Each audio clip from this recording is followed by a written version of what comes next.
Welcome inside the Ice Sport Centrum in Tilburg.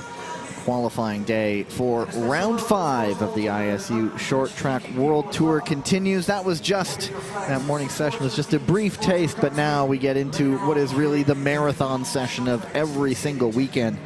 And in many ways, a make or break weekend for athletes who will either face repêchages or hopefully in their minds getting right into the World Tour programming. And so a whole lot of race preparation is going to be decided over the next little bit. We also have relays, but it's a long schedule to come. There you see it up on your screen. We have everything, men's and women's 1500. First time we see them this weekend.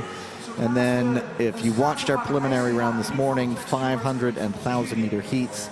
And then we get into relay quarterfinals. And so here we go, wherever you may be around the world.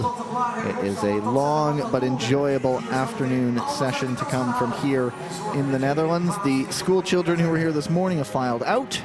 And it's a much older crowd now. There's people from all ages, but it's not a school trip anymore this time around. But the lights are yet to come up, but before they do, just a reminder, my name is Gavin Day. Alongside me, the analyst, the real whiz in all this, Tyler Dara. How are we feeling? Feeling good, Gavin. Excited for these 1500s coming up. We're going to get the big guns stepping on the ice. We've been waiting to see a lot of these skaters all morning, so excited to see them get out here and skate. You know, this World Tour stop number 5, we're getting pretty, we're over 2/3 of the season done in terms of Crystal Globe points. So a lot of these skaters are still battling it out to try to get that Crystal Globe title, especially on this women's side. And one of the first skaters coming out, Kristen Santos Griswold, currently has a 10-point lead in the Crystal Globe standings. So she's going to be looking to try to make a little bit of a gap, increase that point standing, but she's got some tough competition coming up behind her. And a 10-point gap is not much. And so with skating, the Crystal Globes will be handed out in just over a week's time in Milan. And so this is the time where champions are made over the next 2 weeks. 10 points can go pretty quickly. 100 points on the line for a victory. So in over 3 distances, that lead can change quickly, and this women's field is a close race in terms of points. Kristen Santos Griswold, 738 points. Sandra Belzebor, 728. Kim Gilly, 692, but she's not in attendance this weekend, competing at the Asian Games along with her teammate, Choi Min Jong, who's right behind her with 682 points. So they're close together. It will come up over the course of this weekend, I have no doubt, but there is not a single sighting of a white tiger this weekend. They will be back next weekend for Milan, but given how kind of your lowest results get thrown out when it comes to the Crystal Globe standings, when you're doing fewer races, there's just less margin for error. So they will be coming in next weekend really wanting to finish off in a big way. Yes, the absence of the white tigers here this weekend certainly opens up some opportunity for other skaters and potentially seeing some new faces in the A finals and on the podium. And here we go, lights are up.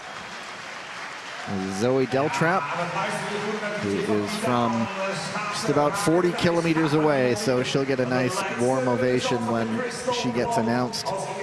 There you see heat number 1, and it starts with the Crystal Globe leader, Kristen Santos Griswold, the aforementioned Zoe Deltrap second, Chloé Olivier of the French Roosters, Louisiana Stahl makes it a duo of USA Eagles, Katarina Budic of the Croatian Dalmatians, and then finally 2 skaters from the new look Chinese lungs, Li Jinzi and Zhang Yan. There is Santos Griswold put in a monumental weekend in Seoul, picking up a couple of wins in Seoul, pardon me, and that shot her atop the leaderboard with Sandra Belzebor right behind her. And there is a nice ovation for Zoe Deltrap. You always see the grinning from ear to ear when the compatriots acknowledge them from the crowd.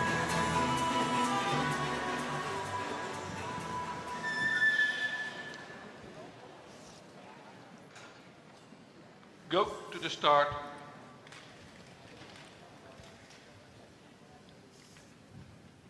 Ready. And that's not something we see every day. If that was a false start in the 1500. Certainly not what we want to hear. The first heat here of the women's 1500 is a false start. that's an automatic disqualification. We shall see. They bring them all back and then they make their ruling. Let's see. No false start. No false start. Nope. Okay. So she was ready to go. That was Legion Z. When you have some noise in the crowd, that could impact the start. Ready. And so, just run through how it's done here. 6 heats.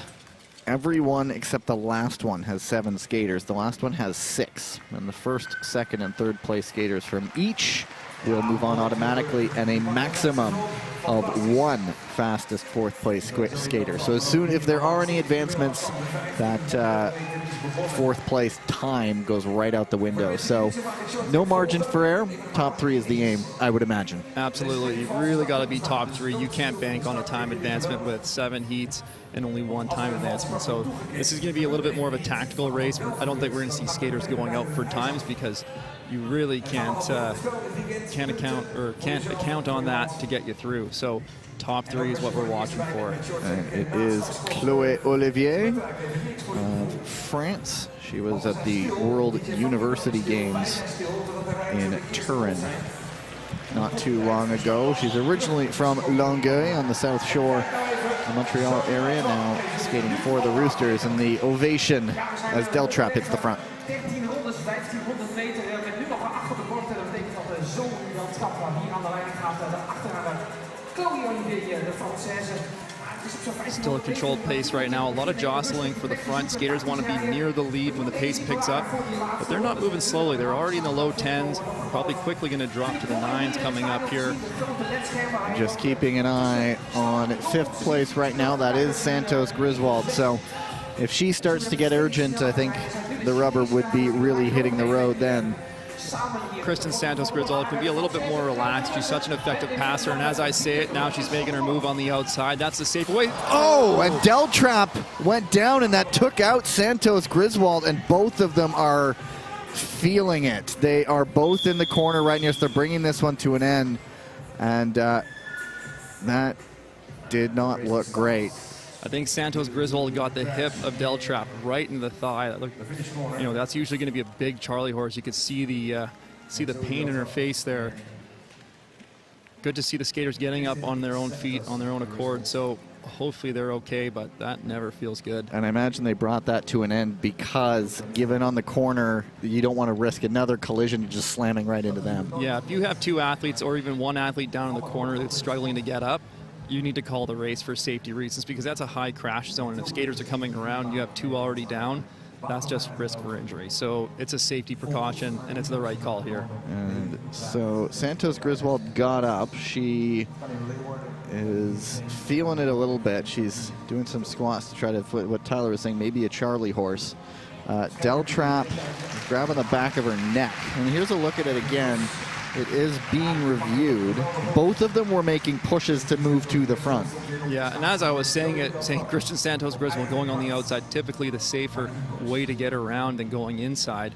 But you're at risk if somebody goes down on the inside of you. And we've seen a few falls today of skaters just kind of, the ice, either it's breaking out on them or they're catching some debris and stripping an edge. The ruling was they're looking at it as just the possible fall by herself on Deltrap, taking out Santos Griswold. And so Deltrap's gotten off the ice. I think she's given up the ghost here. She's grabbing the back of her neck, and so I do not think she will be back on the line for a restart, but she's up, she's alert. You always have to look for those good signs after someone's down injured. And they're both making a pass, and there it was right there.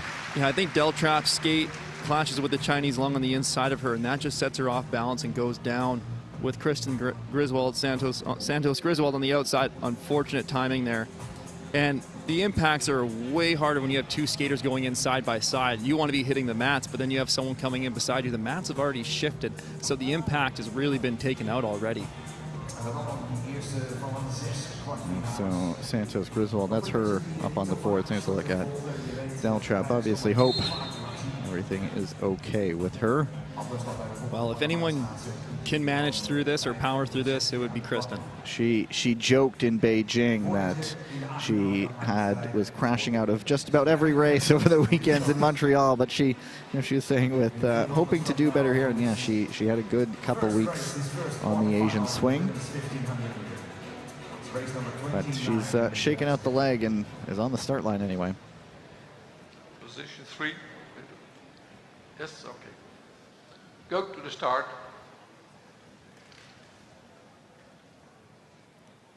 Ready. So this is a quick turnaround because these skaters had already completed probably 4 laps of the race. I wasn't watching the lap counter that early just yet, but they've already got a little bit of a workload. So you can see they're starting very slowly here. They've already got some work in the legs. They already started breathing a little bit harder, so their bodies are already working. So again, expect a little bit slower pace here, but when it starts slow, you know how it finishes. Are you asking me to guess? Yeah, I thought you were going to fill me in there. I'm going to say quickly. Yeah. We're going to work on our timing. Right. This is why we have these qualifying days. It's qualifying for us, too. Well, I mean, I was just going to say, if we remember how Kristen Santos Griswold won her 1,000-meter world championships, they were on the last lap, and 3 of them piled into the boards in a collision. They brought them all back, and they had to redo what was essentially a second 1,000-meter race. So if anyone knows how to handle this situation, it is the woman in the black helmet in second position right now. That's right. And these skaters kind of almost have to approach this as like a training mentality. You do a lot of quick interval training. We're going to do a hard interval set of laps with a short rest and then another hard set. So this is kind of a reenactment of what they often do in practice now. And it's Louisiana Stahl making her bid for the front. And of course it is the first 3 automatically moving on into the semifinals. That is what will be done over the weekend. And it's Olivier. 7 laps to go here. So expect to see some skaters starting to set up, especially when you get to that 5 and 4 lap to go. The 4 lap to go is really a crucial marker in the 1500. That's when you know the pace is really going to be picking up afterwards. So you want to make your moves just before the pace really accelerates so that you can get yourself in a good qualifying position. Still Chloe Olivier. Well, Olivier's really, she's starting to build the speed up a little bit. She's starting to pick up the speed right now, making it a little bit more challenging for skaters following her to pass. Louisiana Stahl just tucked into that slipstream for the moment. We're at that 4 to go. And I was going to mention there's a bit of a gap, but that allowed Santos Griswold to skate into it and pick up some speed as she now hits the front. And there's the clean outside pass that we were looking for earlier. And Olivier trying to hang on into third. She spent a lot of time on the front. Zhang Yan gets in front of her, but now it's Santos Griswold followed by the 2 Chinese lungs, and it looks like that is the top 3 at the bell. 3 together safely here, so no need to make any heroic passes in the last lap. Other than maybe making a statement, but Santos Griswold does not allow that. She takes the race after picking up like a Charlie horse. She went into the boards, and then there was almost another second before Deltrap went in, so it just got that sandwich. Yeah, and like I said, the mats had already shifted over, so they had no more room to give. A lot of work on the front by Chloe Olivier, but it was all undone in the end. And we were talking with the officials over the break there, Gavin, saying what a clean first start of the World Tour here in Tilburg, and that quickly changed as we moved to these qualifiers. I guess technically it still was a quote-unquote clean race and that nobody was penalized, but but hopefully Deltrap's all right again. And, you know, she was up on her own over there. She got herself dressed up, so I don't think it was too serious. It was just didn't want to take a risk at this stage of the game. Confirmation of those results. Olivier now 243.901. We'll see how that stands up. Only one in the end will move on maximum out of 4th place, and there are 6 heats. That time, so early, but I'm going to say that time's not going to hold. That was a very slow, pace at the start, that restart of the race. So top 3 for sure. But we'll watch and see how the rest of this unfolds. There is a look at Hannah de Smet, really her specialized event. She likes the 1500, not to say she's not dangerous at other ones, but this is really where she likes. There's also Petra Yashpati, another one to watch out, Lisa Eckstein of the German Wolves, Hirai Ami of the Japanese Ninjas, Hao Wei-ying of the Chinese Lungs, Thea Johansson of Sweden, and Barbara Gakova of the Czech Ice Spiders. Ready. It's interesting here. There's Hannah de Smet up there in the Crystal Globe standings. And then out of position 2, Yashpati, European champion now in the 500, European silver medal in the 1000. And this is a quarterfinal. And I mean, you know, Yashpati may be more preferred sprinter, but she's dangerous. Yeah, and in the 1500, if it's a slower pace, it can really cater to the hands of a sprinter who has that top end speed. So again, a little bit of a slower pace, that's going to cater towards those more sprint style skaters. And it is Hao Wei-ying on the front for the Chinese Lungs, one of many new faces as they've really sent their top skaters to Harbin for the Asian Winter Games. They are this weekend, and then I would imagine they would make the quick trip out to Milan for next weekend. So might be some tired legs coming to the ice in Milan next weekend. Well, at least they know their competitors are racing this weekend. They're racing this weekend as well. They'll both be traveling a little bit longer of a distance, of course, for those in Harbin. But you know, it's not that one group of skaters is resting while others are competing. So be a little more evenly matched that way. Johansson looking on the outside. There's the lone skater here from Sweden. We saw Johansson do this in the earlier round. I liked her initiative to take that lead. She may be up against some bigger names on the ice here, but she's not afraid to get to the front and try to own her position in the lead. Eckstein making a move on the outside, Lee on the inside, or Howe, pardon me, on the inside. Johansson tried to hold them off, but now the Wolves have been released. The Wolves and the Ice Bears and the Ice Bears. Didn't realize what I was saying there because there is a wolf on the ice, but it is Hannah de Smet hitting the front. Yashpati trying to get up into second, but Howe doing a nice job to hold her off for now. Yeah, Yashpati just going to tuck into third. She realized she wasn't going to get quite all the way around there, but still top 3 is qualifying position, so she can defend from there if she wants. I think they're going to pull a little bit of a gap on the rest of the pack. Eckstein drifting a little bit. Hirai has to try to get around if she wants to close it up, as she finally does. How much time does she have left? There is 1 lap to go. It's de Smet really in cruise control right now. Yashpati may be an opening for second, and she takes it. Now it really is a race for second and third. And in the end, Hirai gets it. Well, Yashpati with that inside pass really kind of impacted Howe there, and then Hirai was able to kind of capitalize on the outside and carry her speed to get to the line. I think she's going to take that 3rd place position.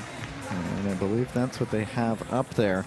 And yeah, she was almost stuck behind Eckstein for a little bit. Once she was released into the clear air, she was able to pick up that speed and close down that gap. And when you close that gap, you're carrying more speed than the skaters that you're chasing down.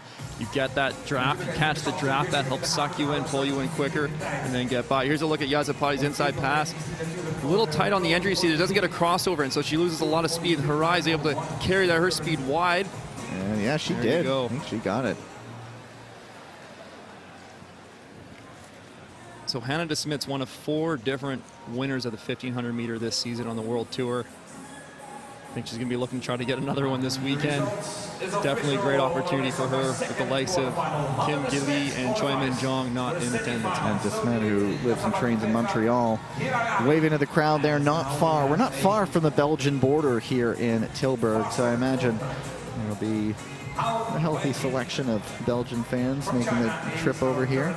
We've seen some Polish supporters. We've seen some Canadian ones as well. Here is heat number 3, Corin Stoddart, rising through the ranks, picking up her first win of the season at the senior level, rather, in Beijing. Claudia Gagnon making a season debut on World Tour for the Ice Maples. Nakashima Mide, Petra Vankova, Miroslava Selyakova, Hedvig Hilda, and Aurélie Levesque. Go to the start.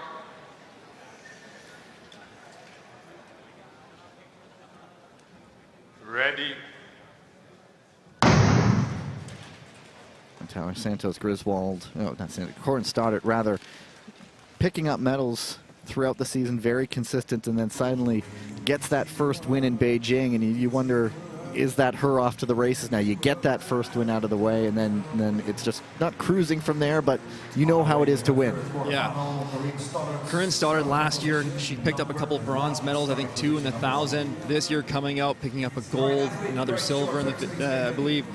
Just really making a name for herself. When I look at Cory Stoddart, I see determination. She's a fighter out there. You can see how bad she wants it, and she's making those gains. She's taking big steps season after season, and I think she's going to be an established name on the tour for years to come. On the front right now, Aurélie Levesque, the French Roosters, 23 years old, out of Grenoble, former Winter Olympics host. It's right near, lovely little city, right near the Alps. Claudia Gagnon moving to the lead, picking up the pace a little bit. Cory Stoddart sitting nicely in second. As we talked about, second position's a great place to be. You're up near the front. You're not having to break the air. You can kind of listen to the pack. You can react well from that position. Nice spot to be this early in the race. Some movement from the back. It is Vankova of the Ice Spiders. Vankova's going to want to keep going here. You don't want to get caught on the outside because the other skaters are going to hear you coming. They're going to react. And then all that work can be for naught if you get trapped on the outside and they close the gap. And as we see that, she's kind of had to fall back into fifth position. Nakashima skating well defensively for the Japanese Ninjas. And it's Selyakova now taking a look, but now Vankova back up to speed. She's going to attempt another foray to get forward. Claudia Gagnon's really, again, building the pace, picking up the speed, lap over lap. That's making it increasingly difficult for the skaters behind. I think our top three are soon going to pull away here and have a little bit of a gap, a little bit of a safety buffer behind them as Cory Stoddart takes the lead. She had been following her just about stride for stride, almost in unison with Gagnon, but then the time went and Stoddart just shifted, and now on the front at the bell. Top three skaters separating themselves. And an efficient performance for Corin Stoddart. Gagnon second, Nakashima in third.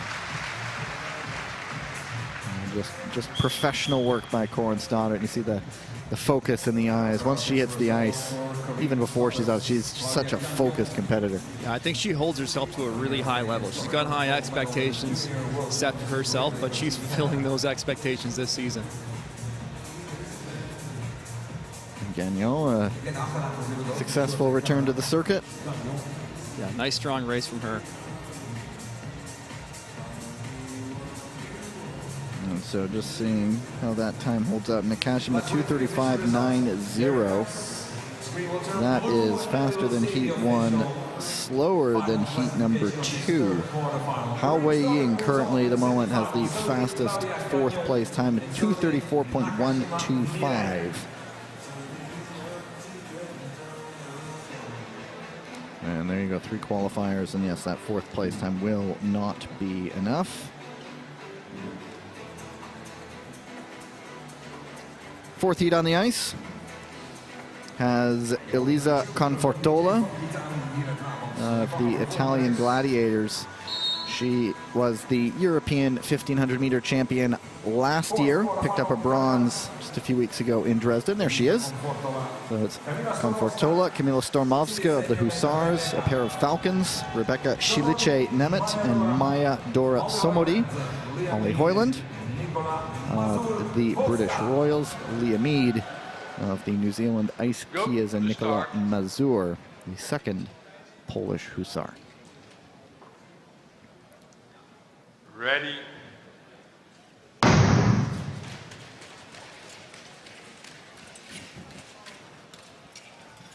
So some of these skaters have already seen action in the preliminary rounds in both the 500 and in the 1,000 earlier this morning. That's Holly Hoyland and Leah Mead. So they have some races under their skates. And the advantage of that is you have a good feel for the ice on race day. On training days, depending on what time you're skating, and if it's early in the morning or late at night, the ice can feel very different. And over the course of the training week, their times are shifting. So they'll skate early one day, they'll skate late the next. So it's hard to get a feel for how the ice condition is going to be on race day. So if you're in those early rounds, you're getting a little bit of an extra feel on the ice. Pair of Falcons on the front, the Hussars after them, but now Elisa Confortola now just wants to take control of this race. And Mead is trying to follow a bit in her slipstream. And gets up into third.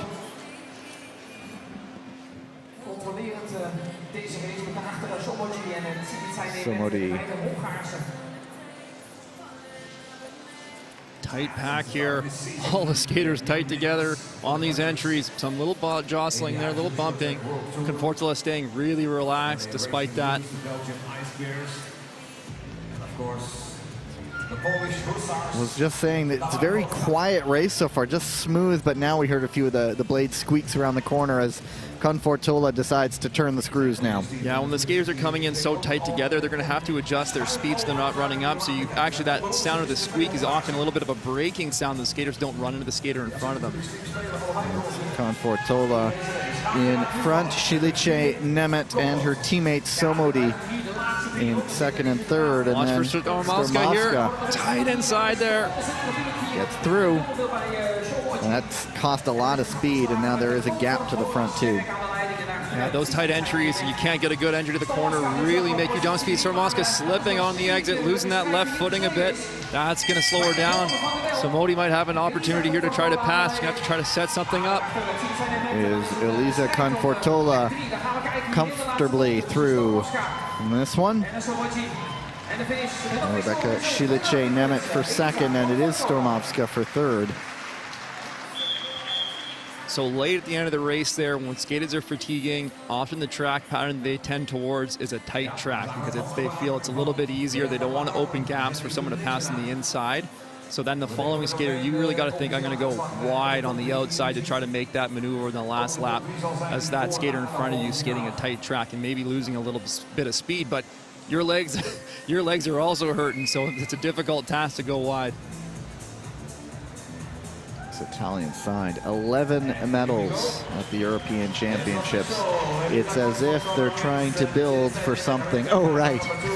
The Olympics in a year's time on home ice, and that one's good. Short track, I imagine, is always fun in Olympics, and in Italy next year, that's going to be something special. Absolutely, and these gladiators have really been taking some steps forward. We saw the winter relay in Montreal earlier this World Tour season, and speaking of gladiators, we've got a couple on the ice here, and one big name in particular. I'll let you tee it up, Gavin. Well, I mean, you could also say both of them are, but the main draw would be Ariana Fontana, the icon of this sport, who I don't think stopped skating. She was just at the World Cup stops on long track. She did, was it Team Pursuit? But let's wait for the ovation here for that woman, the European champion in the 1500 meters, Sandra Velsborg. But there's also Gloria Ioriatti, one of the rising stars of that Italian program. But yeah, Fontana is a cut above. Go to the start.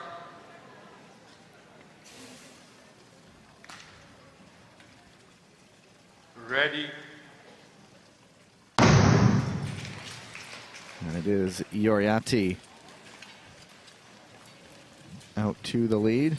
Just running through the rest of the Velsborg, Ioriatti, Valentina Askic, the Croatian Dalmatians, the aforementioned Fontana, Kanai Rika, Diana Michalchuk of the Ukrainian Wildcats, and Phoebe Stens, the Olympic bronze medalist in ice hockey from 2014 on the ice for the Swiss Ibex. And she competed in ice hockey in 2018, I believe, as well. So she's still quite new to short track speed skating, but she's making tremendous gains. Great to see these crossover athletes coming out. We heard from the Swiss coach, Jeff Katura, that that's where a lot of their skaters are coming from. They have that hockey background, and then they decide to shift into short track.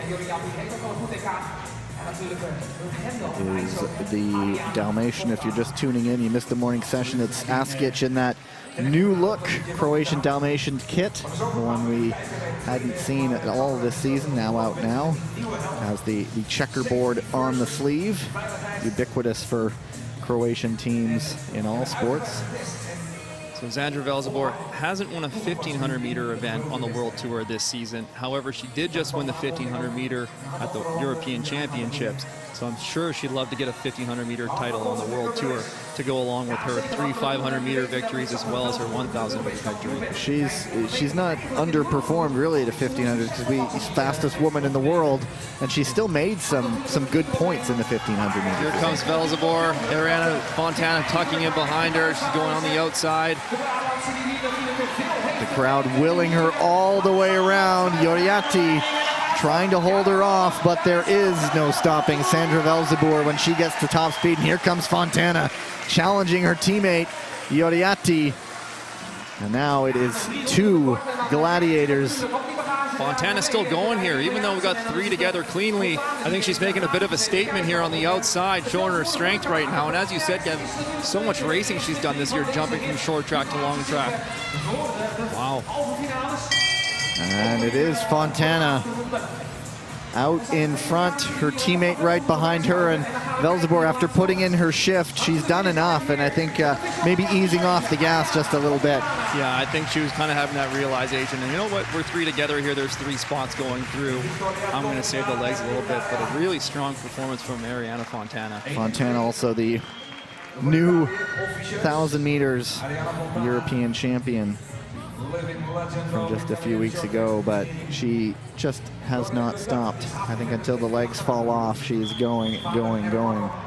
Well, Fontana has a really special opportunity here. Her first Olympics, 2006 in Torino, Italy, bronze medal there. Now going back in 2026 to Milano Cortina, where she's looking to do a double with short track and long track, and is, you know, considered potentially, obviously a short track medal contender, but now in the long track with Lola Brigida making a team pursuit team, like they're going to be a threat. So it's going to be a fun story to watch. I think it was the B division that they won in Milwaukee, her and Francesca Lola Brigida on that Italian side. And yeah, in Beijing, Catherine Reuter-Adamek, who was alongside me, she had a sit down with Fontana. Sorry, blanking for a second there. But yeah, they chatted about that whole experience of starting in Turin and bookending it almost with unbelievable. I think that interview might still be online if you wanted to take a look on the ISU YouTube channel. But yes, the word legend is, I think, overused in sports, but in this sport, an icon, legend, most medals in short track history. She's good. That's what they call the GOAT, right? Heat number 6 has 2 ice maples. Danae Blais, Courtney Sereau, positions 1 and 2. Hyojin Kim, Gabriela Topolska, Svetlana Repetska, and Michelle Velzebor.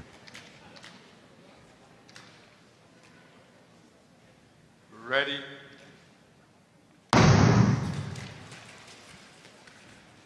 The Ice Maples recently just reselected their side at a Canada Cup, and Sereau, who missed the first chunk of the season with concussion aftermath, is from all accounts starting to feel back at her very best. She won that Canada Cup. Right now it is Michelle Velzebor, another one you might expect to see in a 500 meters.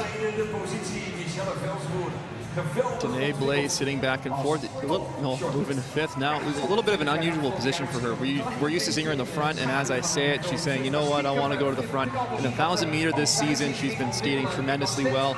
Gold, silver, and all those races, she loves to lead the race. She has such speed and endurance that she can continue to push the pace so quickly towards the end that her competitors really struggle to get by her. So her fitness level is in top form right now. Hyojin Kim, I'm watching her, the Australian racing route. She made it all the way to the semis in the 1,500 in Beijing.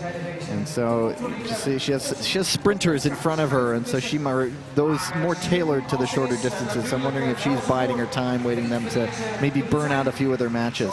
You know, you're saving your legs a little bit. You're looking for an opportunity to capitalize on if there's some bumping, and then try to make your strike. And it is Michelle Velsboer on the front, and immediately feels like the speed comes off a bit. A little concertina effect as they squish together.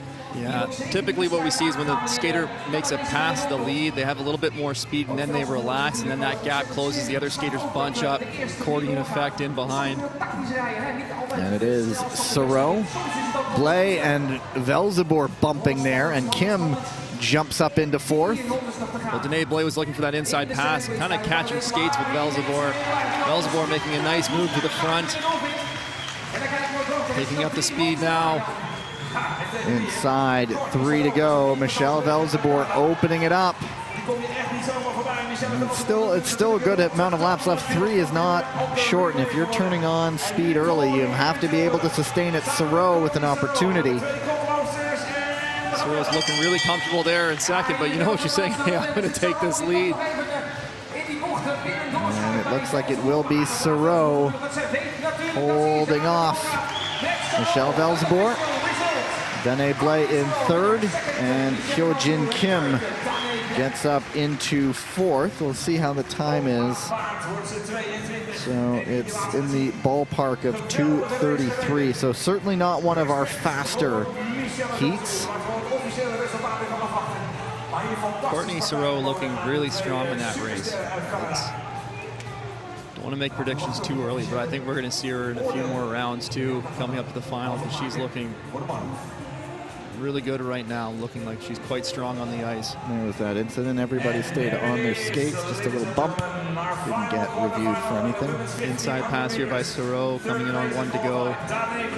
You know, even though not necessary to make that pass, sometimes skaters are looking to practice some of their passing that they're going to need to use in later rounds. And that is it for the women's 1500 meters. Just realized that we got all the way through. And yeah, so there is one qualifier out of fourth place. It is Maya Dora Somodi of the Hungarian Falcons. And you'll see all the qualifiers coming up shortly. The first heat in men's 1500 is already on the ice. There are your qualifiers.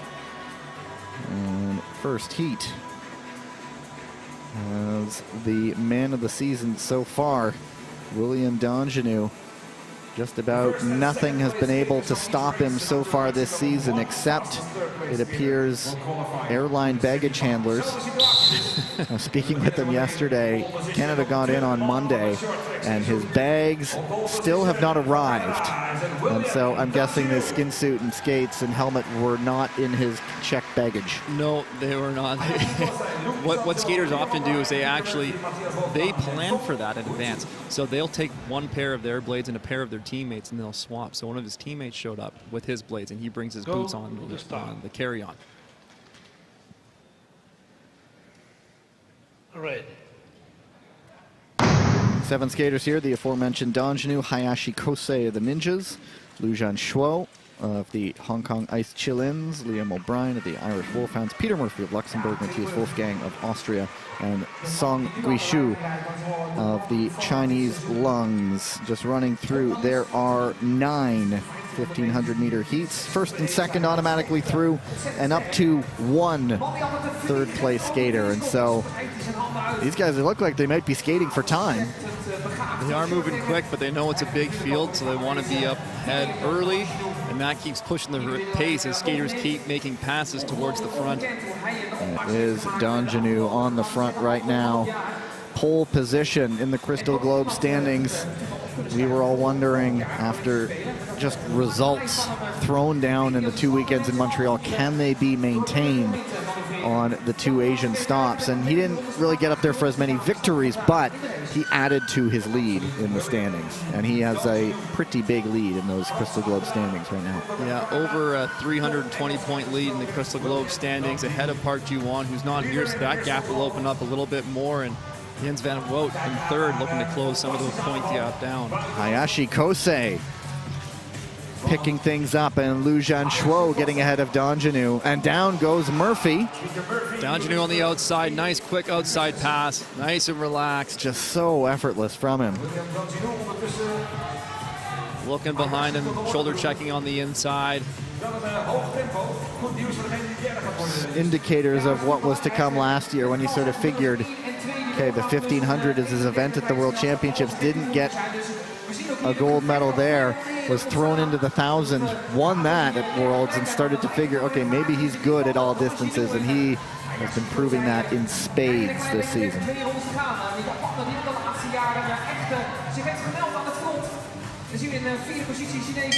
It's Hayashi and Donjanu.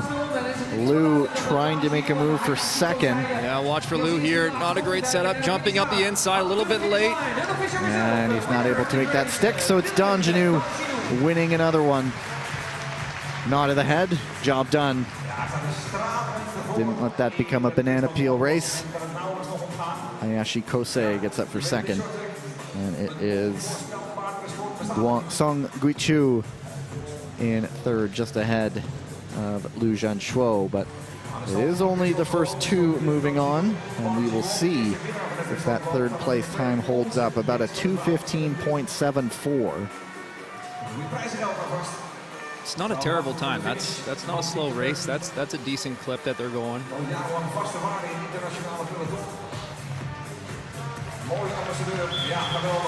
And the start of the race wasn't too slow either, with all that passing happening, pushing the race quickly. So we'll definitely keep an eye on the times, but of course, watch for advancements as well. And if there is an advancement, usually you sort of see the other races just, okay, we're just racing amongst ourselves. It might not be the swiftest of opening. And I think that's kind of the approach you have to with only one time advancement. So I don't know if we'll see many races really trying to push for the time. It's going to have to come a little bit more organically. There you are, the result. Donjanu, Hayashi, 1 and 2. Second heat, the first sighting of the second Desmet sibling, Stan Desmet. Watanabe Keita of the Ninjas, a first look at Rainis Berzins of the Latvian Golden Stars. Ben Jung of the German Wolves. First appearance of the weekend for Quentin Vercoq. Maybe more of a sprinter, but he is in the 1500 meters of the French Roosters. Wesley Yates of the British Royals, and Alisher Abul Katimov of the Kazakh Nomads. Preparing now for 7 skaters, 7 athletes in our next race, the second quarterfinals, race number 36. We have scheduled. And so after the 1500s, we get into the heats of the 500s and the 1000s, and so it's continuing the story that we started this morning in the first round of qualifiers. And there is Stan Desmet, the Belgian Ice Bears.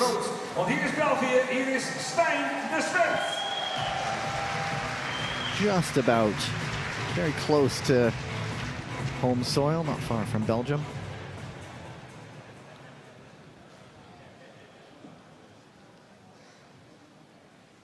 Go to the start.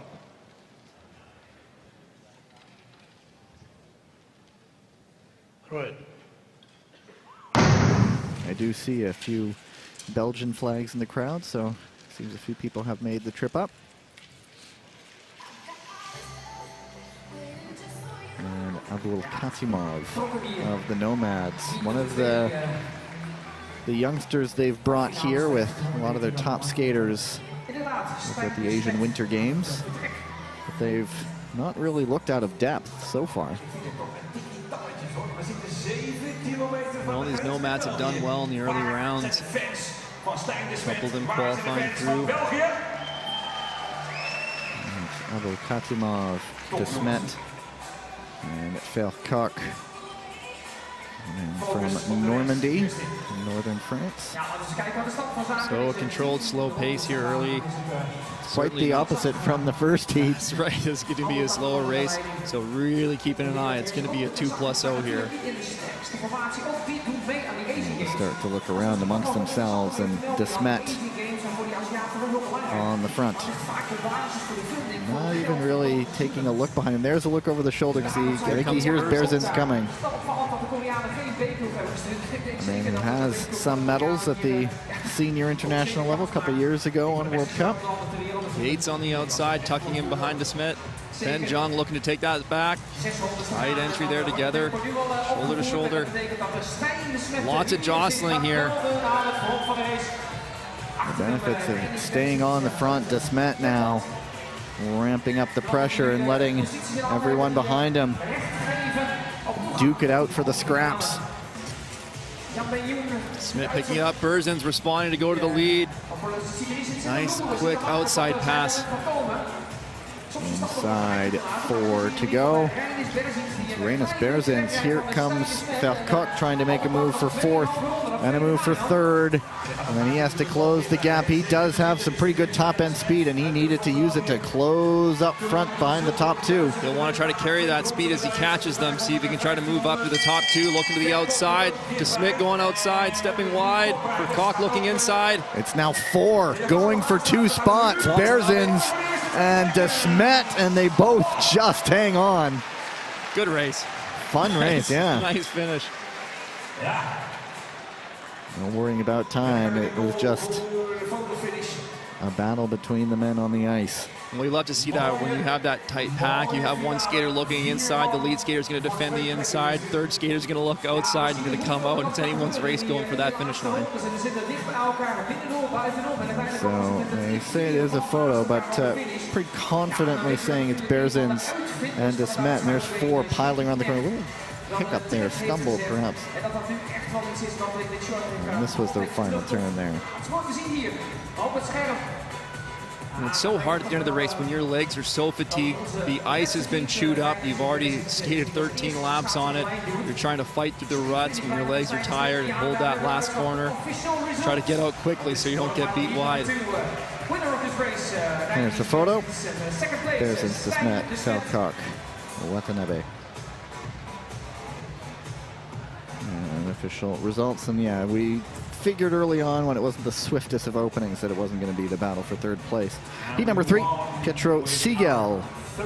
In his first race of the weekend, Clayton De Clemente, the USA Eagles, Tobias Wolf of Austria, Wara Van Dam of the Ice Bears, Omar Ragic of Bosnia-Herzegovina, Marcus Howard, 2nd Eagle, and Linus August Risnes, the youngster from the Norwegian Vikings. There is Pietro Siegel. He hung on to his 1,000-meter European Championship. He had all 3 the year before, and Jens Van het Wout had the audacity to come back and take the 500 and 1,500 in Dresden, but Siegel hung on for the 1,000.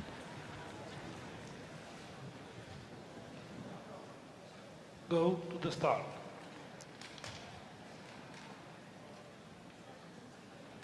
Right.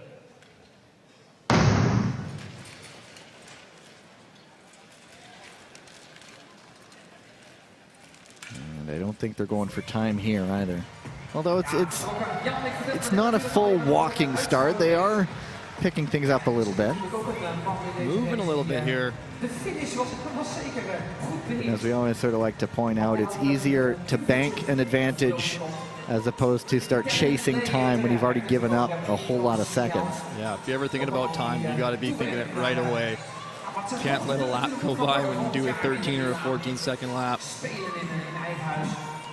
And it's Siegel on to the front. Risnes in 2nd, and Clayton De Clemente, who started turning some heads in Montreal stops this season, is not afraid to challenge some of the top skaters making moves.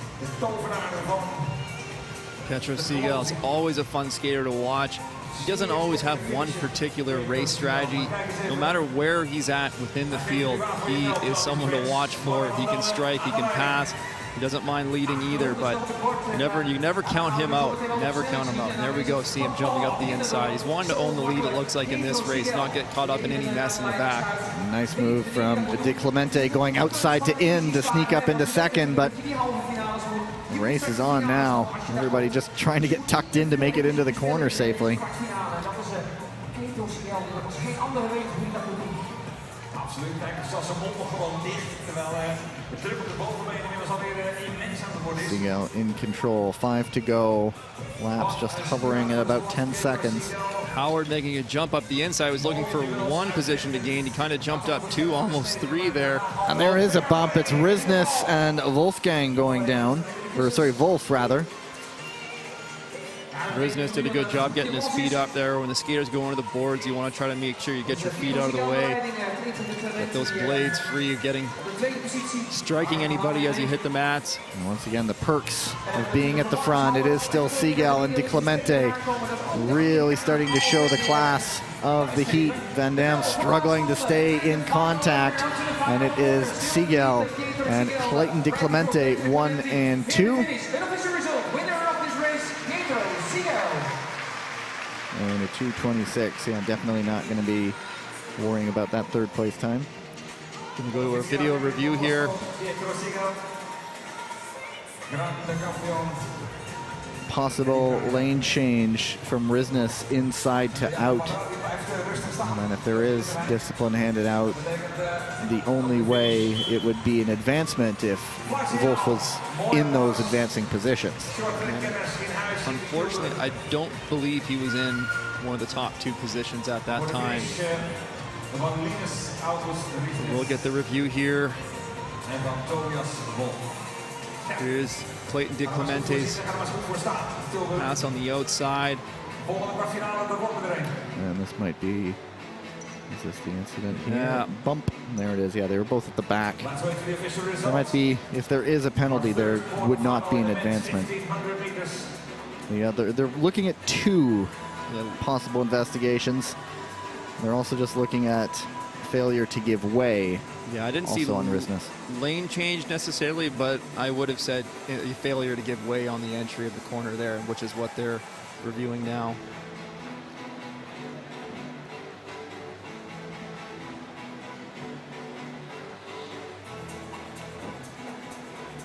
Fans anxiously waiting the result.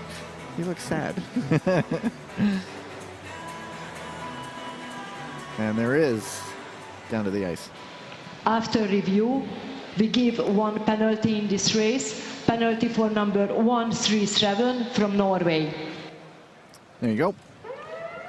There's the penalty on Riznes. I also should have noted that's the second did not start for Omar Agic, Bosnia-Herzegovina. We did see him in the 500s this morning, but did not see him in the 1,000 or here in the 1,500.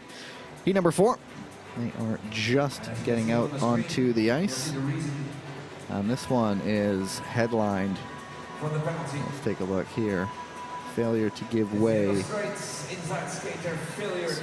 Riznes looking up the inside, committing to it, but really not much room there. There you go. This heat is headlined by Jens Van 't Wout. The first time we see him this weekend, the newly minted 1,500-meter European champion. There is Mohamed Bozdag of the Turkish Anatolian Pars, Jean Bohau and Liu Guanyi of the Lungs, Lucas Wareham of the Racing Roos of Australia, the second Anatolian Par, Murat Tatachi, and Ward Petre of the Belgian Ice Bears.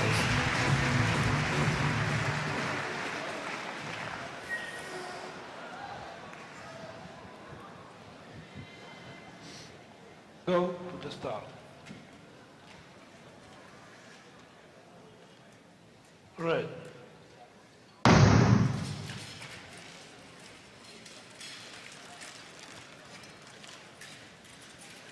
Jens Van 't Wout's been such an exciting skater to watch this year. He's really finding his own. He's really kind of learning his capabilities. He's getting really, really creative with his track. And sometimes a little Wareham. too much. Wareham really going. Is this an attack by Lucas Wareham?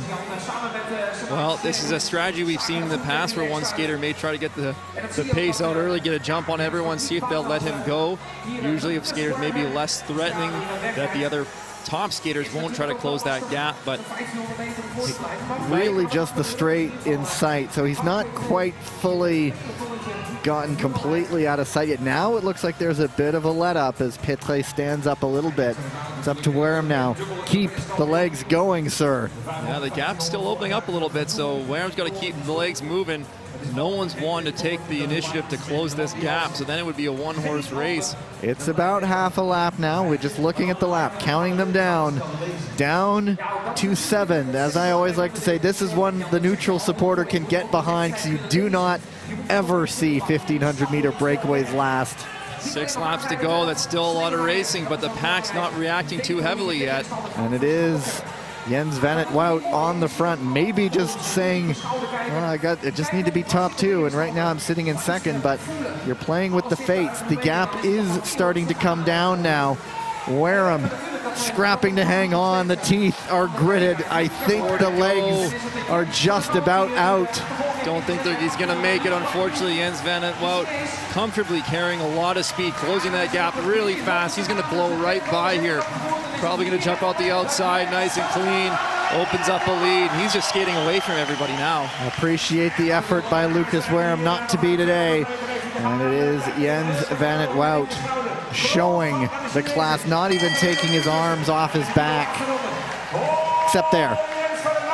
Rounding the corner, and he will comfortably take it in the end ahead of Zhang Bohao and receives the plaudits. Well, kudos to Lucas Wareham for giving it a shot. We'll never, ever be unappreciative of an effort like that. Op een fantastische manier. Je zou kunnen denken, had hij misschien niet wat energie moeten sparen, maar dat zit niet in zijn aard, joh. Hij is gewoon goed. Hij is zeker in orde, dat laat hij hier zien. En daar gaan we zeker nog meer van zien dit hele weekend hier in Tilburg. Jan, mocht je nog niet het hele weekend hier live. Here's a look at that attack by Lucas Wareham. As a judge of the attacks, he wasn't let go. Petley started to chase, and he didn't get a big advantage quickly. Usually that attack works better if you're in behind everybody and it's a slow pace, and then you kind of wind up a bunch of speed and catch them off guard and open a gap really quickly. But if you go in front of them and they see you, they're going to react, and then that pack's going to pick up the pace a little bit, which they did there, and just enough so. So if you can catch them a little bit more off guard from behind, so that when you go, the pace and the speed that you have is far higher, then you can maybe make that work. So some advice for his next attempt on that. Coach Tyler on the case.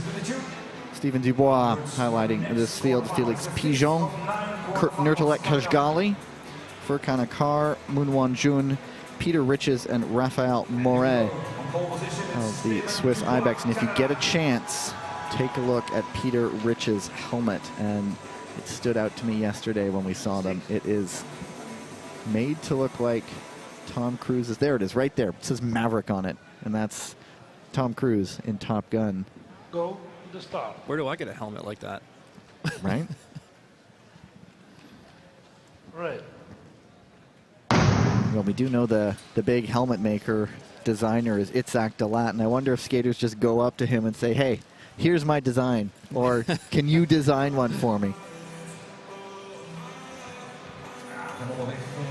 Dalat, of course, designing those Crystal Globe helmets, which we will not see at all this weekend with Park Ji-won and Kim Gilly off in China. And this is a breakaway of a different sort. These two just almost easing off the front, and it's being shut down relatively quickly. Raphael Moret, Moonwon Jun, Stephen Dubois, not in any panic to close that gap. That's what you want to do. When you see that gap open up, you don't want to react too quickly if you feel like they're not getting too far ahead of you. You don't want to overwork your legs just to close that minor bit of a gap.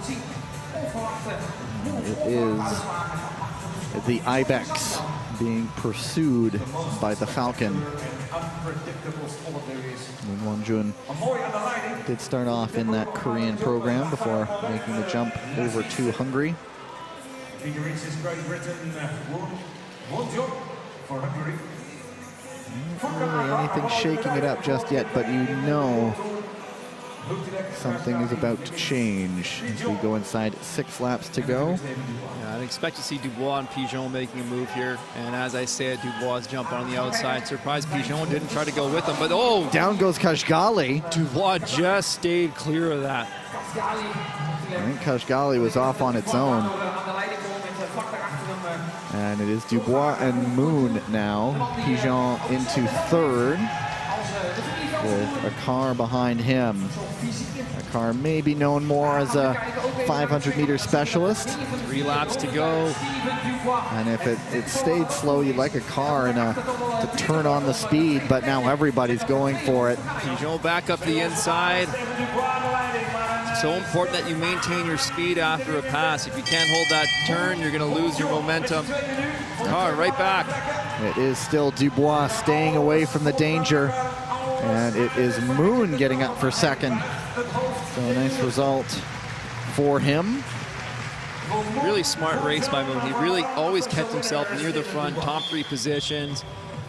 Not making any crazy desperate passes or anything, just always just keeping in touch with the lead, tucking in behind Dubois. Dubois stays out of danger, 2:23.36. Just looking at it is still Song's time of a 2:15 as the fastest third place time. That will not beat it. There is a look at Kashgali going down, and I would think it was on his own. Again here. Yeah, just loses the left footing. I don't know if he booted out on the left skate. That just lifts the blade. Again, we've seen a fair bit of that already today, so it's something to pay attention for. It's quite cold in this rink, maybe not as cold as Seoul, but the ice becomes a little bit firmer, sometimes a little bit more breaky, and if you're just leaning, pushing too heavily there, it can break off on you. Where Kashgali, I don't know if that's just the ice, but it almost looks like it's shattered some of the ice. It just looks like there's cracks in it. It might just be... I don't think he would make that much of a dent on it. No, throughout, actually I noticed yesterday because I was on the ice skating, as I was skating along, you go over some patches, there's a little bit of a popping or cracking feel from time to time because it was so cold. Next heat, Nyata Shogo is the seeded skater here, ranked 11th. There is Dan Koss. We'll let him get the warm ovation.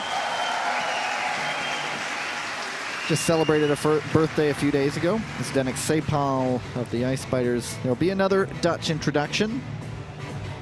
Sven Roos, Peter Yashapati, Dietrich Veraklis of the Ibex, and Tinius Rambel Alma of the Norwegian Vikings. They're still tidying up some of the ice. They brought the skaters to the line, and they're still doing a repair there.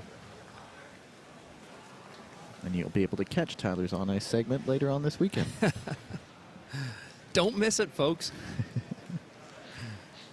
Don't start talking about how cold it was in Seoul. Neither of us were there, and that's all we heard about was how cold it was in Seoul. Catherine and Ricky, they had to manage that. I did hear the stories that they were all bundled up and had the heating packs and everything. And I am wearing 3 jackets right now, though. yeah, but you also don't have a hat on or gloves or a scarf. I think we are now ready to go. I'd love to see this atmosphere on qualifying day with the fans getting into it. Go to the start. Right.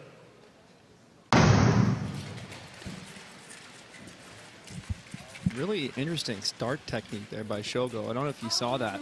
It's quite a low position, really kind of back on his, he's doing the crossover, really weighted back on his back leg. He was first off the line, and so he clearly wanted to get up to the lead anyway. En natuurlijk Sven Roes, back on track Jan. Wat een route heeft die man de afgelopen 2 jaar afgelegd. Maar wat heeft hij dit seizoen toch weer laten zien? Die echt een ontzettend goede shorttrack is. So Koss turned 22 on Tuesday. The Dutch side did a little birthday celebration for him, and one thing I gather with this Dutch side is they seem like a tight group. They all celebrated in December Sinterklaas in Beijing together, doing sort of a secret Santa, and I think they all wrote each other little poems too.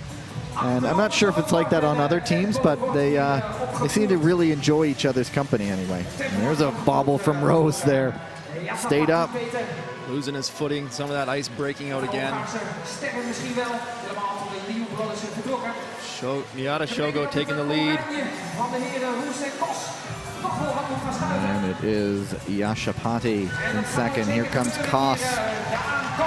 Koss is ranked 22nd in the world in this distance.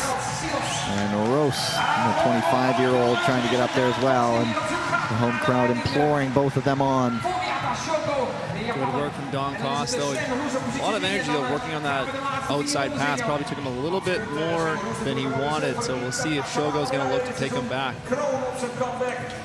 Shogo's leaving that gap open, which sometimes is intentional. You want to give yourself space ahead of you if you want to accelerate to defend against a passing skater. But here goes Shogo on the outside. And he takes the lead. Shogo on the World Tour 1,500-meter standings. He is currently sitting in 10th place. Is the ninja skater, and it's Rose who's following. Nicely getting into that slipstream at the bell, and it is Miyata who's gonna maybe definitely take the race. Rose right behind him. Koss maybe burned his matches a little bit and had to sit back in third. Yeah, you really got to time your passes. If there's someone else making a pass, pushing the pace, and you're trying to pass at the same time, you're maybe not passing at the ideal time of the race when it's going faster. You want that pass of the other individual maybe to be completed so that they slow down a little bit and then you can strike. But if you're passing at the same time, it's really going to push the pace. I think Don Koss got caught on the outside a little bit longer than he was hoping for, and that cost him some energy, cost him in the legs a bit. So Miyata takes it. Pardon me, he's ranked 10th right now in the entire World Tour standings.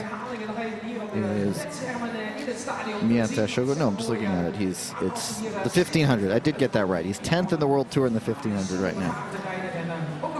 Just want to get the numbers right.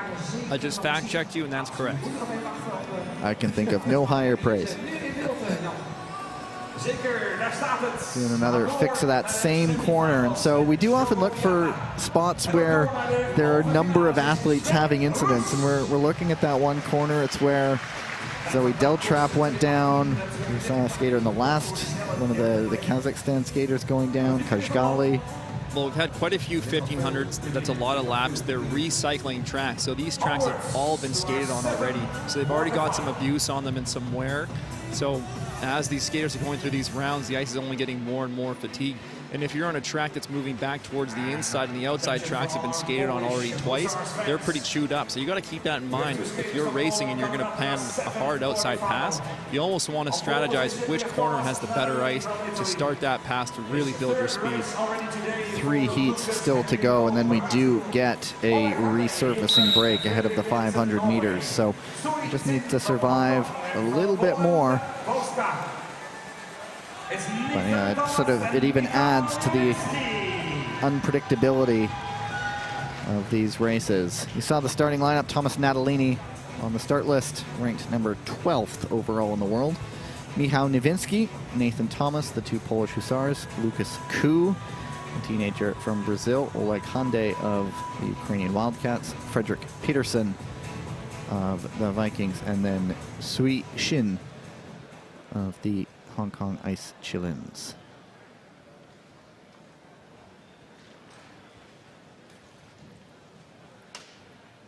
Go to the start.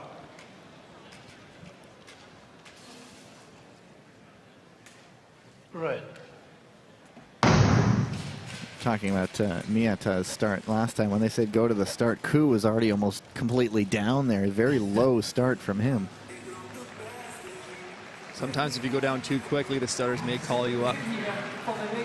And it is Niewinski, who's found the podium in the 1,000 on World Tour.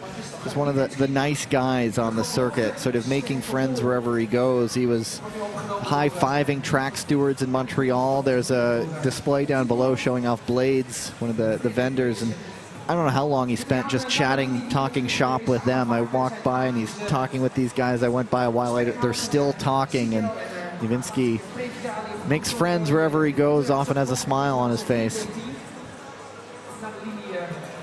Natalini in third here. He's really impressed me this season with his ability to make late outside passes. So late in the 1500, he's got an incredible ability to pass on the outside, and he's going to apply an outside pass right here earlier than I typically see him do it in the final rounds when it's maybe a deeper field.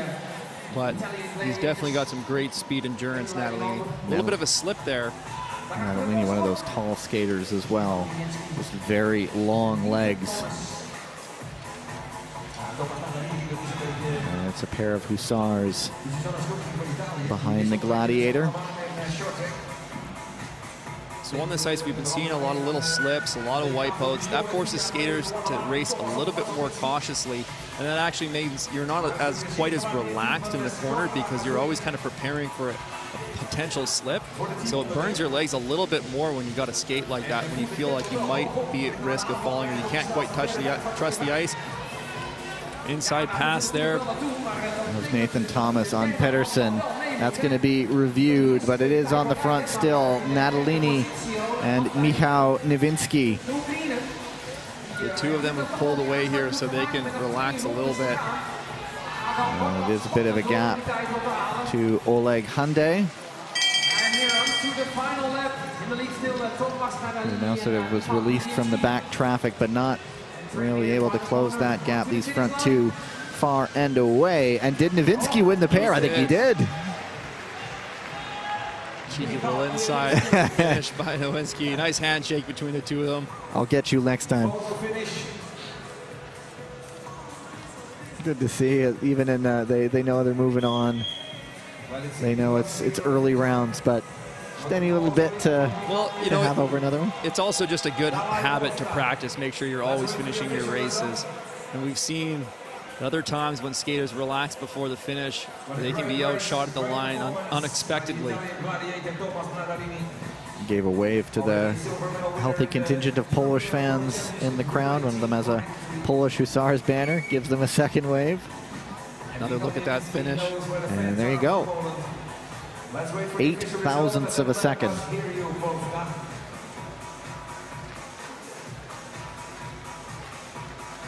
And so again, not the fastest heat. It is still looking like that first heat. Oh, there is the incident that is being reviewed.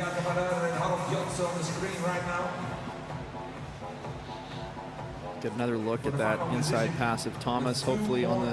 And again, it would not be in a position for advancement, but of course if there is a penalty, then that affects repêchages and so on. And the advancements, that's right. Yeah, the top two would already been off and away. They were skating away. And so yeah, it is on Pedersen. Possible lane change outside to in.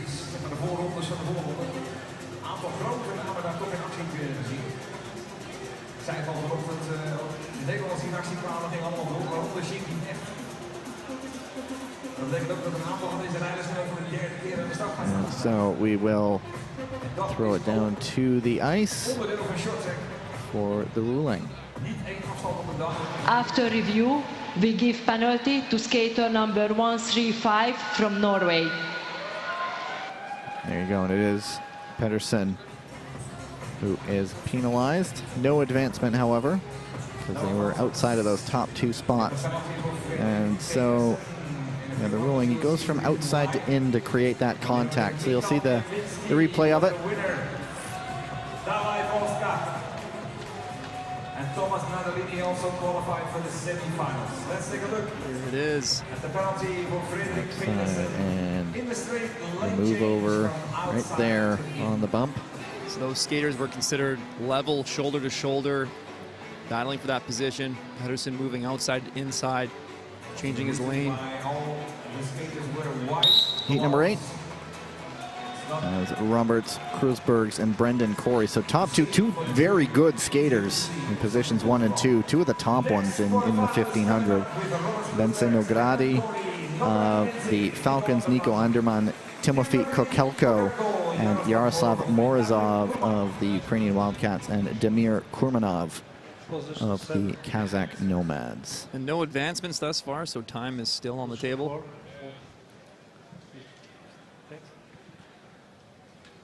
Go to the start. Right. So on paper anyway, you would think Berzins and Corey would be the ones to beat, but... Krusbergs, yeah. Krusbergs and Brendan Corey. Yeah. Krusbergs has been so strong this year. He really highlighted his strength in Montreal in the 1,000-meter, taking some of those races start to finish from the front of the race, leading all the way at a quick pace. So I think he had a couple 123,000 meter times there, which is quite quick. One thing we did learn, once he's on the front, he's very tough to get around. At least once or twice it might have been, he went shoulder to shoulder with skaters and barely seemed flinched while they spun off into the point. He is strong on his skates, that's for sure. And as we're talking, it's Kurmanov, perhaps the unheralded one of the field, up with the two Ukrainian Wildcats. Now here comes the world's bronze medalist in the Australian Racing Ruse, Brendan Corey. Nice relaxed move there, taking advantage of the slow pace. Kruisberg's picking his way through the field. Expect to see Kruisberg's eventually make a move to the front. And there it is, as I start to say it. So I feel now that these two are on the front, the challenge to get around becomes that much better. But Benson Ogradi is trying. He's taking a look. He wasn't able to get around, and that might hamper his efforts to get around again here. What Corey's going to want to do is stick right on Kruisberg's there. Don't leave any gaps. Kruisberg's going to pull the pace that he needs to get the rest of the field kind of working behind him, struggling to make a pass. You just hold that tight, right in behind him, and he'll pull you right to the finish. Now it's really a selection of four. Kruisberg's Corey, Nogradi, and Anderman. Inside, 3 to go. Corey's doing a good job making sure there's no gap there. Now they're pulling away a little bit. Just ramping up the pressure, seeing who can stick with them. Nogradi, the elastic is really stretched. It hasn't quite snapped yet. He's able to close it a bit, but there's a lot of work to do inside the final lap. It is looking like the two prohibitive favorites from this race will go top two. Winner of this race, unofficial results. Right before Brendan Corey, the third place. Well skated by Kruisbergs and Brendan Corey. I think that was exactly Brendan Corey's strategy going to that race. Get to the lead a little bit earlier when it's easy. Kruisbergs takes it over and just hold that position.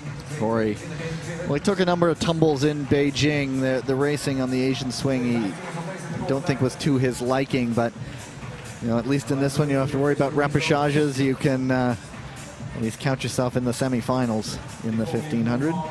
It seemed like in Beijing the ice was a little bit breaky. There was a lot of skaters having some struggles with it, and that really also that can impact your race strategy. If you know the ice is a bit breaky, it's harder to make some of those passes, so you want to be out in the front. And wouldn't surprise me this weekend when we've been seeing some of these falls and slips that some other skaters might implement that strategy of wanting to control the race from the front rather than trying to make a big move if the ice is a little bit breaky.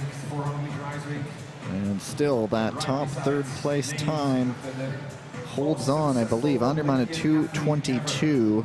And yeah, it will not beat the 2:15. There's confirmation of the top two moving on. One more heat before we get the ice resurfaced.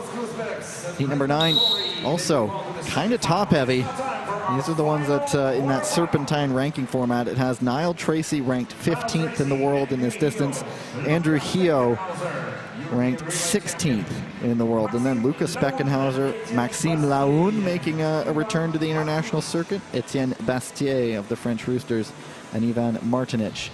Here's a look at William Dongenou. He is literally about 10 feet from us. Tyler, go run on camera. Oh, too late. Looks like he was gifted some Stroop waffles there. And I hope he shares. Go to the start.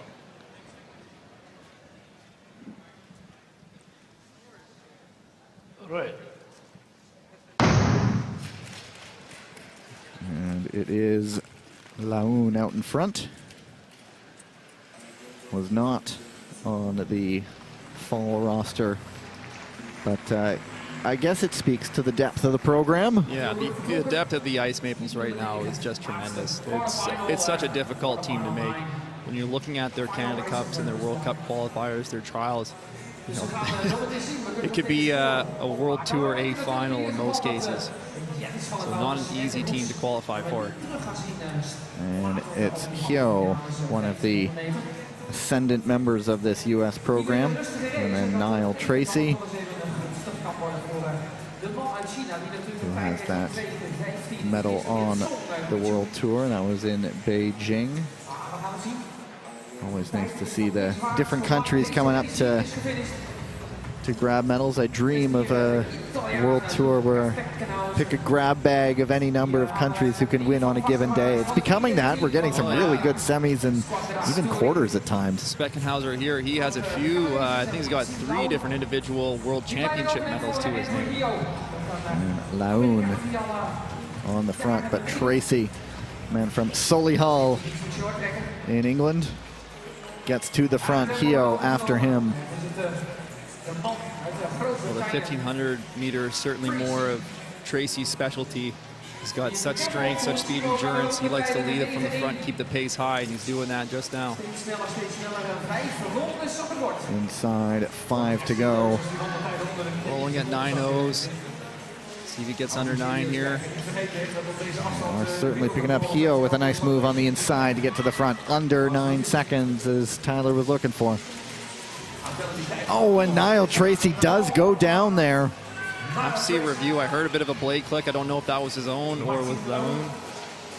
And Laun now on the front. Speckenhauser making his move. Hio fighting tooth and nail to hang on into second. Speckenhauser not giving up the ghost on the outside. It's Laun. Hio stumbles. Speckenhauser, that's all he needed to finally get up into second. And it is Laun making a winning return to the international circuit. Nice outside pass by Speckenhauser there. And then you can really see him looking over his shoulder, checking for Andrew Hio. Where was he at, defending that second position as he went to the last corner. And Niall Tracy will finish things off. And there was no notes for review. And I don't think they will get a review. So it was just another time when someone taking themselves out of the race. Fortunate for him, but that is all we have for this first part of the afternoon session. There it is. Yep.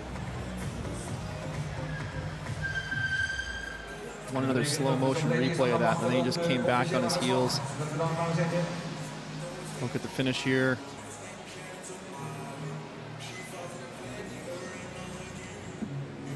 When you're the inside skater being passed by someone on the outside, they can kind of wrap you, so it kind of impedes your corner entry. If you're the inside skater, it kind of cuts you off a little bit, and it makes it very difficult to carry your speed. So if you get passed on the outside, that skater has more speed than you already, and then you have a difficult time exiting the corner and getting any more speed built up to try to pass the back. Confirmation, the top 2 moving on. And so in the end, all the way once again from heat number 1, second time we've seen this in the distance, Song Guishu. That's the 3rd fastest time, the only one to move on. As you see the list of qualifiers, it is break time here in Tilburg. Things will resume with the women's 500 meters in about, let's say, 13-ish minutes. So catch a break, back soon. Ik zie allemaal lekkere dingen links en rechts aangeboden worden natuurlijk hier in Tilburg. Maar, ik heb zometeen echt prachtige prijzen weg te geven. Dus ik zou zeggen, als je niet per se weg moet, blijf dan lekker bij ons. Blijf dan lekker bij ons. Blijf dan lekker bij ons.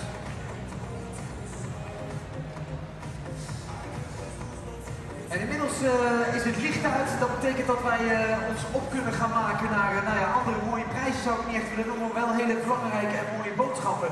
En die komen van onze partners en sponsoren. Dus ik mag jullie allemaal vragen even mee te kijken en eventjes het vizier te richten op de grote scherm.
allemaal standaard met 8 jaar garantie.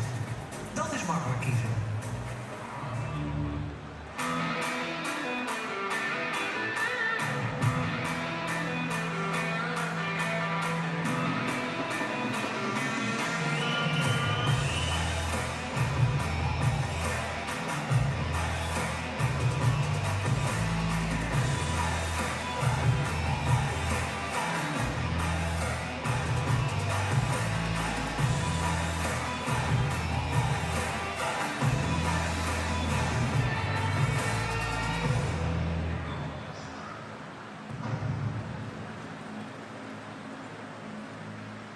Hier in Tilburg zijn we graag in beweging. Omdat het leuk is. En ook omdat het plezier ligt. Van jong tot oud. Met elkaar en voor elkaar. Zo winnen we altijd. Dus doe ook mee, want samen fun, samen fit. Ga naar sportintilburg.nl om alle mogelijkheden van sport in Tilburg te ontdekken. Een nieuwe Mitsubishi Outlander PHEV staat vanaf maart in de showroom. Standaard met 8 jaar garantie. Dat is nog makkelijker kiezen. Mooi strafspark. Wel winnen, hè? Go to the start. Ready? Wil jij kans maken op een Daikin Onesie? Daikin is dé trotse hoofdsponsor van heel schaatsen Nederland. 25 officieel gesigneerde Team NL schaatsrotsies weg. Ga snel naar Daikin.nl/Onesie. Scan de QR-code en maak kans op jouw Onesie.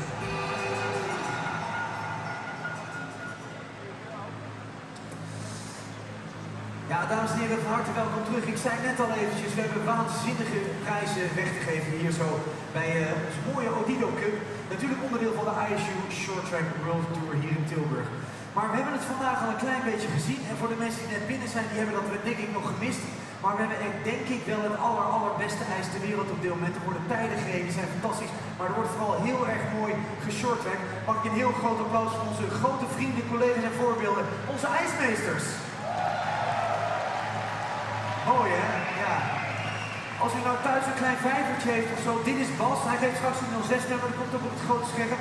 Die komt mensen zo'n boot die graag bij u thuis of anders gewoon met een veldje om daar een hele mooie ijsplaat van te maken. Wij gaan ondertussen eventjes door met allerlei andere mooie dingen. We hebben namelijk vanuit Holland & Barrett, een van onze belangrijkste partners, hebben wij een hele leuke quiz. Dat is de breinquiz. De QR-code staat op het grote scherm. Ik zou zeggen, pak je telefoon er even bij, open de camera en scan die QR-code.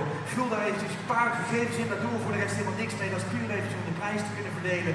En zorg dat je daar helemaal scherp voor bent, want we gaan zo meteen namelijk de breinquiz spelen van Holland & Barrett. Je begrijpt, het draait natuurlijk niet alleen om de snelheid op het ijs, maar het gaat ook over een ander soort prestatie, namelijk de kracht van het brein.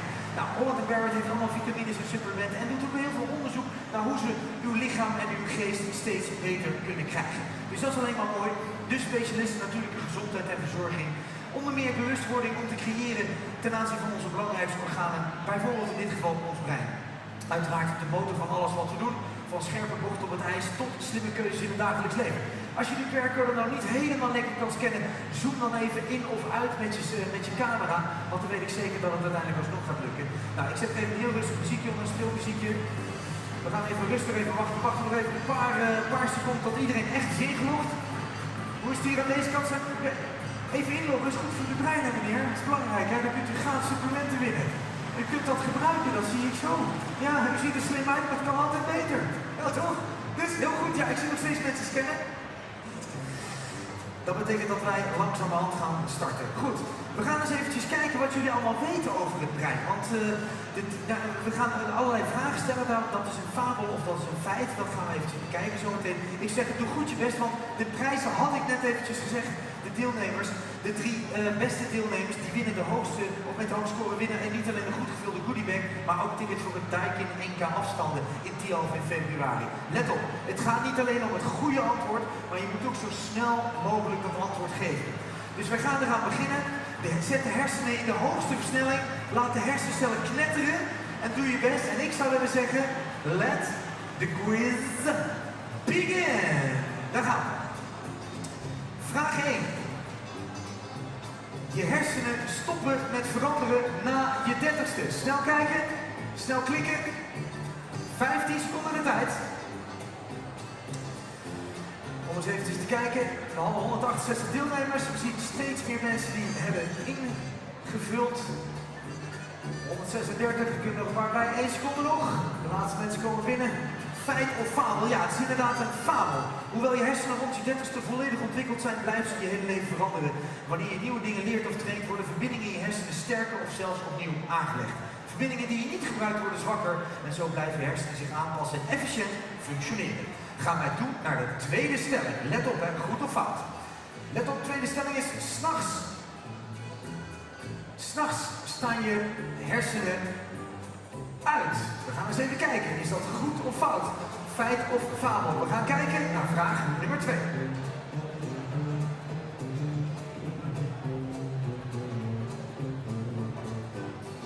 We gaan kijken naar vraag nummer 2.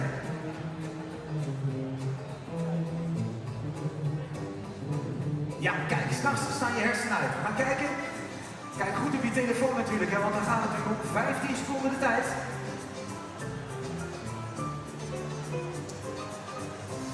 7 seconden nog. 140 mensen hebben al geantwoord. Heel goed, snel antwoorden, dat levert natuurlijk extra punten op. En het gaat om tickets voor de dijk in enkele afstanden en goed gevulde goodiebags. Het is een fabel, dat klopt inderdaad. Ook tijdens je slaap blijven je hersenen natuurlijk hard werken. Tijdens je slaap verwerken je herseninformatie van de dag, sorteren ze herinneringen en versterken ze belangrijke verbindingen. Dit helpt bijvoorbeeld voor het reguleren van emoties. Een goede nachtrust is eigenlijk net zo belangrijk als een goede warming-up. Essentieel om scherp te blijven en scherp aan de start te verschijnen. Of je meedoet aan een quiz of een rondje op de schaatsbaan maakt. Je ziet het hier al. Het is natuurlijk een fabel. Wij gaan door naar de volgende vraag. Klaar nummer 3. Vraag nummer 3. Zijn jullie er klaar voor? Antwoord snel om meer punten te krijgen.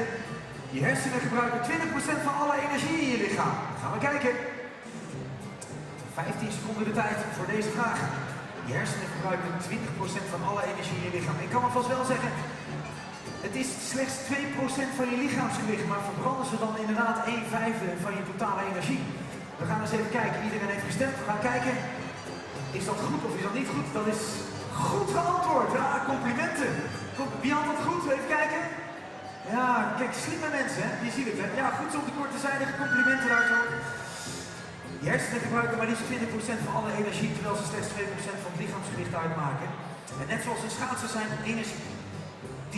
energie efficiënt moet inzetten voor topprestaties op het ijs, gebruik je hersenen die 20% energie om optimaal te presteren in je dagelijks leven. Klein tussenstandje. We gaan eens even kijken. Leandra. We gaan eens even kijken. Jeroen op de tweede plaats. Senna op de derde plaats. Die kan ook heel goed zingen volgens mij. Hartstikke fijn. We gaan er eens aan beginnen. En dat wil zeggen dat we doorgaan naar de volgende stelling. Let op. Vraag 4 van 5. De vraag die komt. Heel snel antwoorden. Hoe meer je slaapt, hoe beter. Snel antwoorden. Spannend. 15 seconden de tijd. We gaan eens even kijken of dat feit of fabel is. Ik zie mensen geconcentreerd op de telefoon. Ja, had nou maar meegenomen, maar u weet het antwoord, hè? U weet het antwoord, ik zie het aan uw ogen. Ja, 3 seconden te gaan. 2, 1 en de lijnen zijn gesloten. We gaan eens even kijken. Ja, inderdaad, dat is een fabeltje. Dit is niet helemaal zo. Het gaat namelijk niet om de hoeveelheid slaap, maar om de kwaliteit van je slaap. Net zoals een schaatser niet alleen langer, maar ook slimmer moet kunnen trainen, geldt dat ook voor je nachtrust. Kwaliteitsslaap helpt om je fris en alert te houden.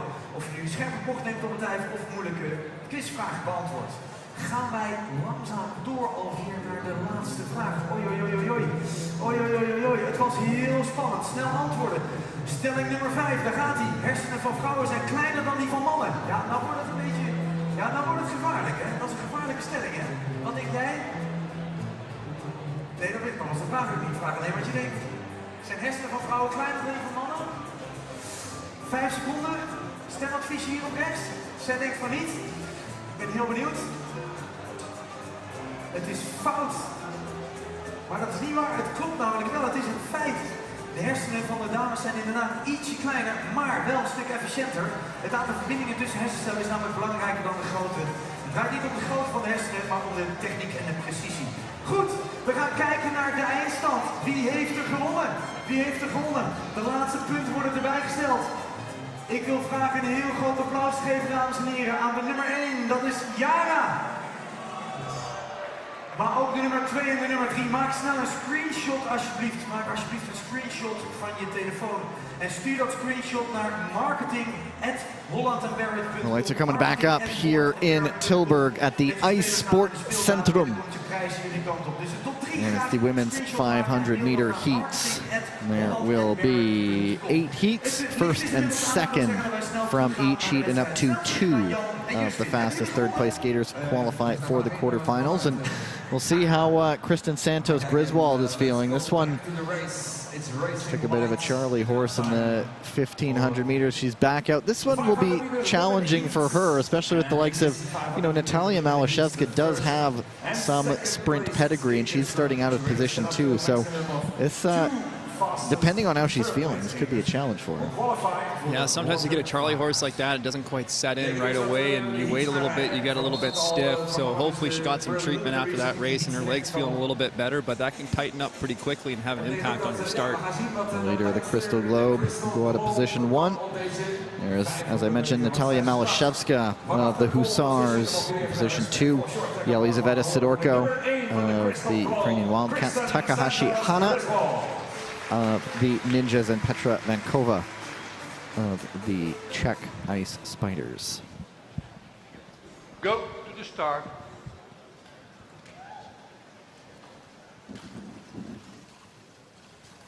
Ready.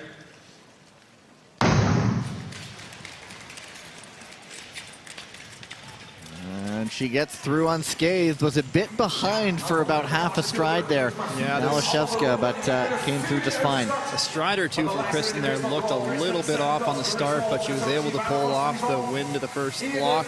Now she's pulling away with Malashevska. The big goal is to, especially after picking up a bit of a knock like that, is to not risk having to do extra races tomorrow. And she is on course to avoid any repechages this weekend. There's a spill. Sidorko goes down again in that same corner, but it is now just overpowering from Kristen Santos Griswold and getting that good time. This is, as the old mentioned, the 500 meters. The time is important in these races. Absolutely, it's going to better your start position in the next round of racing. And as we know, those first 2 start positions are the advantage in the 500 meter. Let's wait for the official result. We just saw the finish after. And of note, there is not going to be Sandra Velzebor in the 500. She is in the 1,500, but the wear and tear of the season getting to her a little bit. And so when you're having those events that you can sort of maybe take off for a little bit, you have those points in the bank, this is the one. Yeah, there's a lot to be calculated by the coaches and the skaters on the World Tour when you're looking at the Crystal Globe. Sandra Velzebor dealing just with a little bit of a lingering issue with her leg, so she's taking this one off not to overstress it. You know, in the overall Crystal Globe standings, you're going to use your best 15 finishes. So if you completed all the races in all 6 World Tour events, that's a possible 18 races, so you can throw out your worst 3. So Xandra and her coaches and her team are probably looking at that saying, you know what, let's play it safe here. We still got more World Tour events, World Championships coming up. You can afford to throw away a race, but this is also an opportunity for Kristen Santos Griswold to extend her lead. Velzebor did also only just do the 1,500 at the European Championships in Dresden. There's Hanna de Smet. She's the seeded skater in this heat. Gabriela Topolska, Kurokawa Ki, Lisa Eckstein, and Holly Hoyland. De Smet currently in the 500-meter discipline standings on the World Tour is in 4th place. Go to the start.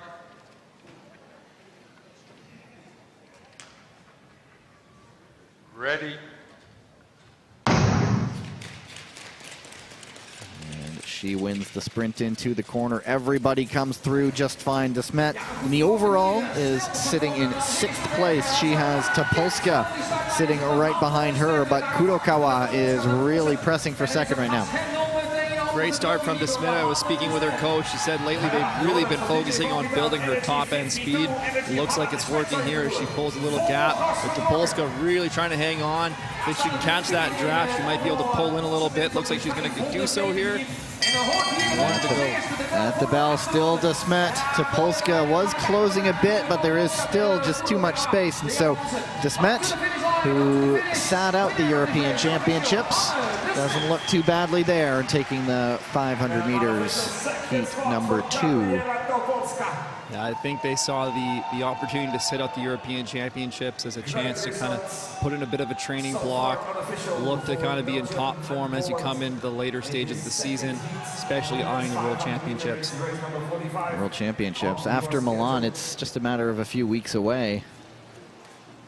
This year back in Beijing. Here it is, official on to the they have made those results official. Kurokawa, her third place time, 43.842. So she is the faster of the 2 third place results. Her teammate Takahashi Hana has a 44.837. And so heat number 3 has the world champion, Kim Boutin, and Ariana Segal of the Italian Gladiators, Ksenia Adamenko of the Ukrainian Wildcats, Tineke Dendalk of the Ice Bears, and Hedvig Hilda of the Norwegian Vikings. And Boutin, who wins so many races thanks to that first dash into the corner. Well, yeah, she's the reigning 500-meter world champion, Kim Boutin. She's so quick off the line. She's got a blistering start. She's going to use that to her advantage here to open up a gap. Go to the start.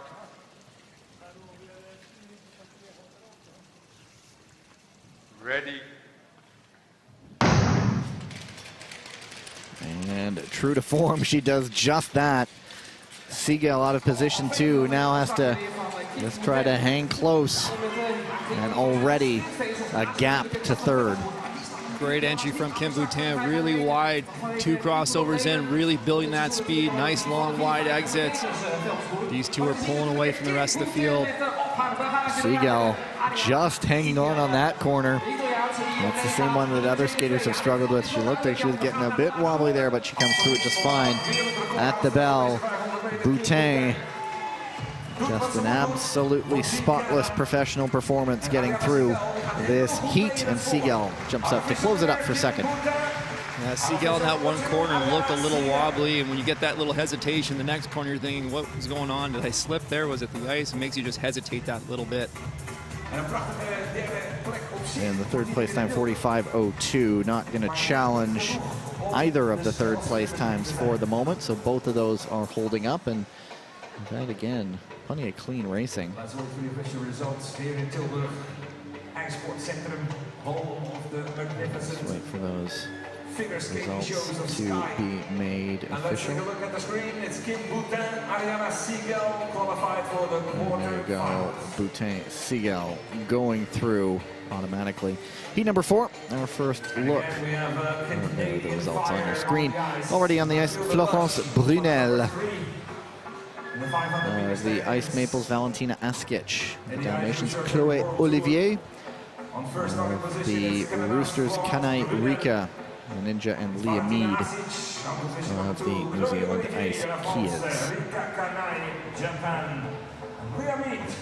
So again, if you're looking at the birthplaces, 3 skaters born in Canada out of 5 here Only 1 representing Canada. have passport, will travel.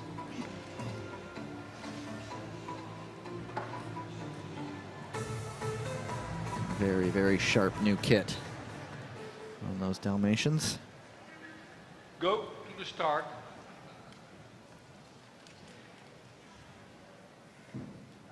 Ready. And Brunel already opens up a gap into the first few strides.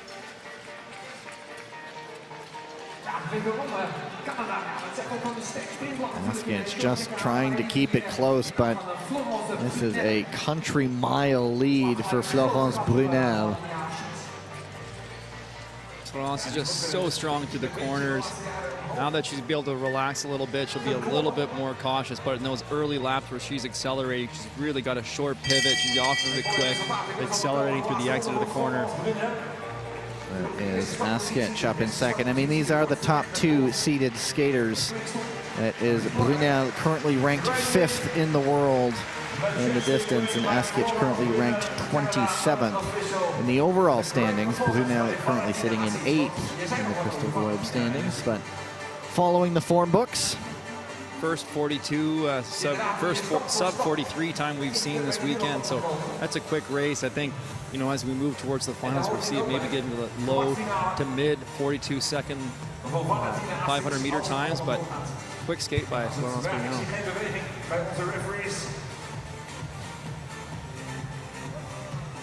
Talked about start positions earlier. Florence Brunel is one of those skaters too that on the go to the start really sets her position quite low already before the starter calls for, go to the start, gets quite low, and then he calls ready. She's nearly already down in position. And there you go. Top 2, the 3rd place time for Olivier, not enough to move on. So still those top 2 heats have the top 2 fastest 3rd place times and no advancements so far, so they are hanging on. Yeah, and that's usually a result of the serpentine factor that we talked about, where, you know, the 3rd place skater is going to be closely ranked to that 2nd place skater in those top heats, so they're generally closer in touch, so they're going to hold on a little bit and usually get a faster time. Innovation for Michelle Velzeboer. She's joined by Annabelle Green, Danae Blais, Aurélie Levesque, and Hyo Jin Kim. Go to the start.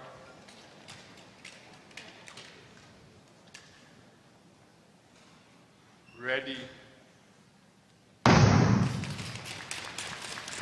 Velzeboer, it's often when they put together the mixed relay side, it's pretty much all season been Velzeboer and Velzeboer skating the women's races, and then they just mix them up in various positions. Let's watch Danae Blais here. Oh, quick, easy inside pass there. Is able to step out wide, so still get a nice entry into that corner and build her speed out. No hesitation there. She'll try to track down Velzeboer now. She closing right up, carrying a lot of speed. Velzeboer has been out in front for quite a while. We'll see if Blais takes the risk. Not going to do it. She's going to, well, now she does. Looking for it, backs out. Probably the better decision when it's first 2 going on, and Michelle Velzeboer takes the ovation from the home crowd. You certainly want to try to better your start position, but you don't want to take any risks.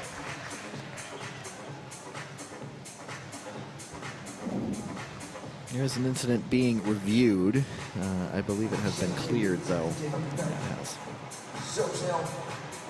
Close-up look at the crossover start of Michelle Velzeboer.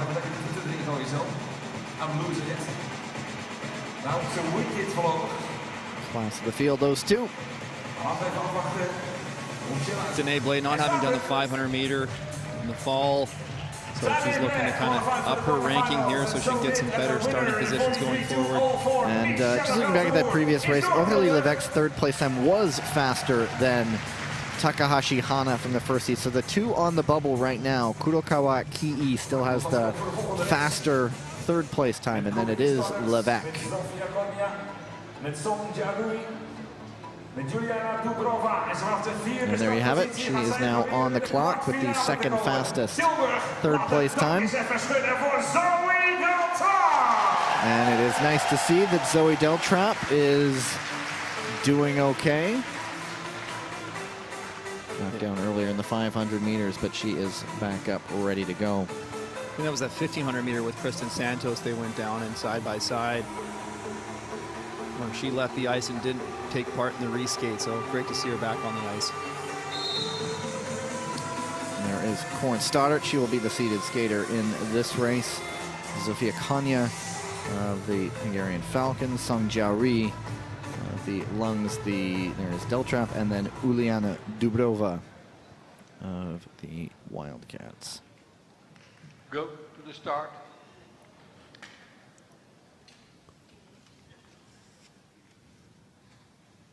Ready. Stoddart, pair of bronze medals in the 1,000 meters in Montreal, and then a lot of her other medals have been in the 15. So the 5 is maybe not her forte, but up right now in 2nd. Great start from Konya there from 2nd position, getting out of the lead. Corin Stoddart looking to set up the inside. jumping through. Kanya's going to want to jump on that, tighten that gap up. Don't leave any doors open. Song looking around, poking on the outside. Good job. And makes it stick. Kanya out early, just not able to hang on, and now it's Deltrap into third. Stoddart is under some pressure, but it is Song who's just going to go for second, and Deltrap gets up to third. 43.98. That might be a new faster third place time. Stoddart again patient, let Kanya go in front of her, and then timed her move to skate away with the win.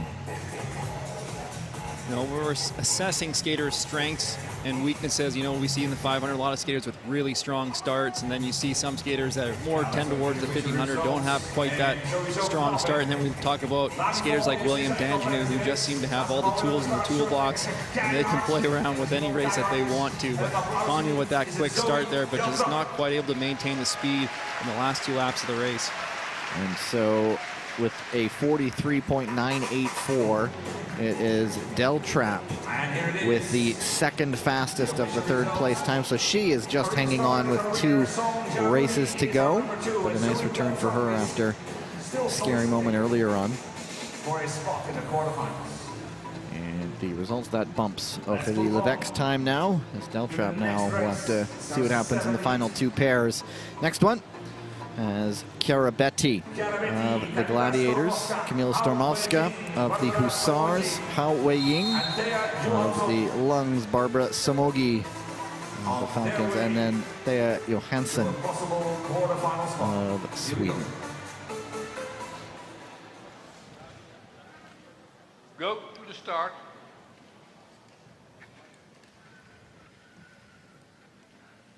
Ready.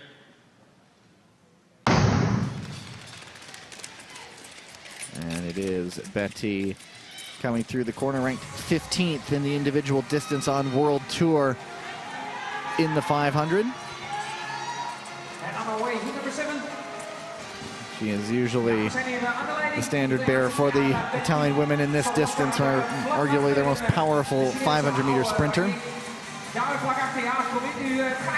Stormowska looking around, not quite enough speed. She's going to look to jump up the inside. Betti with a wide entry, allowing Stormowska to jump up the inside. They're still top 2, but it's 4 still alive on the final lap, and it is Howe taking a look. But Betti, good defensive skating. There's one more chance at the line, and she does reach out. I was wondering if she was going to remember to reach because Howe was pushing, and she almost did it the last second. Oh yeah, got to stick the skate out. Great last minute, last second shoot there from Betti to hold on to that second place position. It is Stormovska who gets the victory here. Look at that inside pass, Betti with the wide entry. Chiara Betti was doing a good job with the speed track wide, but you got to watch that if you're slowing down still on that track, you're leaving that inside lane open to be passed. There it is. Right at the last second, gets the blade out because Howe was pushing all the way. It's one of those where if that was 1 more meter to the finish, it might have been a different result. Or if it was almost 1 meter sooner where she was, oh yeah, got to stick it out. Yeah. That's something to note, right? We shift the track left to right, so we have 7 tracks, and we shift the start line, but the finish line doesn't shift. So sometimes there could be a longer distance or shorter distance to the finish line coming out of that corner. All right, and now it's time. And that time won't be enough. And so if you are Kurokawa Ki of the Japanese Ninjas, you should be fairly confident. But heat number 8, Petra Yashapati, Ariana Fontana, Dita Van Oorschot, Julie Latai, and Phoebe Stenz. And so that's a lot. That's a pretty strong heat here. It's a good heat. This race certainly has the potential to get a quick time. So Deltrap might be holding her breath right now. It has the current European champion, Yashapati. It has Ariana Fontana. It has Dita Van Oorschot, a returning Julie Latai. So buckle up, an early chance to here. Any predictions, Gavin? No, just that's not my job. You're the expert. Go Fontana and Yashapati. Ready. I would certainly not argue with that. And it is Yashapati, the European champion, diving into the corner. The European 1,000-meter champion right behind her. And Latai is trying to get up into third, and she's hoping that releases her to try to close that gap. Van Oerschaut allowed it to get out, but there's just such strength on the front. Yashapati and Fontana. Watch Fontana here. Good speed track, nice and wide. Should be able to carry some speed out. Look for the inside potentially. Or no, nothing there. Yashapati closing the door. And certainly something to hang your hat on when you can hold off an advancing Ariana Fontana. Van Oerschaut did get back up into third, but a 45.17, that won't be enough to pip Zoe Deltrap, and so Kurokawa and Deltrap looks like they will get the third place results. Yashapati's really been improving over the course of this season. We saw her a lot in the early World Tours. I think she's one of those skaters that's kind of knocking at the door for a shot at the podium, kind of just waiting for that moment at the right time, and then perhaps it's this weekend with the absence of the White Tigers. Looked very, very strong there. And the Hungarian Falcons, I believe, have been shut out so far this season. And that is indeed the case. So they're looking to get on the board in the medal standings on the World Tour this season. And now we switch it up. As you see the results, Yashapati, Fontana taking this one. The men are out on the ice for the men's 500 meters. And this one, it certainly has plenty of talent to look at, as you see the qualifiers. But we'll run through Heat 1. It has Steven Dubois, Furkan Akar, a very good sprinter in his own right, Quentin Vercock, a man who has international senior level hardware last season, Lucas Ku of Brazil, and Valery Klimenko of the Kazakh Nomads. So there certainly is some horsepower at the top of this race.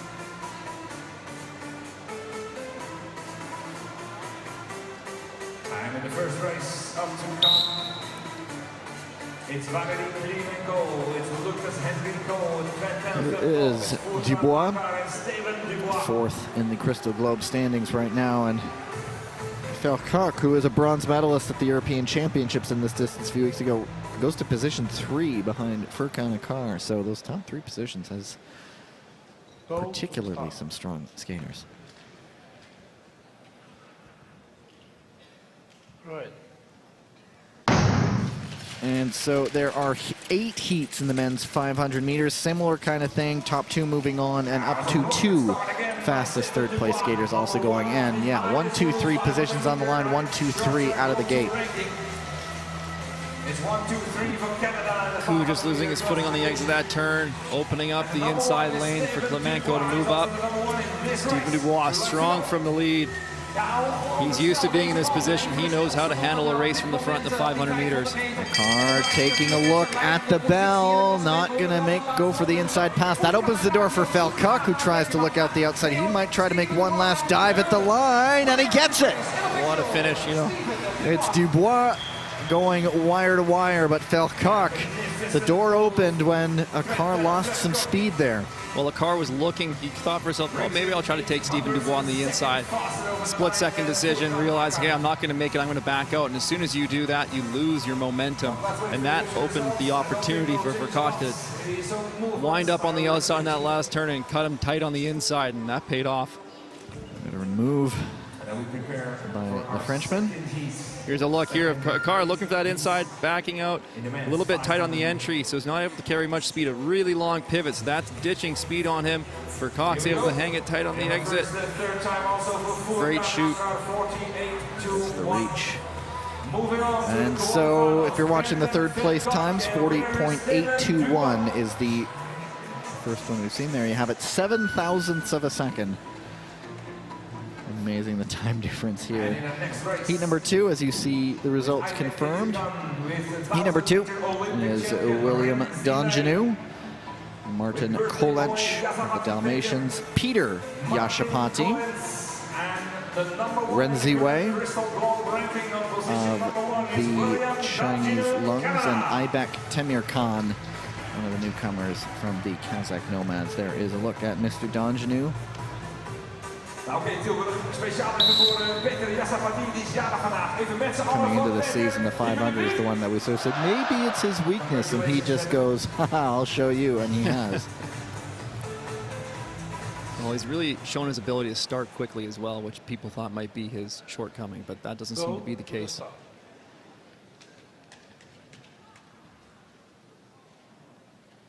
Right. And then as a taller skater, he's just so tough to pass. Absolutely. And there you have it. Donjanu out in front, and it's now a monumental task. Catch and pass that man. He's so difficult to pass for several reasons. Like you mentioned, Gavin, he's got those long legs. He can take up a lot of space on the track, but he has the speed, and he has better track pattern, I think, than anybody. But he's getting back on his heels a little bit there on that corner. We've seen some people falling, but he's able to maintain it and keep his speed going. And at the bell, it's William Donjanu, and then the pack trying to catch him, and the door open, Yashapati, while Kolench and Ren were battling for second. That opened the door for Yashapati and snuck on through and gets second place. There is a review on that incident between Ren and Kolench, however. That's that opportunistic passing by Yashapati there. Ren going up the inside, making some contact with Kolench there into the corner. Both skaters losing a lot of speed, and Yashapati able to capitalize on it. So, Donjanu. Yeah, just a few moments in that race where Donjanu coming out of the corner just looked a little bit unstable. Here's a look at that pass again. Or no, sorry, this is at the finish. Hopefully get a replay of. Next time we get a chance, we'll see if the luggage arrived for Donjanu.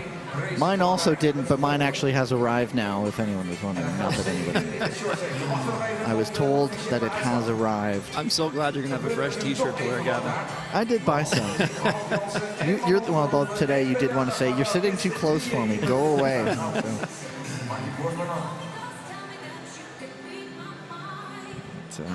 Donjanu. So here's a look at Ren Ziwei. Kind of off balance as he starts this pass and looks to the inside. He wanted that move already. Got his hands up, arm out. They're looking possible contact from behind. Yeah, a little push on the hip there on Kolench, and both skaters really, well, Kolench is way out there afterwards. And Ren didn't get any speed built off that, so Yashapati's able to carry it through. Sort of looked like the University of Sign Up. I didn't do anything. I'm pulling my hand back there. But we shall see. You got to watch those hands as a racer. You don't want to be putting them up and touching somebody as you're entering the corner, because that really is going to stand out to the officials. And we do throw it down to the ice. After review, we give penalty to skater number 50 from People's Republic of China and give advancement to skater number 98 from Croatia. And there you have it. Ren penalized, Kolench advances, and so that takes away one of the third place spots. And so Furkan Akar with a 40.821 is on the bubble. That was faster than this heat anyway. So, well, the 40.8 is a pretty quick time. I don't think this ice is exceptionally fast. I think 40s is going to be quick time for these skaters. There's that hand contact from behind there. Just enough to throw him off, and then he does the, I didn't do anything. Yeah. Whoops. And so if there is another advancement, we throw out those third places completely. Here we are. Heat number 3, Jordan Pierre-Gilles, Itzhak Dalat. Innovation, Reynes Berzins, Koike Katsunori of the Japanese Ninjas, and Dennis Ors of the Anatolian Pars.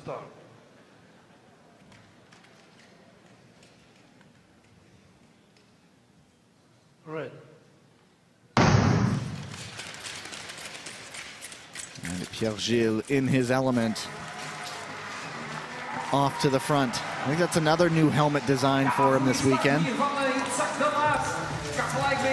Jordan Pierre-Gilles just so quick, so powerful in his strides. In those opening 2 laps, he's so difficult to maintain in contact with.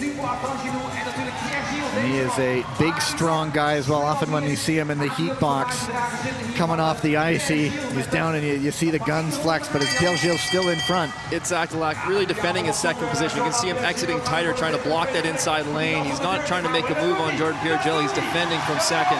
Berzins jumps up into third, tries to get up into second, but Dalat hangs on and a fist pump. Job done for him, but Jordan Pierre-Gilles.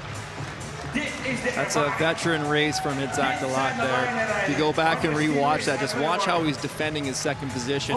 Jordan Pierre-Gilles skating that wider track. Itzhak Dalat staying on his inside shoulder, blocking that inside lane so that the passing skaters really don't have anywhere to go, because it's quite difficult at that speed to go looking on the outside for a pass. So, smart race. And here it is. And there is some of the defensive work that Itzhak Dalat had to do. Koike dropped some speed, trying to close up right there. That allowed Berzins to get up to third. And you see Itzhak Dalat really protecting the inside.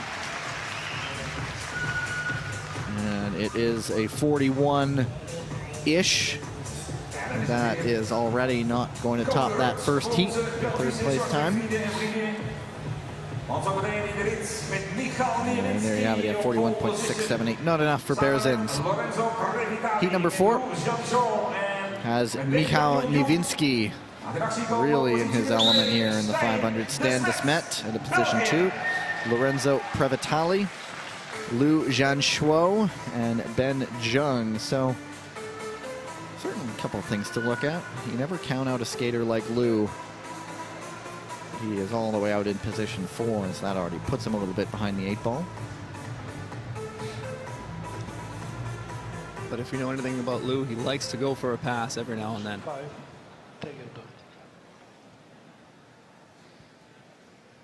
Go to the start.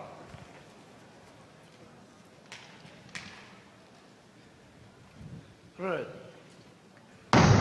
Always that start routine for Niewinski where he tenses fingers as he goes down for the start. And he is off to the front. Desmet takes a bump from Previtali. And that allows Jung to get up into third. Desmet stays on his feet. That incident will be reviewed. You got to watch when you're making those contacts there, because you can really lose a lot of speed if you run up the skater in front of you. Previtali making his way back into third, trying to close his gap down. Niewinski, Desmet making it close at the belt. Now Previtali gets right up there. Niewinski hanging on, and I think he will do just that. Desmet gets up for second. Liu goes down off the final corner and across the line on his rear end there. But Niewinski, what was a pretty challenging field in the end. Well, we're going to have to get a replay on that contact in the opening lap. Previtali looking to the inside. I think he's a little bit frustrated. I think he felt that Stan Desmet maybe had changed lanes on him outside to in, but we'll see what the officials are reviewing here. Here's another look. Previtali looking to go up the inside. Looks like it was cleared in the end. Right there. Stan Desmet did have the lead. And everybody getting to the line safely in the end, and Niewinski, and it looks like Liu took the tumble on his own off the final corner. On to the quarterfinals. Stan Desmet is our number 2. There it is. Whoop! Liu spun like a top there.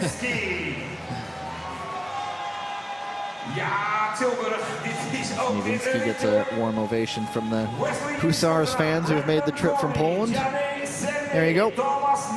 And still not as fast as that first heat. As we have just the one potential still advancing third place time. You heard a warm ovation. Yeah, position 1, Jens Van 't Wout, Crystal Globe challenger right now for the Lions. Also Thomas Natalini, DNA Cillier, Brendan Corey, and Wesley Yates. And so there is a lot of strength in this field too.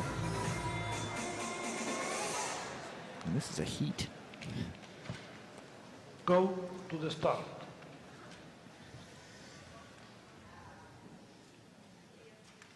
Red. And it's Cellier. I was just thinking he had the good start earlier this morning, and He was up there briefly, but Natalini fought back to get into second. Yeah, I think Celia could have been a little bit more aggressive on kind of shutting down that exit for Natalini, but Natalini held strong and took him right back. And it is Van 't Wout doing the business right now, the reigning European champion in this distance and challenging for the Crystal Globe overall title. Closing up, here comes Natalini a little bit. Inside, 1 to go. It's Van 't Wout, Natalini, Cellier, and Corey. And that is how they will finish. Corey almost jumped up for third, but just a couple hundredths off the pace. That one was under 41 seconds. Maybe not fast enough as compared to Heat 1, but it was close. We'll see what the official time is. But it is Van 't Wout, Natalini 1 and 2. There is no doubt about that. Nice clean race from Jens Van 't Wout there. Natalini working his way into second after the start, but he just looked a little bit uncomfortable on the exits, a little bit stuck on his left foot trying to get off the turn. 40.885 for Cellier. Not fast enough, couple hundredths of a second off the pace from the first heat, and so we'll go through repechage. So watch Natalini. See if we get another look at it. Seems to really be holding his left foot on the ice for a little bit while before being able to get that crossover off. Yeah, it's a little bit what we talked about, is if the ice is breaky, skaters are going to be a little bit more cautious. Results confirmed. Wout and Natalini moving on. Heat number 6 of 8 coming up. It has Pietro Sigel. There is Tunbor, Łukasz Kuczynski, Sean Shui, and Damir Kurmanov. See the ovation for Boer. En hij staat zelf op positie nummer 2. Oranje Leeuw, Teun Boer. A 23-year-old who lives in Nijmegen. We'll go out of position 2. Sigel, the man to beat, though, here.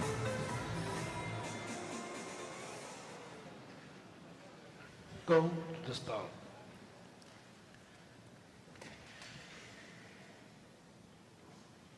All right. And he takes the lead into the corner. Tunbor, and then Łukasz Kuczynski. Sean Shui, the American youngster. We're looking around Kuczynski, but it's right now Sigel on the front. We zien dat Sigel een beetje vertraagt. Sean Shui, young American Eagle here, doing a great job sticking with this race. Showing no fear, but it is Sigel and Boer. Shui trying to get up to third, and it is the Gladiator and the Lion hanging on. Boer, I think that's closer than what it looked like initially. He made that one very close. Normally Sigel is the one who makes races close, never gives up, but Boer pushed around the corner. I'd be interested to see the picture there. He gives a wave to the crowd. A good race for the young American as well. Yeah, a lot of potential in that young skater. He's going to be one to watch. Here's a look at that finish again. And I think Sigel did just hang on, but Tunbor using those long legs. Reached early. Make it close. Sigel doesn't look terribly bothered, though. There you go. Look at the bend on that blade, and that might just be the camera angle there. Even third against some pretty strong talent. Sean Shui, I'm not satisfied with that one. Welcome to the World Tour. Yeah, absolutely. Time 40.875, almost a third fastest time. 40.821, still the one to beat. 2 more heats to go. This one has Miyata Shogo. Sean Shui, junior skater, 40.8. That is a quick time here. Sorry, go ahead. I was going to say, still more to come from him as a junior with this year and next year. And Miyata Shogo is the seeded skater in this heat. Brendan Kim, another one of the younger American talents. Zhong Yu Chen, Niall Tracy, and Nico Anderman. But Miyata, another young skater, he just turned 22. Go to the start. Red. Skater opting to be here instead of the Asian Winter Games. The medal races there get underway in just a few hours over in Harbin, but it's Miyata well off in front. Well, Miyata Shogo is really coming into form. His best World Tour of the season came in Seoul, so he's looking to keep that momentum going. It is Brandon Kim hanging on in second place. Then a bit of a gap at the bell. Still Miyata Kim tucked in right up behind him. He looks up the inside and he goes for it, makes it stick. I think Shogo saw him coming and thought, you know what, I'm not going to take the risk of trying to close this. We're top two here, let's go through. And 41, just over 41. And so that third place time, Tracy snuck up to third, but it won't be enough. So still chasing that one third place time. He had the one advancement. Brandon Kim always looking so comfortable. Let's look at the inside pass here. He gets off that left foot really well on the exit. Shogo just moving out wide a little bit, giving some space. Those two moving on. Whew, look at that, 9 thousandths of a second. There was, pardon me, 11 thousandths of a second's difference. Yeah, you have to note some of this talent coming through the Young American Men's program.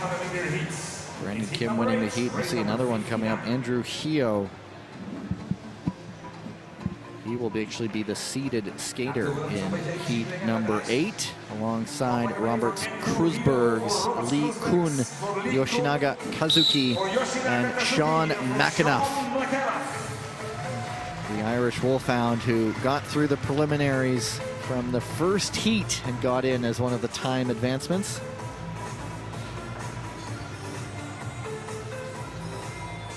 See there, Hio ranked 18th in the Crystal Globe standings.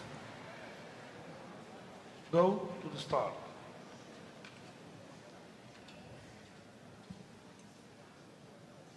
Red. Lee with a blistering start there from the third lane. All the way out in front and building an opening. Hio and Krusbergs leading the chase with work to do.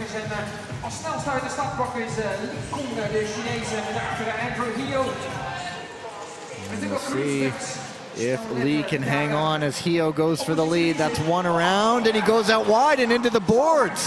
Krusbergs on the outside, shoulder bump there on Lee. And Lee goes down. McAnuff up into second place. It's Krusbergs in front right now. McAnuff trying to hold on for second. I think he will. And now, as we finish up the 500s, there is some work for our officials to do. McAnuff went by the coach's box, looking at his coach's hands in the air like, huh, okay, I'll take it. A good shake of the head for him, a happy shake of the head. Another one of the born in Oakville, Ontario, Canada, living in Hungary, competing for Ireland, and good moment for him potentially. And it looks like the officials already have this one potentially reviewed. It is on Berzin's, or on Krusbergs rather, outside to in potentially is what they're looking at. Well, great start from Lee. Here's the inside pass from Andrew Hio. Great job there, but his toe, you just see kind of digging in and chipping away. He loses his footing, and Krusbergs is going to look on the outside. We'll probably get a replay of that next. So Krusbergs on the outside, his hips just kind of shoulder check Lee there, and he loses his footing to go down. McAnuff defending that inside lane. And so it is Krusbergs is what they're investigating, and McAnuff hanging on as Yoshinaga. See McAnuff here as he goes by the coach's box. Oh, cuts us off there a little early. And if he is indeed through, it's a good moment. So there is a ruling down to the ice.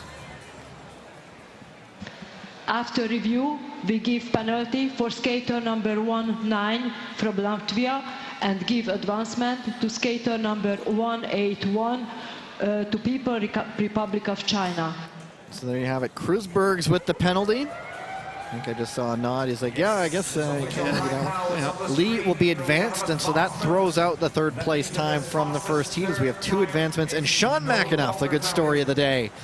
The Irish Wolfhound winning heat number 8 and will go directly to the quarterfinals. What's great for that? Doesn't have to worry about repechage. That's right, and that's going to put him in the points. Good moment for the Irish program as there is what happened there outside to in the lane change on Kreuzberg's, and nice moment for that man, that program. We have a winner, Sean McAnuff, Ireland, that moves on to the and he also gets to hear his name announced as the winner of the heat, Sean McAnuff. Good moment for him. Qualified for the quarterfinals. As you see all of the qualifiers.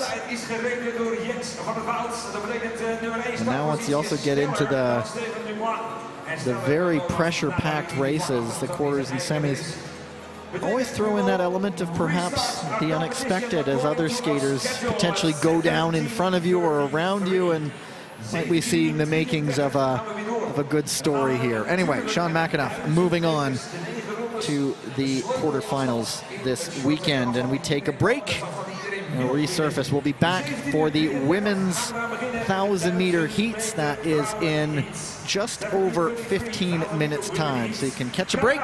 Back with you on the other side. Het top-ijsteam hier van IJsportcentrum Tilburg legt een fantastische ijstoer neer.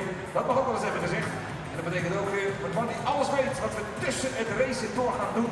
DJ van Kietown in zijn eigen Brabant. Welkom thuis, broeder. Wat gaan we doen? Dankjewel, opperbroeder. Hartstikke goed en fijn dat jullie er allemaal zijn, dames en heren, ook namens mij. We gaan zo meteen gezellige dingen doen en hele leuke dingen doen. Misschien zijn er zelfs wel wat prijzen te winnen en daarvoor heb ik jullie natuurlijk nodig. Dus ga zeker even lekker even naar het toilet of ga even wat drinken of eten bestellen. Maar wees op tijd terug, want we gaan zo meteen inderdaad waanzinnige gave dingen doen met elkaar. Allereerst waanzinnige gave dingen op onze grote schermen, namelijk de boodschappen van onze partners en sponsoren. Kijk even mee.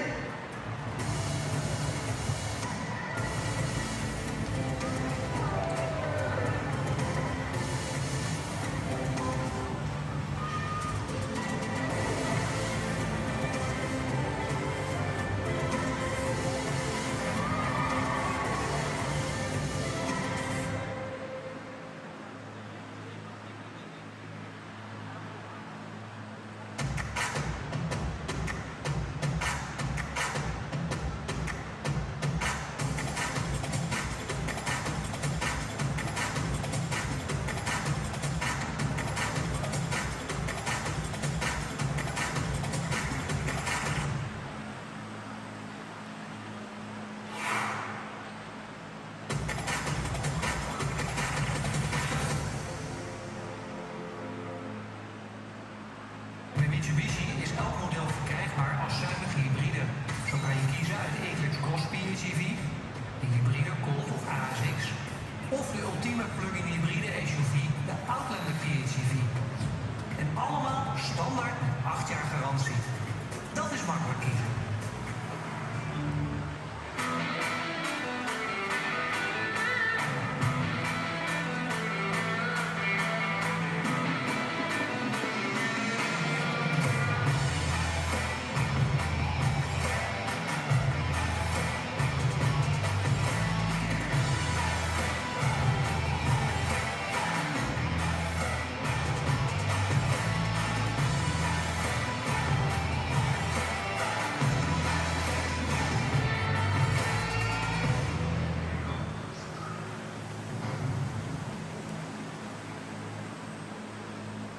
Hier in Tilburg zijn we graag in beweging. Omdat het leuk is en ook omdat het plezier geeft. Van jong tot oud, met elkaar en voor elkaar. Zo winnen we altijd. Dus doe ook mee, want samen fun, samen fit. Ga naar sportintilburg.nl om alle mogelijkheden van sport in Tilburg te ontdekken. De nieuwe Mitsubishi Mitsubishi Outlander PHEV staat vanaf maart in de showroom. Standaard met 8 jaar garantie. Dat is nog makkelijker kiezen. Mooi staatspark. Wel binnen, hè? Go to the start. Ready? Wil jij kans maken op een Daikin Onesie? Daikin is dé trotse hoofdsponsor van heel schaatsen Nederland. En heeft 25 officiële gesigneerde Team NL schaatswonsies weg. Ga snel naar daikin.nl/onesie. Scan de QR-code en maak kans op jouw onesie. Ja, dat is heel mooi en belangrijk, dames en heren. Ik sta hier helemaal aan deze kant, aan de overkant met een wit jasje aan. Voor de rest die mij niet kunnen zien, dat ben ik gewoon. Hi, iemand schuift terug. Oh daar, oh gelukkig, daar zitten mijn vriendinnen. Hartstikke fijn, gelukkig. Oh, ik dacht even dat het heel lastig werd vandaag, maar het wordt alsnog gezellig. Kijk, dit is de Daikin Onesie, dames en heren. Zijn er mensen die nu al zeggen van, nou, die zou ik wel willen hebben? Ja. Ja, ik ga zo meteen namelijk in de volgende pauze, in de volgende dweilpauze, gaan we iets doen met de Daikin Onesies. En ik kan je zeggen, ze zijn gesigneerd. Gesigneerd door heel Team NL van Short Track. Dus ik zou zeggen, zorg dat je zo meteen helemaal scherp bent in de volgende dweilpauze. Sterker nog, ik zou zeggen, zijn jullie ready? Dan komt het helemaal dik in orde. Maar ik heb altijd een beetje een voorkeurstribune waar ik naartoe moet. En dit is het moment dat je eigenlijk voor je hele tribune een klein beetje kan verdienen of ik nou jullie kant uit moet of jullie kant of deze kant uit moet. En ik zal het eerst maar eens even vragen. Moet ik aan de overkant straks met de prijzen? Moet ik aan deze kant zijn met de prijzen? Of moet ik aan de korte kant zijn met de prijzen? Oeh, korte kant hè. Ja, jullie zijn wel lekker bezig al de hele tijd. Dat is wel mooi, dat is wel gezellig, dat is wel gezellig. Nou, weet je wat? Ik ga gewoon eventjes wat doen met jullie. We gaan eens kijken of we het een beetje leuk kunnen maken met elkaar. Er zijn een hele hoop mensen weg, maar dat is helemaal niet erg. Heel even aan de overkant, for all the people at the other side of the stadium. Mijn Brabants is niet zo goed, sorry daarvoor. Can you wave if you're from Polska? Dat is één iemand. Nou, dat is meer dan genoeg. Let op. We gaan even iets heel simpels doen, lieve vrienden. Ik zou zeggen, we gaan even naar de overkant toe, dat is deze. Mag ik jullie even vragen, even 2 handen voor je uitsteken en een vuistje te maken? Vuistje maken, vuistje maken. En dan mag je ze eventjes naar binnen doen, ter hoogte van je schouder. Ter hoogte van je schouder mag je even je handen naar binnen doen. Met je handen naar binnen, let op, let op, let op. Let op, het is heel simpel. Gaan we samen even doen. Kijken wat de leukste tribune is voor een mooie prijs. Daar komt ie.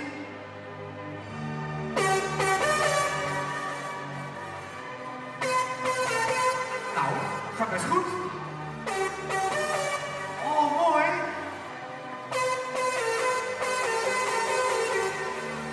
Doe mee, hè.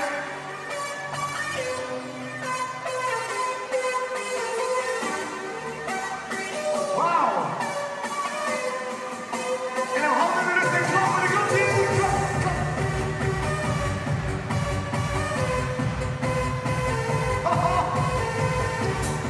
Als u het goed doet, mag u volgend jaar mee naar Italië, naar Olympische Spelen.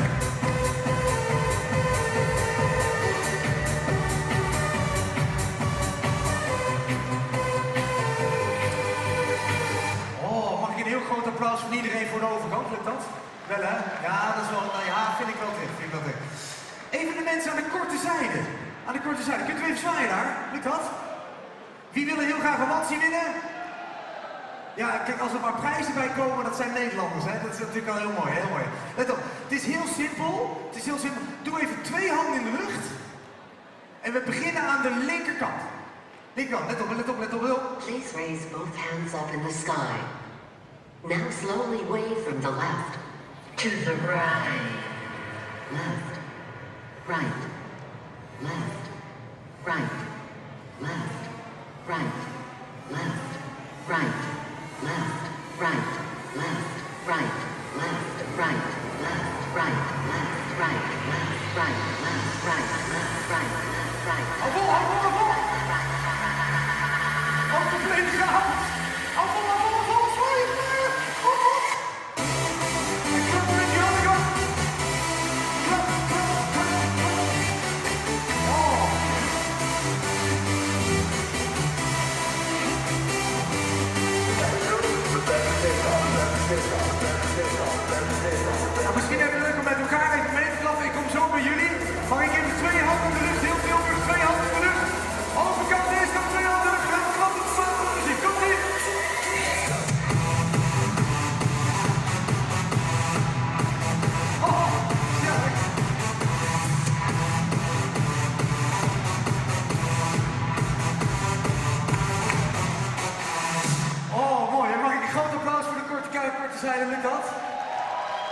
Ja, dat is mooi, dat is mooi, dat is mooi. Even kijken hoor.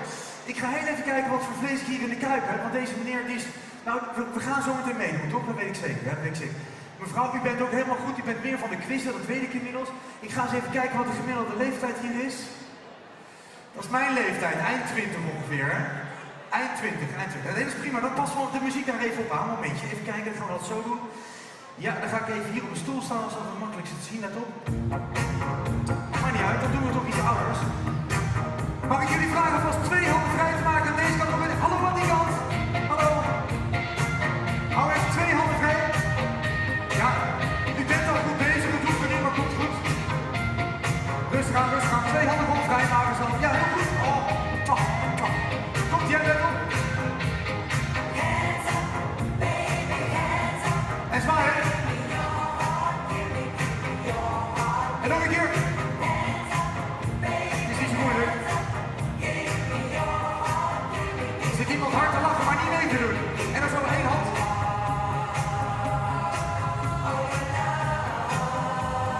Nou, het is echt een soort echt... Het campinganimatieteam is er niks bij, dames en heren. Het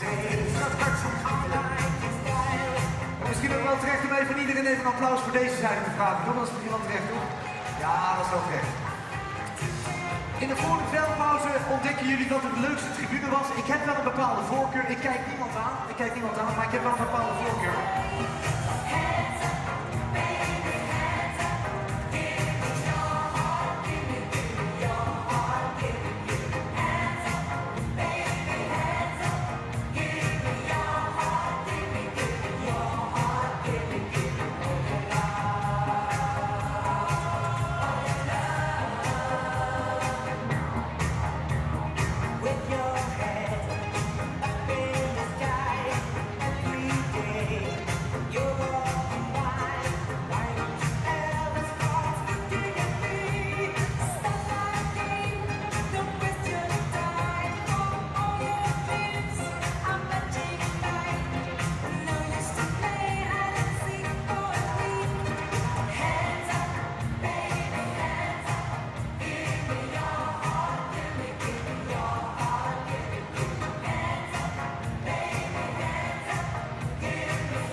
Ja, beste schaatsvrienden, wat jullie misschien niet weten, maar er staan hier jongens met witte broeken en grijze capuchons en witte helmen. Die staan hier, jongens en meisjes moet ik ook eens eerlijk zeggen. Die zitten allemaal in nationale of gewestelijke selecties. Dat zijn de top shorttrackers, misschien wel de nieuwe Nederlandse, Europese wereld- of Olympische kampioenen. En zij doen heel belangrijk werk. Ze moeten elke keer hoe zeg je dat, die dopjes, hoe noem je die dingen? De blokken, ja heel goed, dankjewel Jan. Die moeten ze opnieuw leggen en zo. Dat is misschien wel aardig om eventjes applaus te vragen voor die mensen. Want die maken een hele lange dag hier voor onze track stewards. Ja, dat is wel terecht, wel terecht. Goed. Nou zitten we in een donkere zaal. Eens even kijken. De lampen kunnen we managen. Hey. Mag ik even wat telefoons bij? Lukt dat? We hebben nog een paar minuten voordat de wedstrijd begint. Aan de overkant, als je een telefoon bij je hebt, en aan de korte zijde zeker. Als je een telefoon bij je hebt, pak hem er heel even bij. En zet het lampje even aan. Dan gaan we even wat gezelligs doen. Ik zie daar in het middenste vak zie ik nog wat bijgegaard. Dat is helemaal niet erg.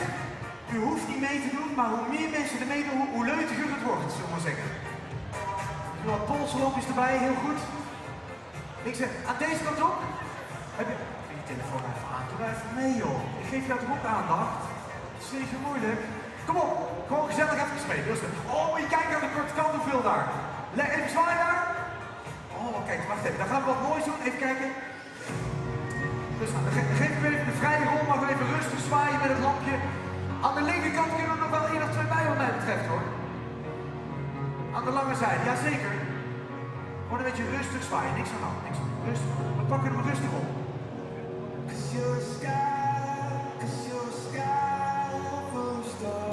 Ontspannen, niks aan de hand, niks aan de hand.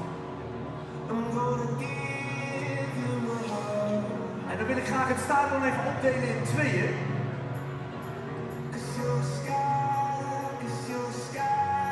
Nou, weet je wat? Nee, laat maar. Ga het naar 1 stadion. Dat was beter. 1 stadion.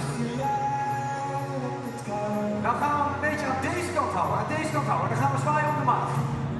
3, 4, 5, 6, 7, 8. En terug. 2, 3, 4. Rechts. 2, 3, 4, 5, 6. En terug. Keurig. Heel goed. Rustig aan.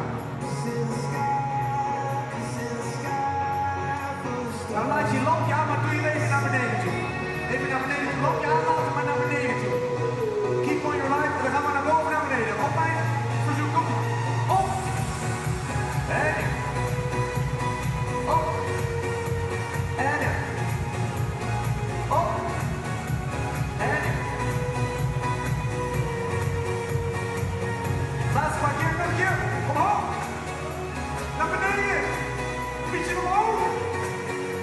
En naar beneden. En zwaaien. Oh, mooi hè. Je ziet juryleden naar mij kijken, maar die moeten naar het publiek kijken. Die doen het allemaal. Ja, hartstikke goed. Ik moet jullie een officieel compliment geven van de jury. Die gaan de hele wereld rond, deze mensen. Die vinden jullie het allerbeste publiek van heel de wereld. Dat is een mooi compliment hè. Jullie mogen langzaam de lampjes uitzetten, want we zijn genoeg bijgelicht. We gaan namelijk het officiële licht weer aanzetten, het wedstrijdlicht. Het showlicht is uit. Kijk eens, oh, even naar ogen wrijven. Oh, ja, dat is even wennen. En dat wil zeggen dat wij weer langzaam richting de collega's gaan, hier zo aan de zijkant. En wij gaan weer diep in de sport in. Wij gaan weer focussen van de tribunes naar het ijs. Wij gaan weer focussen van de gezelligheid naar de sport. En dat wil zeggen dat wij ook het stokje gaan overgeven naar Jan en naar Justin. Dankjewel DJ Funky Town, dankjewel Tilburg. Het is pas de eerste dag en het is nu al nooit te vergeten. Straks zaterdag en zondag zijn we uitverkocht, nagenoeg uitverkocht. Er zijn nog een paar kaartjes geloof ik. Schaatsen.nl vind je je laatste tickets. En natuurlijk, zometeen de 1000 meter. Misschien wel de mooiste afstand van allemaal. Waar we de echte sprinters en de echte lange afstand kanjes elkaar gaan tegenkomen. Natuurlijk een indrukwekkende track record hebben met onder andere Suzanne Schulting, meervoudig eindwinnares van de Wereldbeker. De World Tour, zoals die tegenwoordig dit seizoen heet. We gaan straks aan de slag met die 1000 meters. We hebben 8 heats bij de 1000 meter. Zowel bij de vrouwen als bij de mannen.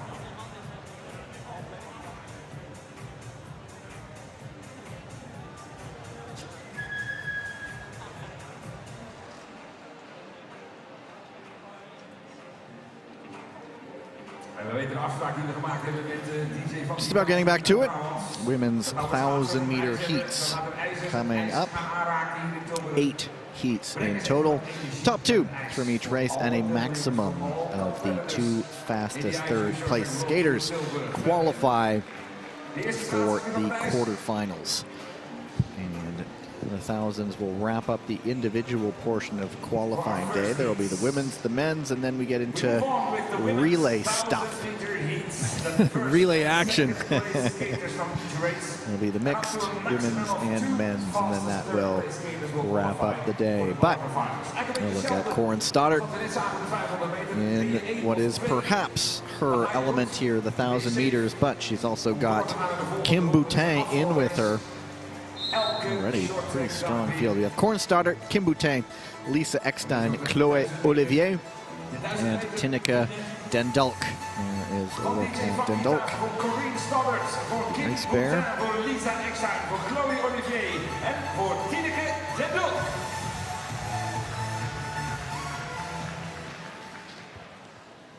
Go to the start.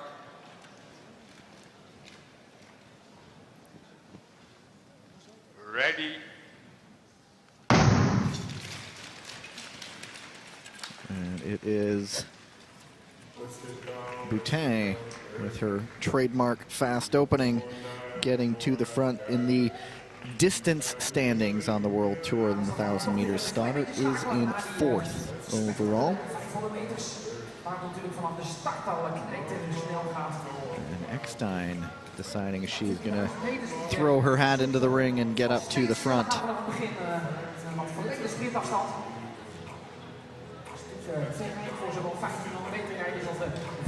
Boutin, the real strong 500-meter skater. She gets to the front to maybe calm things down a little bit, Tyler. Yeah, Kim Boutin just maintaining position in second there. Wanted to tuck in behind Corey Stoddard. We know how strong she's skating right now, so I think Kim Boutin might be looked to defend from second. Picking up a little bit, looking for the inside. There we go. Stoddard right back. From the Pacific Northwest of the United States, an area that doesn't often get snow and cold weather, but there has been some recent snow moving through that part of the world. British Columbia on the Canadian side of the border on down into Washington State. Speed's definitely picked up here. I think Kim Boutin, Stoddard have an opportunity to pull away from the pack here.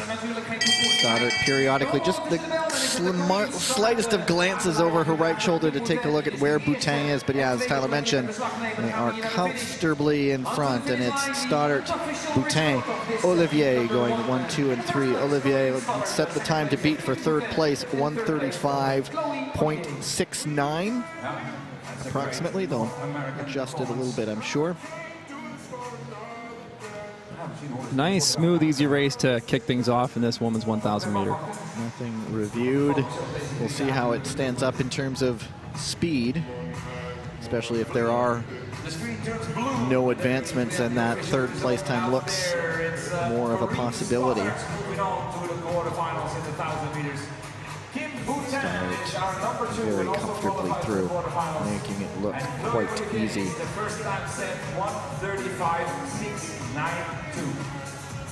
Second heat. Another chance to see Kristen Santos Griswold after taking that bump into the boards in the 1500, came back past her first test in the 500 with flying colors. She's in a heat here with Nakashima Mide of the Japanese Ninjas, Sofia Konya of the Falcons, Aurélie Levesque of the French Roosters, and Svetlana Rapetska.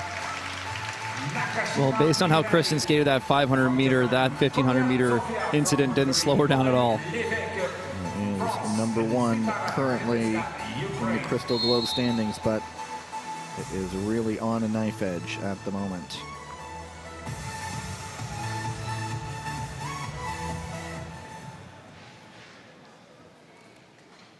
Go to the start.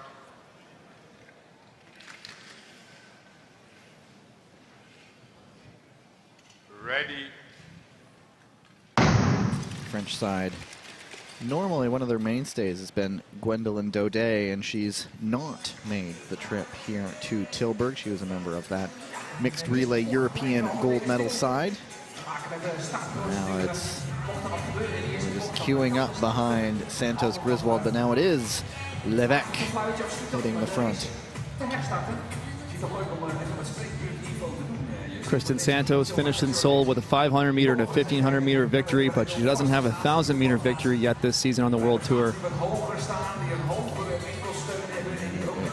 is Konya now deciding it's her turn to push for the front, and really winding it up now as Konya hits the front.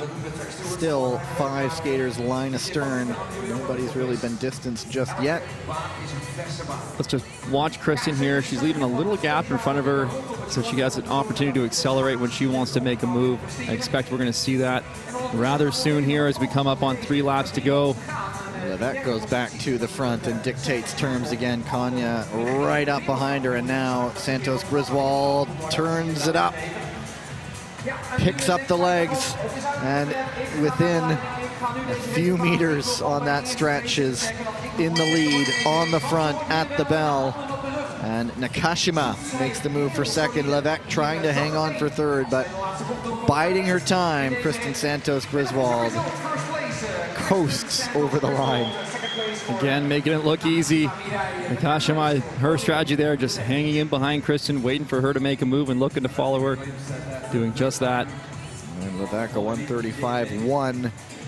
That's faster than her teammate, and so they have the 2 French skaters have the top 2, well, the only 2 third place times, but of those 2, it is Levesque, 1:35.105, currently in the driver's seat.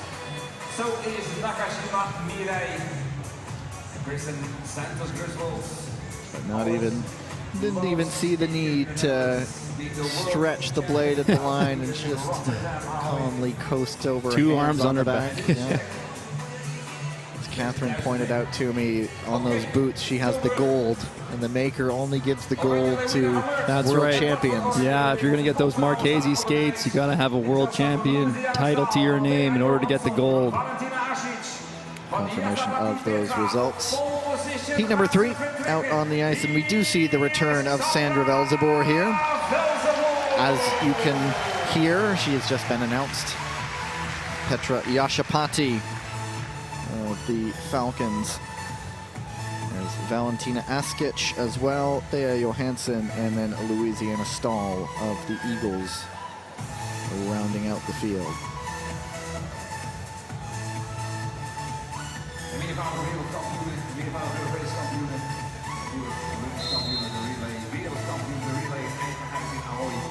Nu vanaf de eerste startpositie de leidster in de World Tour 1000 meter. Position 3. Go to the start. Position 5.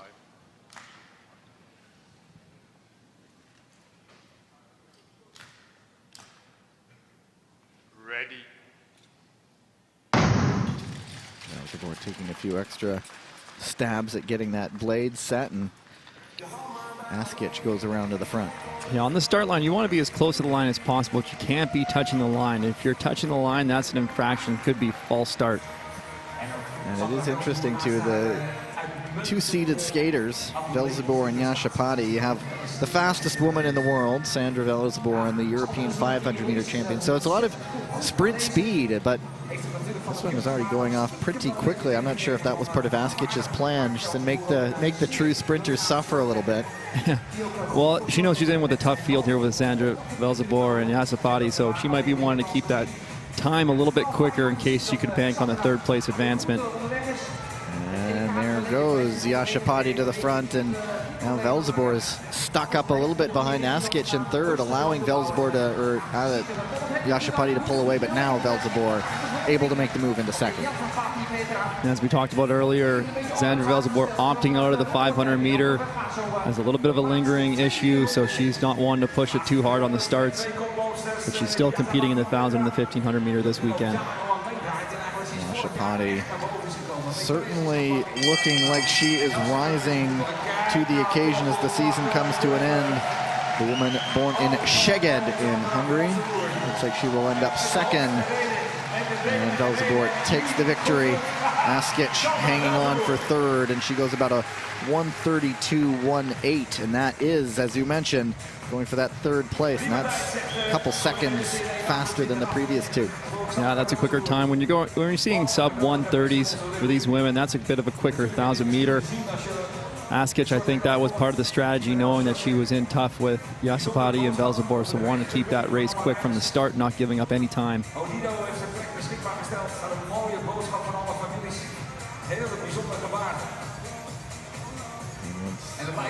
Velzebor was sort of stuck up there for a minute after Yashapati went through, but then she was off to the races once it was just the two skaters there going head-to-head.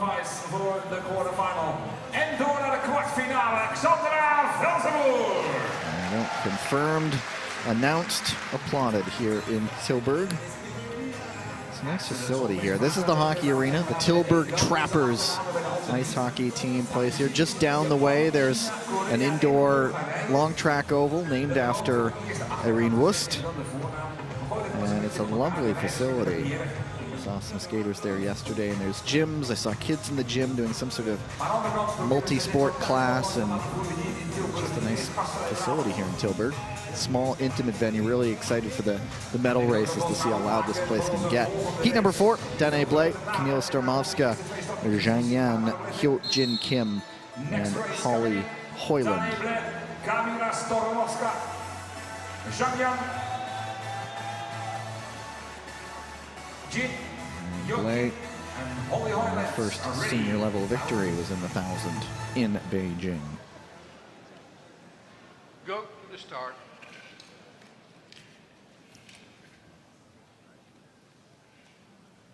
Ready. And Blay followed that up a week later with a silver in Seoul. That was a clear start. So currently in the classification in this distance alone, she is third in the World Tour standings, but she's certainly under pressure now. Zhang Yan and Kamila Stormovska. Well, Danae Blay, her go-to strategy is being at the front, so as she's overtaking here, I don't think it'll be long until she makes a move back to the lead. As you say that, third to first in the blink of an eye. This is where she's comfortable. This is where her strength lies, controlling the race from the front. She's great at progressing the race pace. Quick glances over left and right shoulders.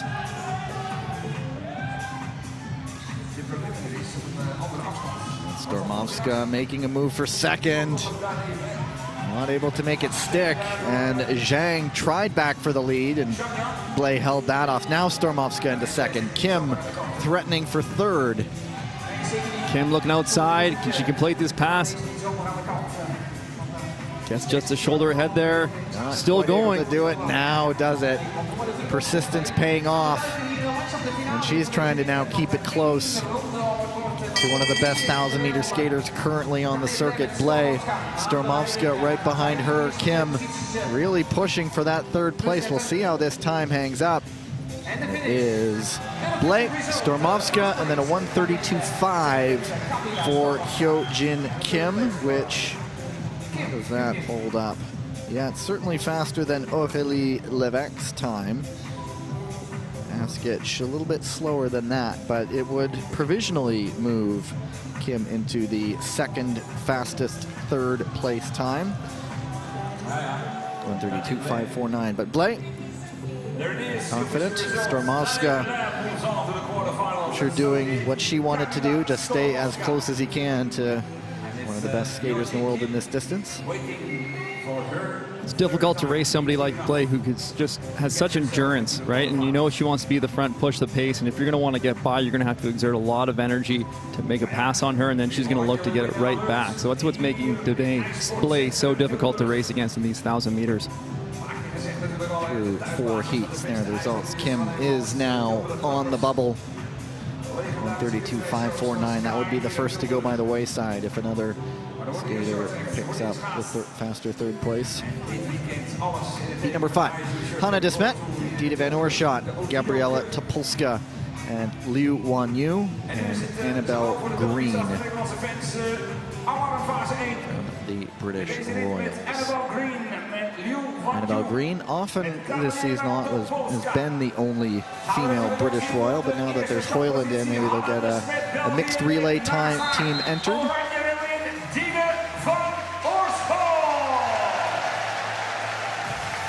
Observation for Van Oerschoot.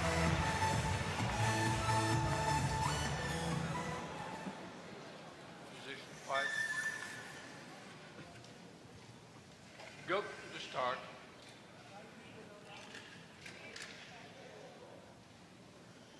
Ready.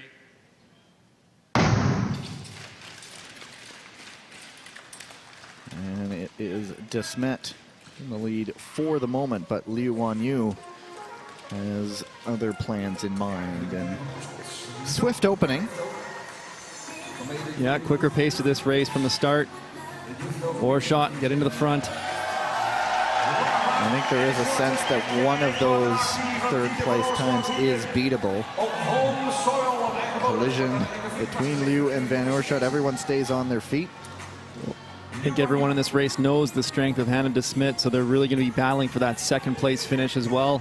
Trying to position themselves well in the front for when Hannah de Smet strikes to the lead. Once again, Van Oerschoot and Liu Wanyu, they've been back and forth again they go. You got to be careful you're not expending too much energy before Hannah de Smet takes off like this. Absolutely rapid. Third to first. Topolska also moving up now a little bit. Topolska patient earlier in this race, not making those moves, so she may have a little bit more in the legs. And de Smet now off into the distance. Topolska on the outside looking to cut inside here. And makes that stick. Nice pass. De Smet now, and Van Oerschaut and Liu battling again, but it's for third place as Hanne De Smet takes this one comfortably, and the fans trying to get Dita Van Oerschaut over the line. She reached out almost to just almost try to grab onto Topolska. Not going to do it. So it's Topolska in second, and a 1:32.51 approximately for Dita Van Oerschaut, and that would do it by a couple hundredths of a second if that time is confirmed. But again, it would be, so it is a 1:32.484, so that is one of the faster third place times, but still it is the second fastest third place time. But De Smet, once she's in front, that's all she wrote. De Smet's looking in top form right now. She's going to be tough to beat tomorrow. Is also in the quarterfinals. Look at the brilliant sign here in the Ijsport Arena of Tilburg. So often De Smet, she likes to sit back and make the moves, and this time completely different, where she's just the head and shoulders across the field. Yeah, when you know that you have that strength over the rest of the pack, it's often best just to get yourself clear and away from the field, stay out of any trouble, stay out of any danger, don't take any chances. The results, Van Oerschaut now, we'll have to wait through 3 more heats to see if that time stands up. Heat number 6, the younger Velzeboer. Michelle along with Ariana Fontana, Song Jiaori, Kurokawa Ki, and Yelizaveta Sidorko. Of course, Velzeboer descended, sort of the family business. Father skated, aunts skated, and then the immemorial one, Ariana Fontana. Usually it's been the black helmet. I'm not sure if the Italian flag on the back of the helmet is new. It feels new to me, because I'm used to just the black helmet, but I could be mistaken. No, I think I'm used to seeing her wear that one. But maybe my mind's playing tricks on me, Gavin. Go to the start.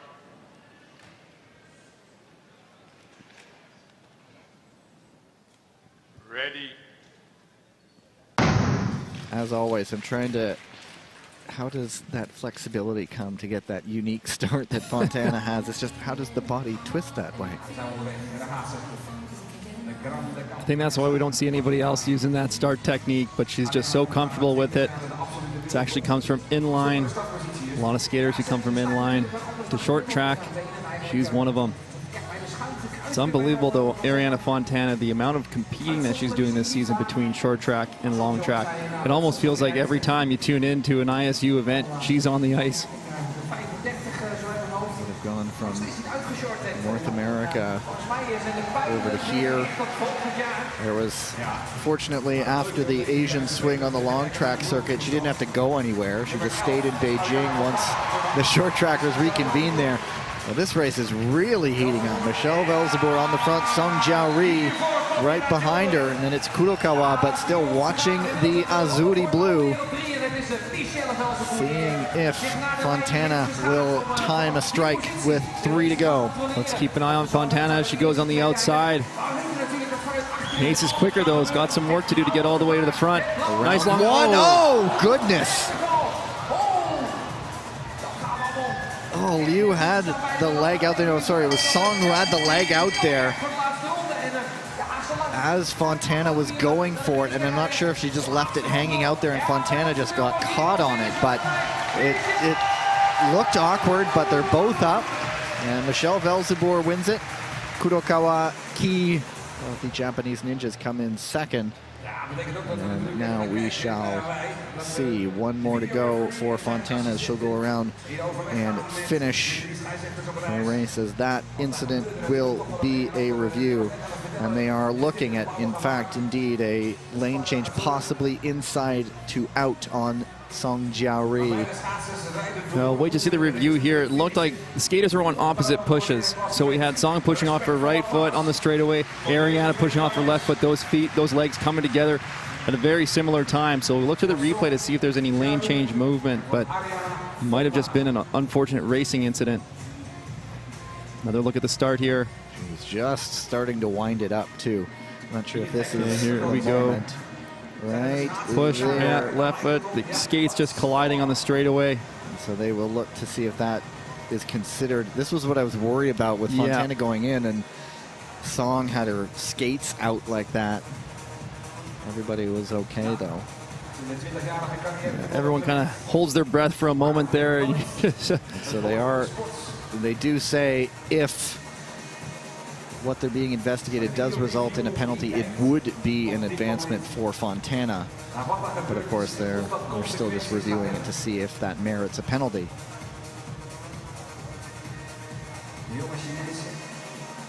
Song, one of the skaters we do not often see. In fact, I think this is a World Tour debut, as China has sent a big cohort of their most experienced skaters over to Harbin.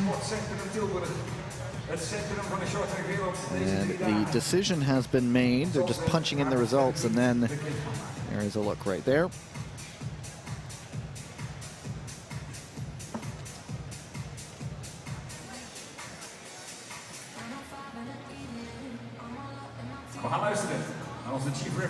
And so we will send it down to the ice. After review, we give penalty to number 6-3 from People's Republic of China and advancement for skater number 105 from Italy. And confirmed advanced, and that means Van Oorschot's third place time will be discarded. So at most 1 third place time moving on. So we'll watch for the replay here. So they're saying watch for the movement was going from inside to out. So Song's on the inside here. She sees on Fontana on the outside, shifting to the outside lane as Fontana is trying to make her way by on the outside, creating the contact. And that resulted in the blades clicking there. 2 more heats to go. Elisa Konfortola, Hidai Ami, Sarah Luka Baksky, Barbara Gakova, and no Phoebe Stens. I don't see her here, so it is 4 on the start line. Go to the start.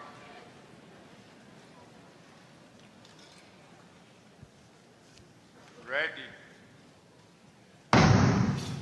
Konfortola was 3rd at the European Championships in this distance, and again that Italian side just building up so many different weapons. You have the depth, you have a Fontana, then you look and there's the likes of Ioriatti and Betty as a pure knockdown drag out sprinter, and Konfortola who can mix it up in a number of distances.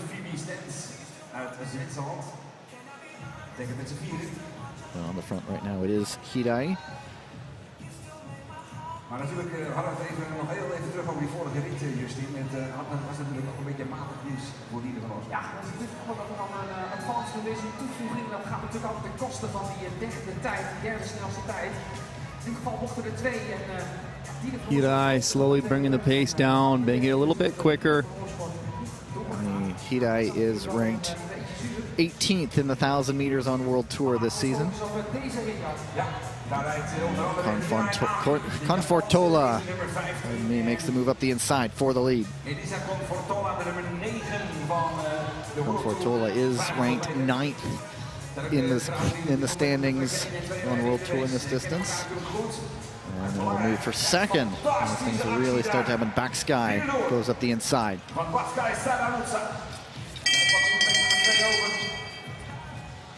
Konfortola looking quite comfortable right now as Baksky pushes up for 2nd, but it will be Konfortola comfortably taking that one. Not the fastest heat we've seen, but clean, controlled skate. We're finishing each other's sentences now.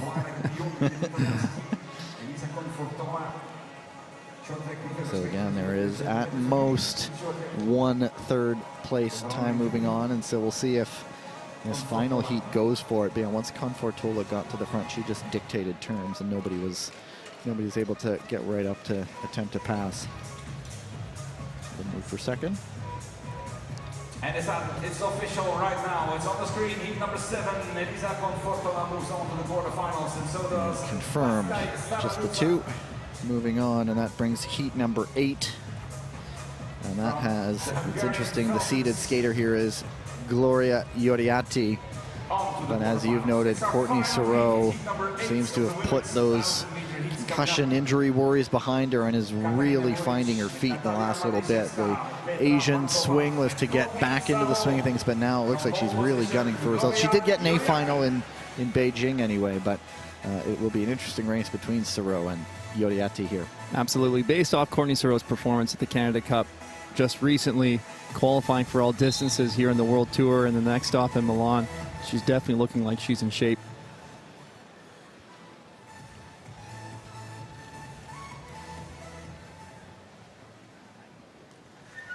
Go to the start.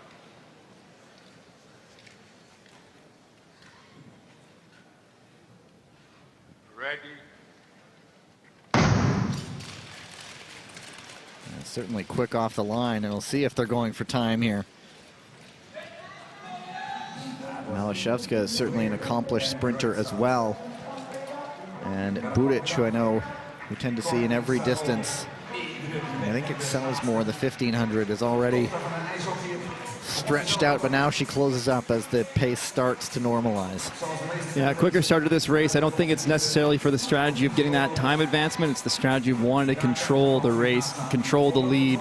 Courtney Sauro looking over her shoulder, inside, outside, making sure no one's coming just yet, but she's picking up the pace.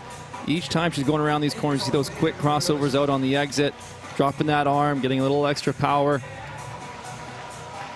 Speed's already sub 10. And it is Ioriatti maybe probing a little bit for an opening, making feints up the inside before heading back out wide to handle the turns. Malashevska, it's just 5, straight line right now. Well, if you can get the pace quick enough and you're in the lead, you know it's going to be a battle for that second spot behind you, and usually that can get you a little bit free as other skaters are battling for that second place position. Malashevska taking a look. Not really pressured for third right now. Now Malashevska maybe going the inside. Not this time at the bell.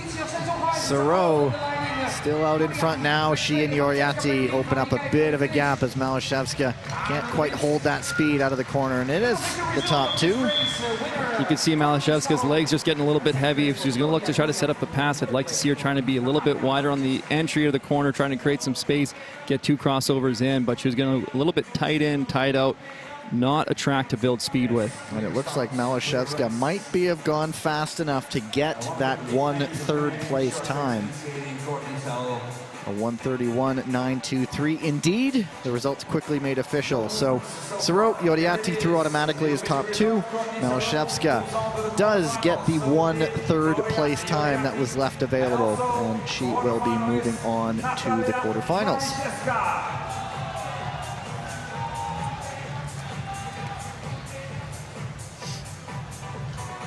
There you have it, the little Q next to Malashevska's name. And that ends the women's 1,000 meters, and the men are already out on the ice as you see the list of qualifiers who will be right into the quarterfinals. And on to the men's 1,000, same kind of thing, 8 heats, top 2 moving on, maximum 2 fastest third place skaters will go into the quarterfinals. And read these lists, and it's amazing that some of these are heats, and there's some pretty strong skaters who will start lining up. William Donjanu, the world champion in this distance. Martin Kolenc, the Croatian Dalmatians, Quentin Ferkok, Łukasz Kuczynski, and Zdenek Sapal. Hey, there's Sean McAnuff. He's had a good day. There you go. No relay for him today, so he's going to enjoy the races. And knowing he gets to go through in the 1500 as well. Or it's the 500, pardon me. Right into the quarters. To the start.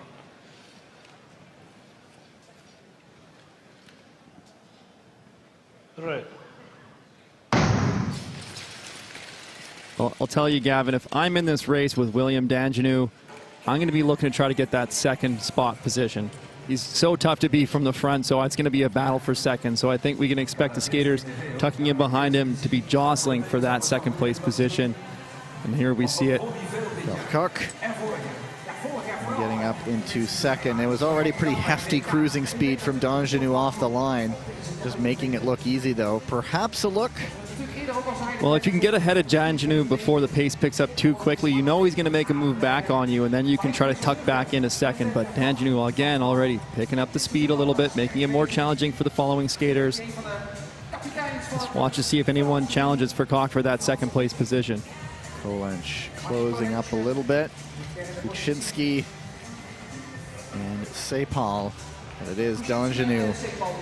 It just looks so smooth and so effortless from him. Danjanu looking a lot more solid on his left foot than he did in the previous race. You know, these skates, some of the bigger teams, they have skate techs that work on their skates. They adjust their bend, they adjust their rocker to improve their feel on the ice. Looks like he might have had a little bit of a blade tune-up because he's looking rock solid out there right now. Now the gap is open up. And Falcock more than happy to just sit in the slipstream. You mentioned when you're in a heat with Danjanu, you might just want to settle up and race for second, and he did what he could to get into that draft, do as little work as possible, and they just dropped the rest of the field behind them. And they make it look so easy, but you can see by the rest of the field, that is not an easy piece to maintain. Those legs are getting heavy by the end, but William Danjanu just has that speed, endurance, and that stamina where he can keep going, keep pushing the pace. Those results are quickly made official. And for Heat 1, just you're going to want to pay attention to the third place times now. Sepal 128.188. We'll see if it remains one of the two by the end of the 8 heats here. I'm going to make the prediction that it's going to take a little bit more than a 128 to get that time advancement. I expect we might see it a little bit quicker, maybe more in the 126 range.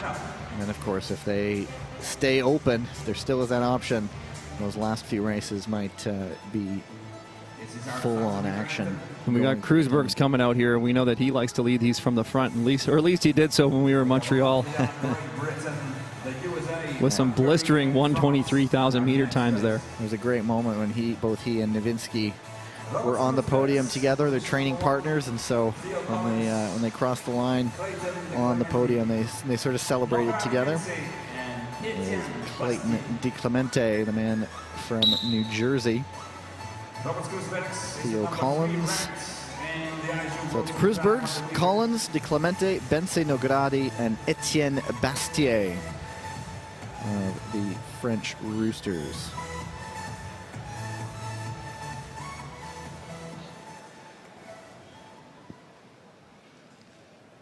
Go to the start.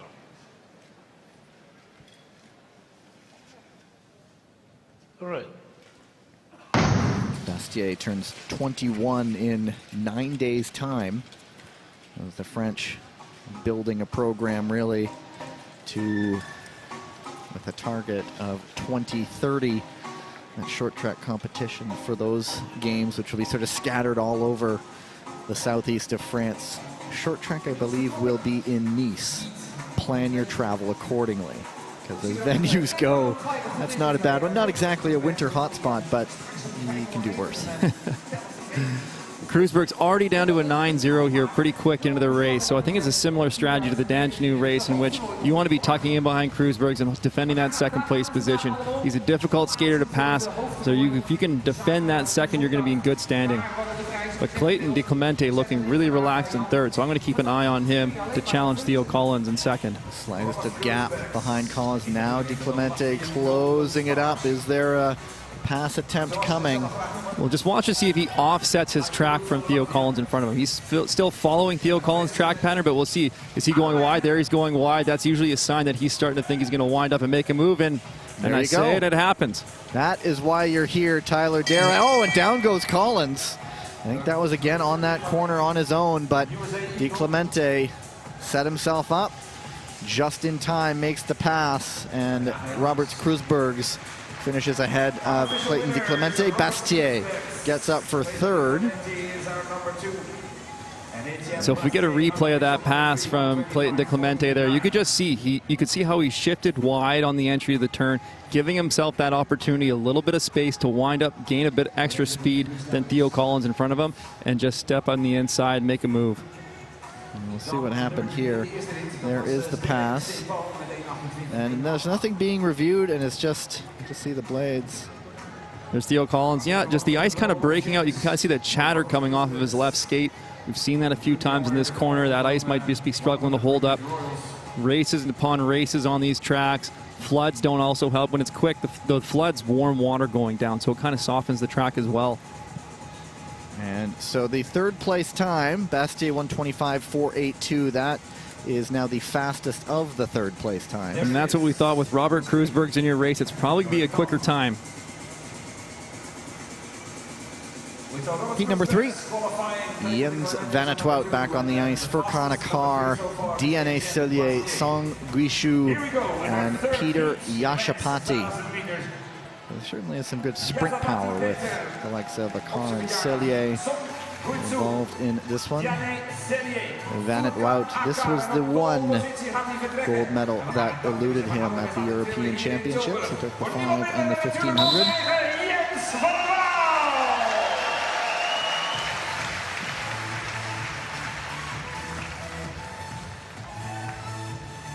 Jens van 't Wout's one World Tour victory this season came in the 1,000 meters. Go to the start. Right. The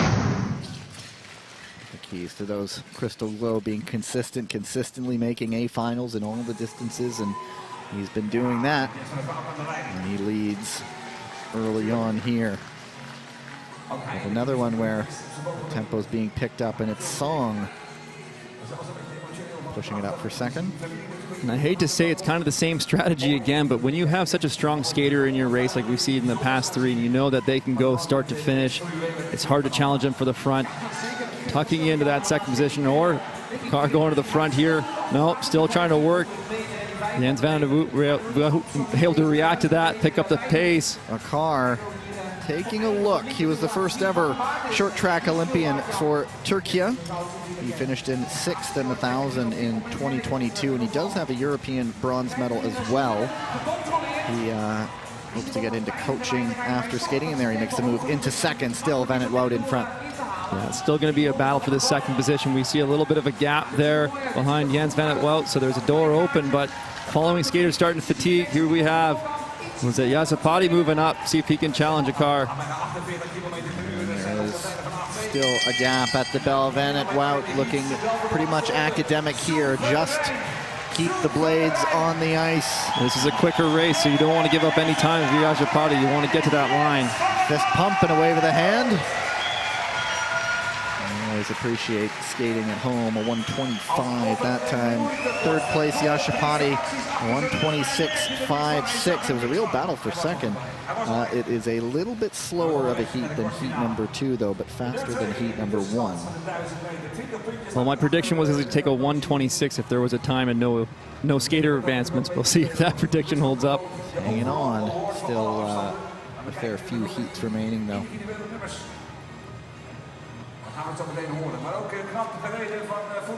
Just so comfortable, just making it look effortless. And had enough time to celebrate the victory lap, soak it in a little bit.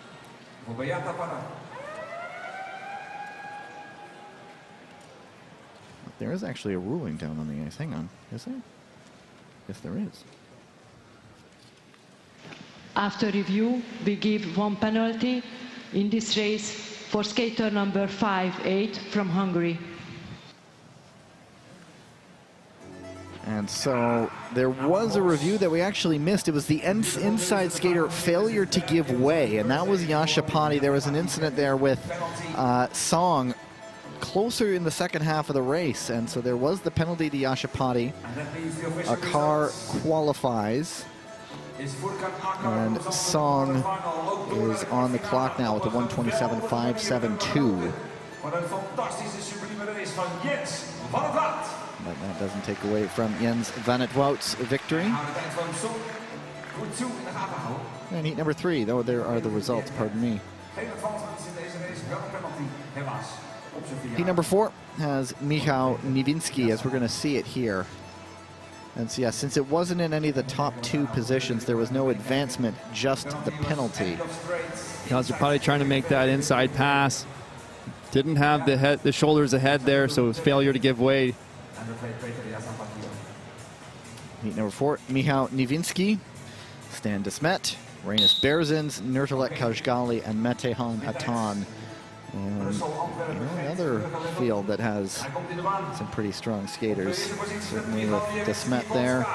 Niewinski, Berzins has international medals. Well, I think we'll see a bit more challenging for the lead in this one between Nowinski and de Smet. Berzins as well, so buckle up. There'll be some action here. 4, 5, take it, 3. Okay. Go to the start.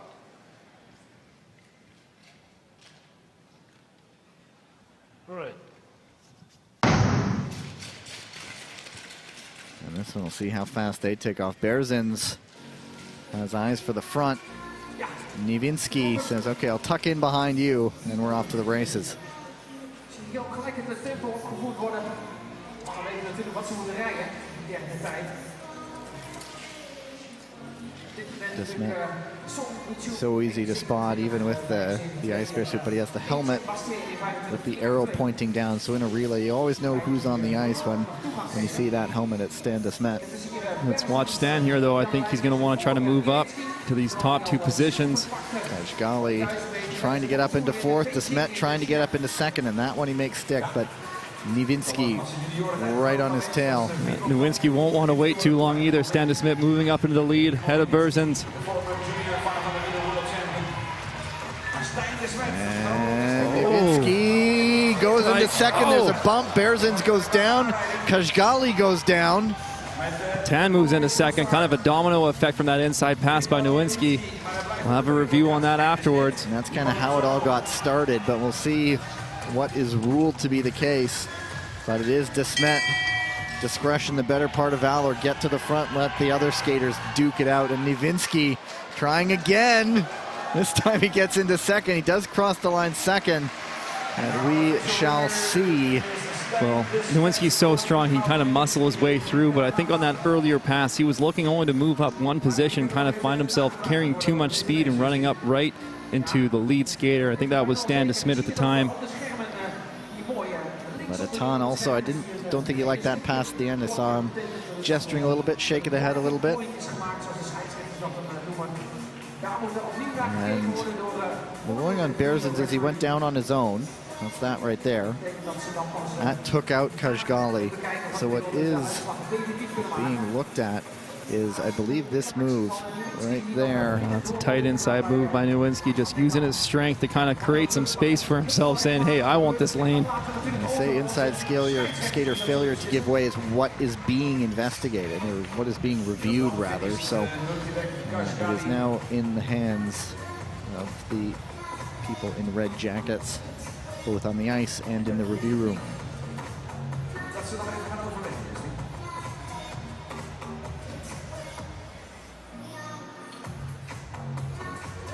Niewinski is never afraid to go for a move. It has cost him a few times with some penalties, but you take the risk sometimes. Here's what happens. Dat is even weer een leuk feitje die we erbij pakken in dit. Want Michał Niewinski, toen hij die wereldtitel junioren pakte, 2023 in de race, was hij de opvolger van Jenning de Bode, die nu furoren maakt op de lange baan. So we see that's the first incident being reviewed. So there's Nowinski going up the inside and then kind of running up into de Smet. Yeah, so they're also calling a lane change potentially being looked at. So there's sort of 2 buckets of reviews they're looking at. There is the Berzins going down. That was him on himself, but that was started way back around the corner.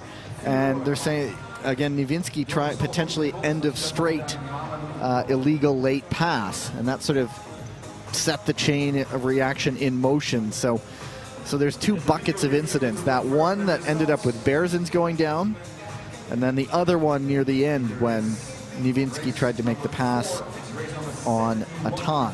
So, and if you get two disqualifications in the same race, you can be getting awarded a yellow card as well.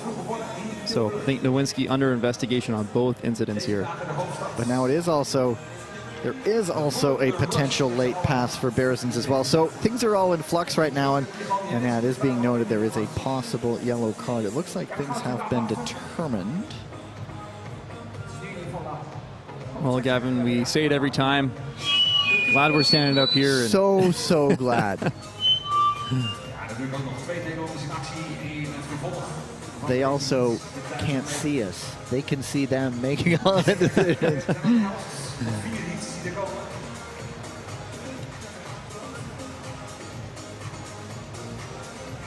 So yes, there is a possible yellow card, but they're punching in results.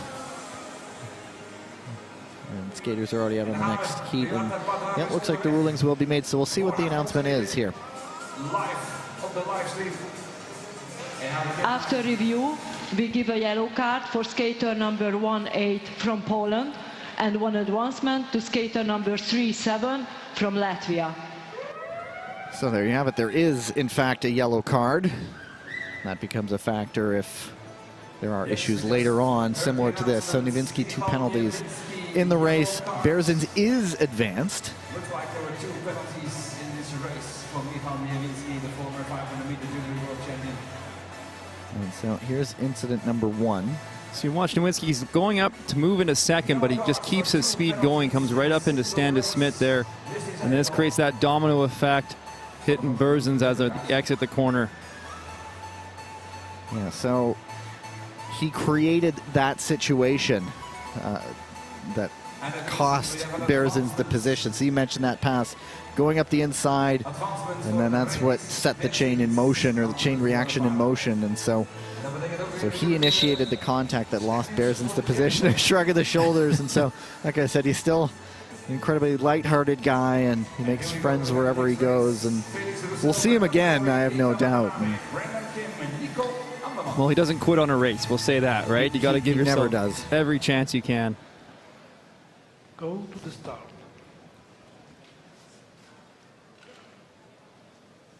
Right. And we're already out for the next heat. Felix Roussel of the Ice Maples, Brendan Corey, Watanabe Keita, Brendan Kim, and Nico Anderman. And Roussel, 1,000-meter winner in Beijing. A race that saw the top 2 skaters in the Crystal Globe standings, William Donjanu and Park Ji-won, literally side by side, taking a bump. Park went down, Donjanu stayed on his feet. That was the other thing we've noticed. He's an incredible ability to stay on his feet after taking a bump or a collision. They're strapped right to the ice. Almost. Anyway, but it was Roussel, the winner on that day.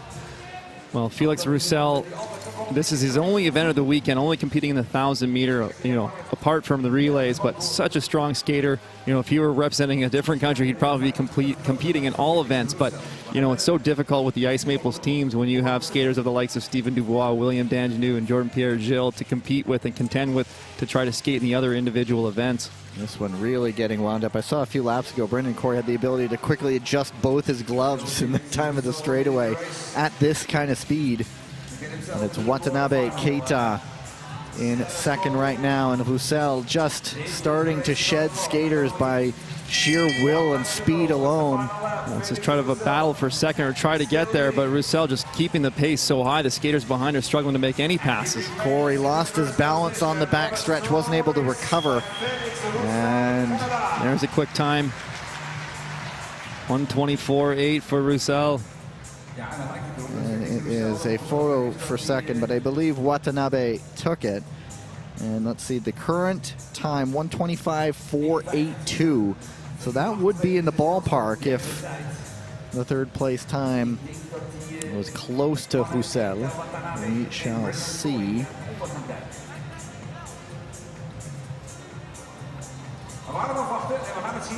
125, and it is, yeah, 125.073. So currently, Brendan Corey is in that one third place spot.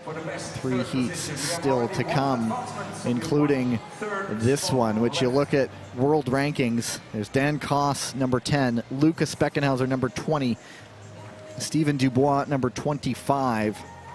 Then heat number 8 has 3 skaters in the top 15 in the world rankings. So fast skaters is what I'm saying. This man get a nice ovation from the home crowd. The birthday boy? The birthday boy a couple days ago. Although there are people who celebrate birthday weeks now for some reason, but I don't know if he does. It's just... I thought you were one of those people. Definitely not. It's one day. And that's it. And let's get back to the race. Go to the start. All right. And it is Koss to the lead. Dubois to second. Moon Won-jun, perhaps the X factor in this race. He's ranked number 105 in the world in this distance. He hasn't looked it though. Well, it mixes things up when you have Stephen Dubois, who didn't compete in the 1,000 meter in the first half of the season, as we've talked about, because he comes in with a lower seed, a lower ranking, but he's certainly not that level of skater. We know his abilities in the 500 and the 1,500 meter. Also draw attention to Lucas Wareham on the back right now. Oh, unfortunately, as he spills out. The commentator's curse, the Gavin. curse rears its head again. I was just going to give him praise for his attempts in the 1,500 where he went for it. He went on the attack, couldn't hang on though, but now unfortunate for him going out there. Let's keep an eye on Dubois and Speckenhauser here.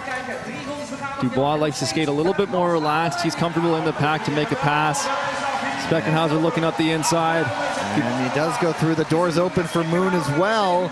And he gets up into the third. That pass will be reviewed, though, by Speckenhauser, and Dubois with some work to do.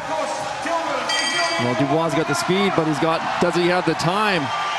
Some work on the outside. He's setting up wide. This gets set up for a finish. Speckenhauser going to... Oh, Dubois staying on his feet. Goodness. Speckenhauser, I think, dug a toe in, fell forward. And with the blades in the air, Dubois was right there. And so it was one of those moments. And good luck if you're trying to close caption that. We just clench our teeth and hope that everybody comes through okay. Speckenhauser, that earlier incident will also be reviewed. And Dubois, sort of a shake of the head and a shrug of the shoulders, nowhere to go for him. Well, it's one of those moments that's just frustrating when you're kind of carrying some really good speed to set up for the finish and something beyond your control, just bad luck, bad timing. And this is the pass. Yeah, we'll see if they review that. Really tight inside move by Speckenhauser. Dubois able to maintain his footing on the corner there, but that puts him back. He ends up dropping into fourth. And he had his work cut out for him. And they are investigating it as a possible skater failure to give way. That was on the incident. And there's he just ducked the toe in. And Dubois, wrong spot. So again, the perks of being on the front, you avoid all the drama behind you. So yes, what is being investigated is Speckenhauser, possibly inside skater failure to give way. He was never level and potentially did not finish the pass. And so once again, in the hands of officials. Well, we got to give credit to Don Koss there. He took that race from the front, controlling it from the lead. That was a really smart skate on his part. Largely unaware, potentially, of all the drama going on behind him. Well, and that's why you want to be in the lead, right? You can avoid some of that drama that unfolds behind you. So if there is any advancement, that would shuffle Brendan Corey's third place out of the mix. But they are at video screen number 2, and so the announcement is forthcoming.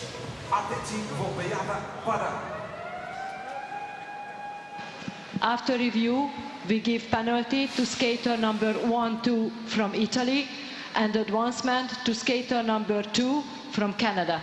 And there you go. Dubois advanced, Speckenhauser penalized, and Moon Won-jun goes right into the quarterfinals with a second place finish behind Dan Koss. There is Dubois. And here is a look at the incident again. Failure to give way. Now, just late there, you could see Dubois' shoulders were still ahead. He had the lead. He had the track advantage. Speckenhauser not backing down. And so no more third place opportunities. And so now I would imagine the races would slow right down as it's head to head to head to head to head. 5 skaters, Miyata Shogo, Thomas Natalini, Enzo Prost, Shinky Connect, and Lu Zhanshuo. This one is an interesting one. Yeah, this is a good one. I like this lineup. Shogo's been skating so strong. Natalini's so great at the end of the race. You got Shinky Connect, ton of experience from him coming back into form after injury. Go to the start. Right. Felt like in a lot of the races earlier this season, we were saying Lu Zhanshuo unafraid to make a pass, and then I just realized he was still doing junior level races and just no fear from the young man from Hong Kong, China. Although the Ice Chillins uniform was out for the Asian swing, I believe, but they do not have them here, which I find interesting. Given the drama we've seen of baggage issues, it would not surprise me. Prost, oh, fifth to third in a moment. Shinky just going too wide on that entry, just leaving the door open. Prost trying to jump up the inside of Natalini. Shinky making his way back up into fourth.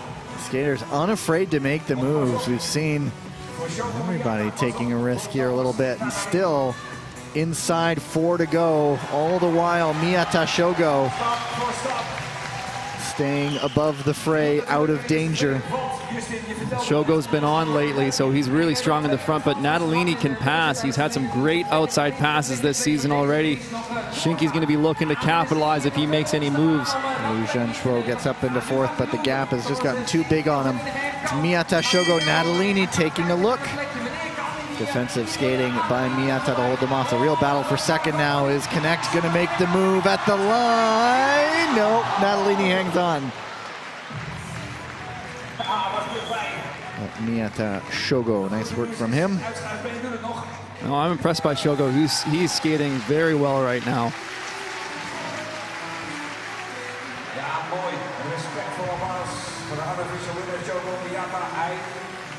So that one, no investigations. Nothing getting reviewed. And this one is certainly, when you're racing for 2 spots and you have the 13th, 14th, and 15th ranked skater in one heat vying for 2 spots, this one will be a lot of fun. Next heat, as you see, Shinky Connect. He finished third, but yeah, the next heat has Pietro Segal, Niall Tracy, Hayashi Kosei, Zheng Bohao, and Damir Kurmanov. And so you have the 3 skaters with those top 15 rankings, and then the other 2 who want to make a shout for themselves.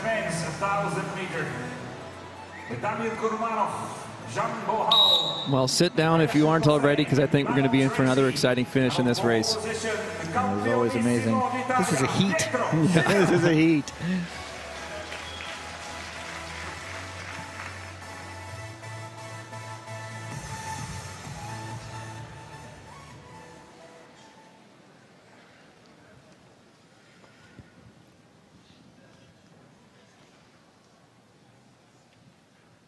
Go to the start. Right.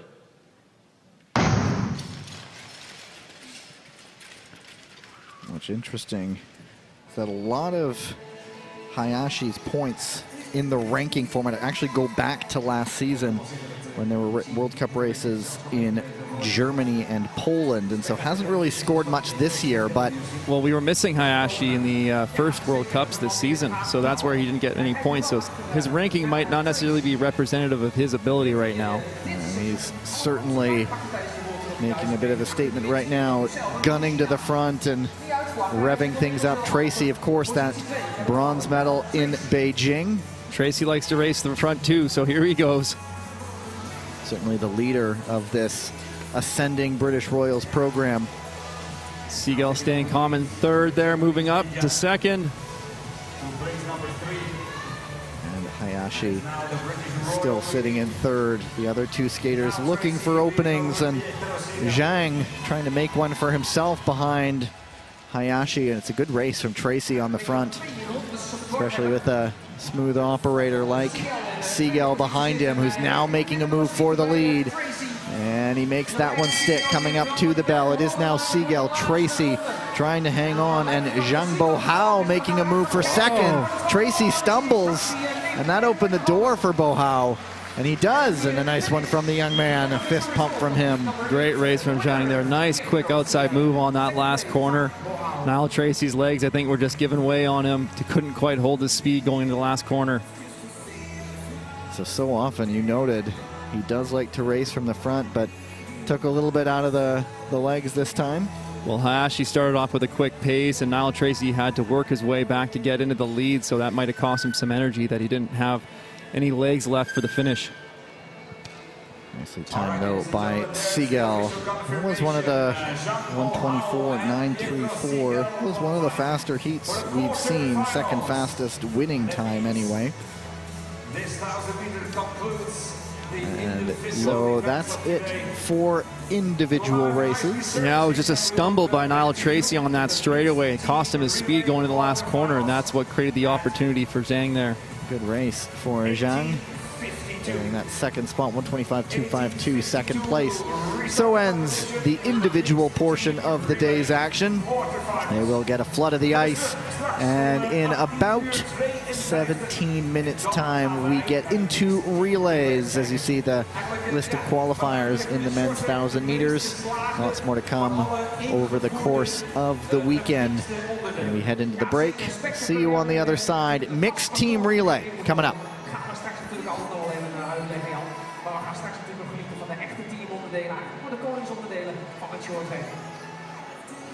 Ik denk dat we nu ons op gaan maken natuurlijk voor ongetwijfeld iets bijzonders wat er weer gaat gebeuren. Ik denk dat DJ Funky Town hier uit Brabant. Natuurlijk met jouw Brabantse broeders en zusters even wat leuks gaan doen, of niet? Ja, we gaan zeker wat leuks doen, dames en heren. We gaan even het ijs helemaal prepareren. Dan komen de prachtige mooie Zamboni zo op deze mooie Tilburgse glasplaat. Maar we gaan ook zo meteen nog eens even wat heerlijk doen, want ik ga deze even laten zien. Ik had beloofd namelijk waar de onesies weggegeven gingen worden. Ik ga zo meteen het vak bekendmaken en naar binnen moet je dan even scherp zijn, want daar kun je dan de onesies winnen van Dijken. Maar die hebben ook nog een belangrijke boodschap aan het eind van het commercial blok, waar we nu eventjes met z'n allen naar gaan kijken op het grote scherm.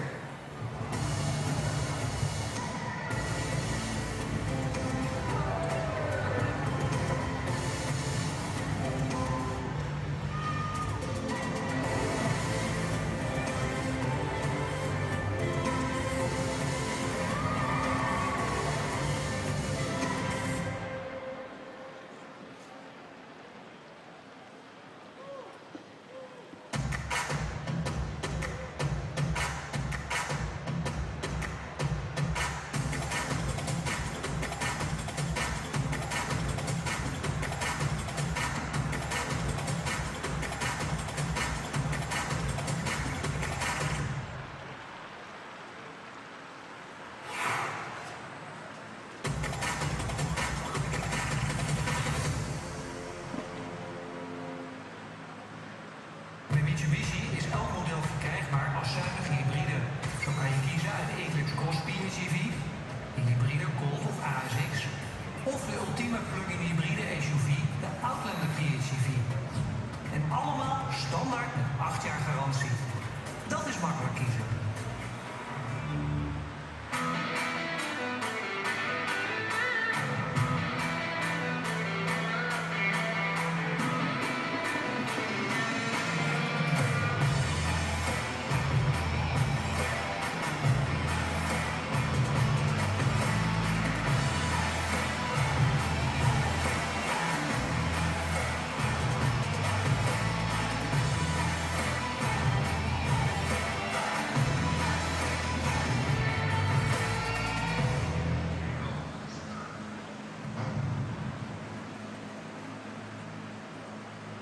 Hier in Tilburg zijn we graag in beweging.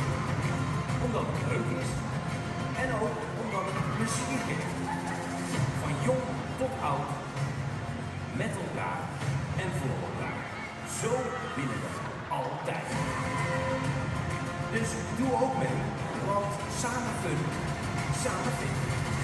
Ga naar sportintilburg.nl om alle mogelijkheden van de sport in Tilburg te ontdekken. Een nieuwe Mitsubishi Outlander PHEV staat vanaf maart in de showroom. Standaard met 8 jaar garantie. Dat is nog makkelijker kiezen. Voor Straatsburg? Wil winnen, hè? Go to the start. Ready? Wil jij kans maken op een Daikin Onesie? Daikin is de trotse hoofdsponsor van heel schaatsen Nederland. En geeft 25 officiële gesigneerde Team NL schaatsonsies weg. Ga snel naar daikin.nl/onesie. Scan de QR-code en kans op jouw onesie. Ja, scan de QR-code. En ik zal het zeker eventjes doen, dames en heren. Pak even je telefoon erbij en scan de QR-code, want Daikin heeft een paar prachtige mooie onesies weg te geven.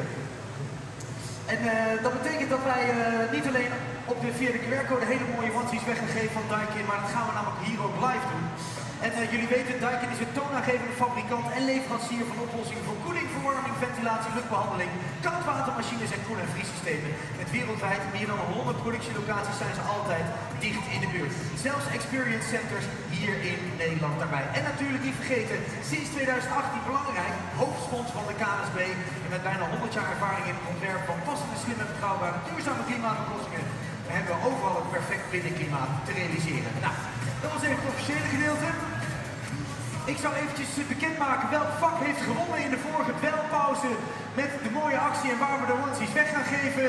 En ik kan jullie vertellen, dames en heren, ik kijk even naar de overkant. Jullie zijn het niet. Ik ga naar die kant toe, het is een korte zijde geworden. Ja! Maar. Jullie weten, Daikin die komt een beetje uit het Verre Oosten. Ik weet nog niet aan wie ik zeg. Ik heb er daar 3 klaar liggen. Ze komen uit het Verre Oosten en dat betekent dat we daar even een gezellig Oosters nummertje op onderzetten. En dat betekent ook dat jullie even mogen gaan dansen. Degene die het meest enthousiast danst, ik kom die kant op. Die het meest enthousiast danst, die wint die onesie. Daar komt die. Oppa Gangnam Style. Ik ben benieuwd.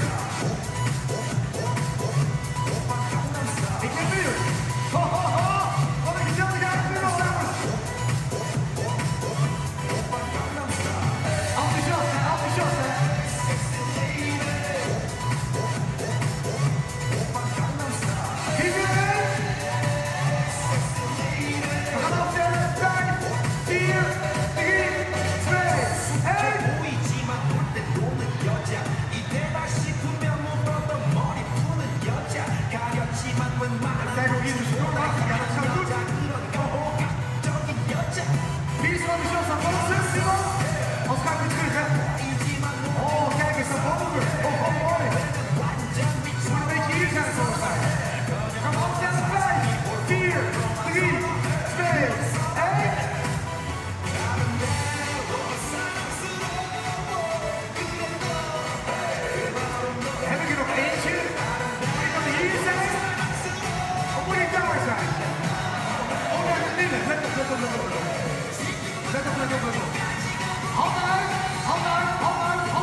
Vergeet niet de QR-code te scannen op het grote scherm, want daar kun je uiteindelijk nog veel meer onesies weggeven of winnen.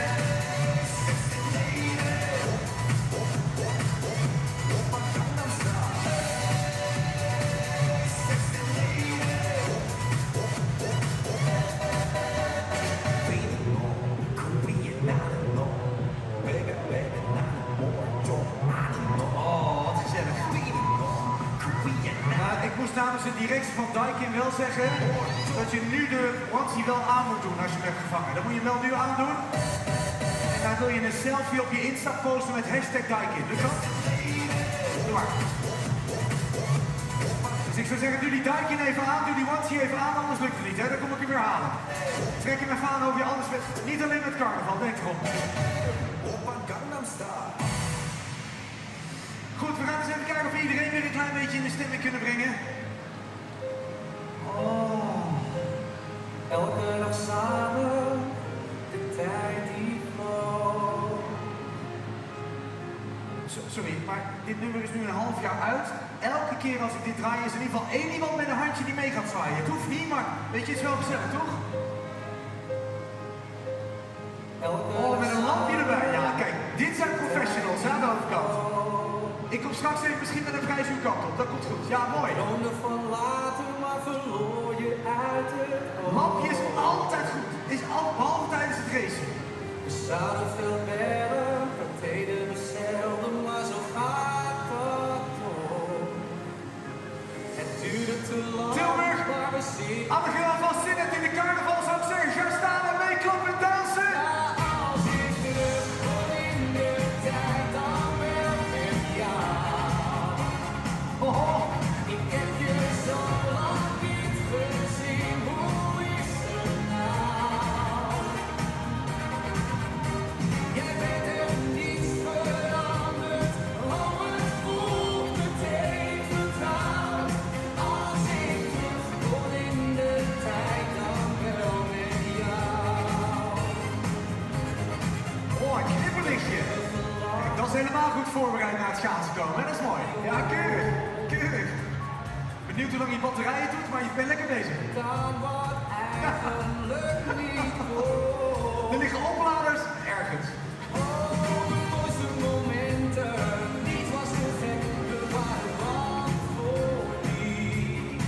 Mag ik even vragen, iedereen hier in Tilburg, wie gaat de carnavallen? Handje in de lucht, wie gaat de carnavallen? Nou, een beetje zwaaien met die handen, akkoord!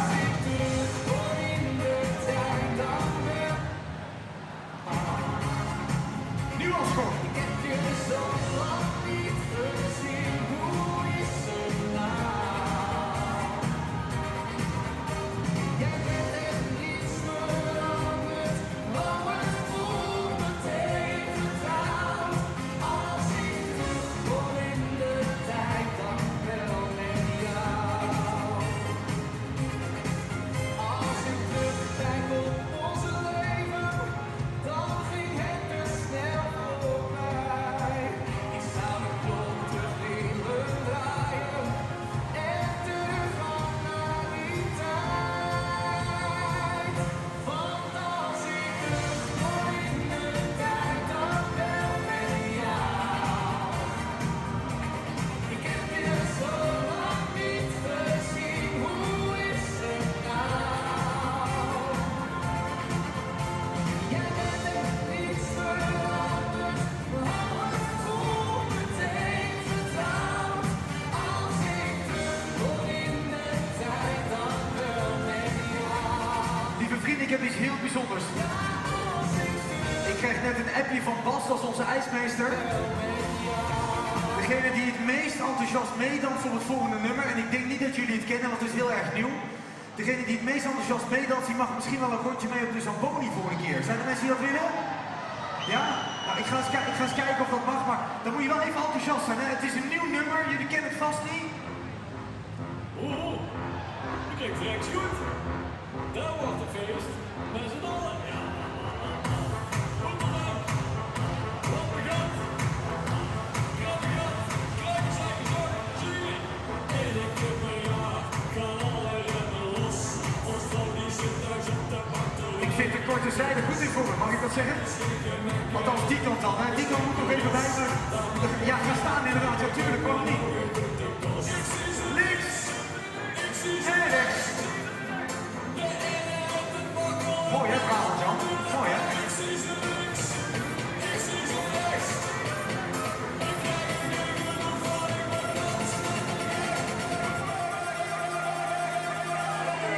Van Vrouwkes.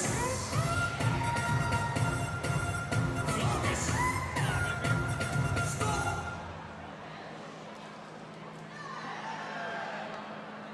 En door.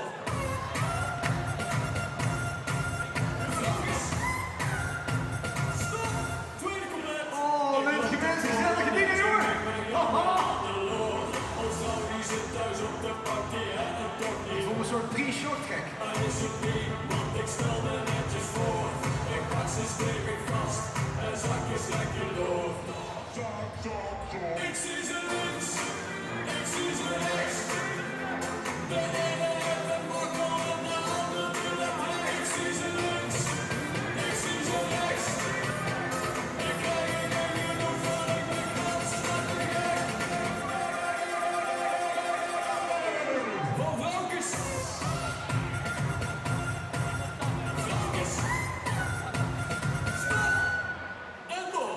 Especially for the people from Poland.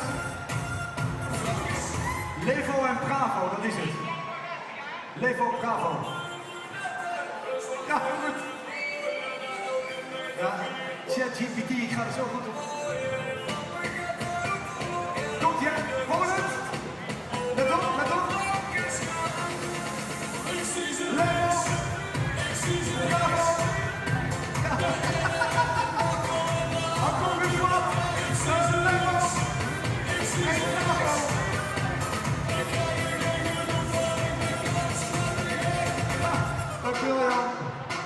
Oh, dat is weer iets anders. Van Velkens. Velkens. Blijf verkeerd, alles op elkaar. Zo, dames en heren. Wat een timing, hè? Wat een timing, wat een timing, wat een timing. En het licht gaat precies weer aan. Hartstikke goed, dames en heren. Dziękuję. En jullie allemaal bedankt en nou doen, hè. Lieve Jan, we zijn langzaam weer aan het beginnen naar de wedstrijd. Ik weet dat we even wakker moeten worden na deze feestpartij. Maar we gaan eraan beginnen. We gaan aan een heel mooi onderdeel volgens mij beginnen. Iets met mensen met aflossingen. Hoor er ook estafettestokjes bij?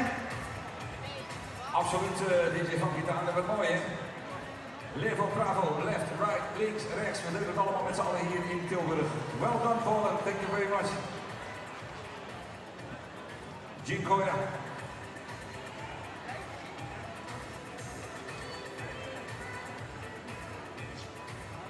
Ja, we gaan zo even de juiste startlijst tevoorschijn toveren.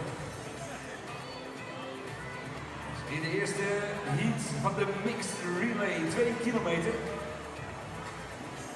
Een beetje tussen de vrouwen en de mannen afstand in. En straks op de eerste startpositie staan natuurlijk specialisten op dit gebied. Want ze komen op het ijs. De Dutch Lions. De Dutch Lions en de Lionesses. Met een familiefeestje, want de beide Velzenboeren gaan in actie komen hier vandaag. Met Jens van het Woud en met Teun Boer. Dan meteen nog even de officiële, gaan we het even laten knallen hier in Tilburg. De Hungarian Falcons. On third starting position met Pascal Saramuzza, met Petra Yatapati en Lograni Vincent. And the Japanese Ninjas with Nakashima Mirai, Kanaya Rika, Yoshinaga Kazuki, Koike Katsunori. En ik ben even benieuwd hoe hard jullie kunnen brullen, Tilburg.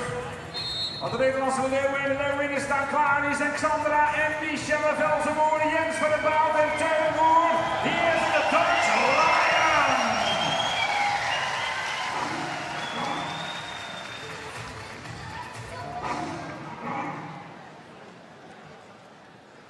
3 teams in Heat 1 of the mixed Go relay. to start.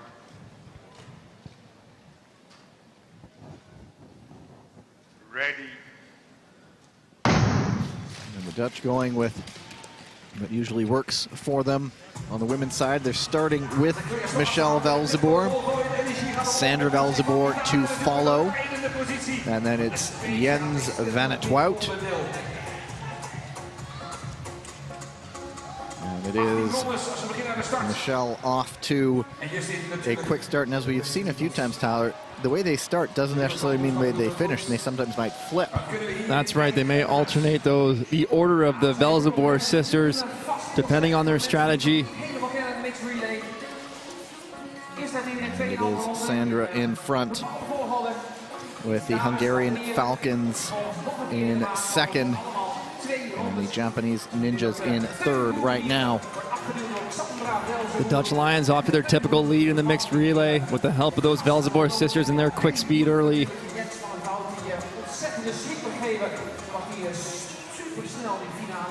And it is Tilburg on the ice right now for the Lions, and he tags in Jens van het Wout. It's Peter Jashapati, who is celebrating a birthday today on the ice for the Hungarian Falcons.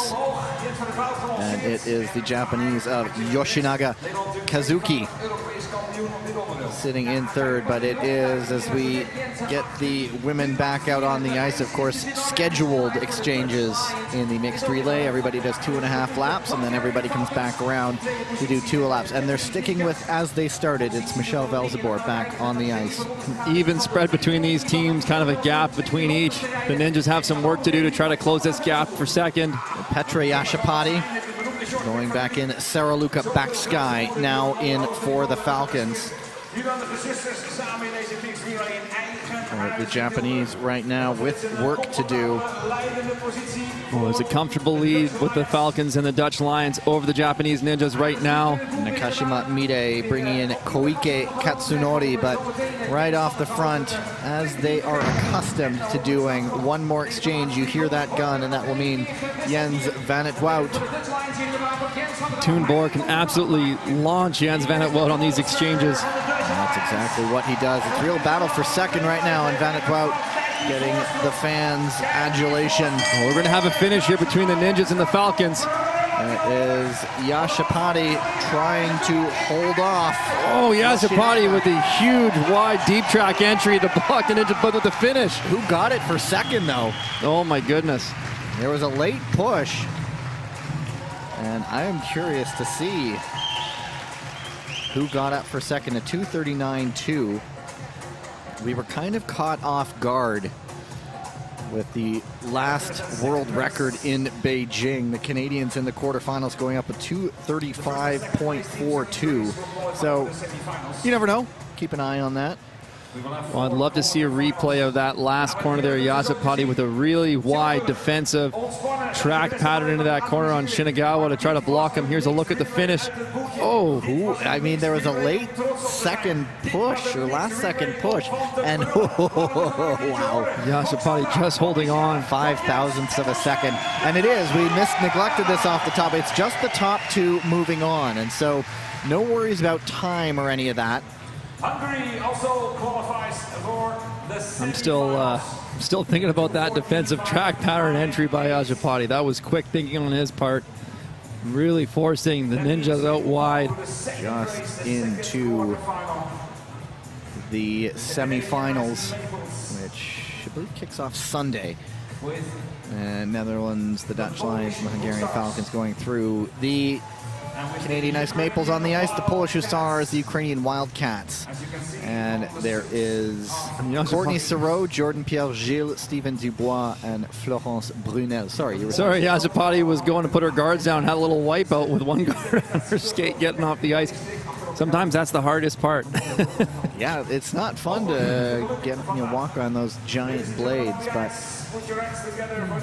and the Canadians set the world record in the quarterfinals in Beijing. They did not get past the semifinals, and so they at least got to hang their hat on a world record. But World Tour medal would also be nice for them. And there is Michał Niewinski. There is Yelizaveta Sidorko. Well, you can see her name on her kit too, but yes, always easy to spot the bow and helmet combination. Go to the start. Sereau to start for the Canadians.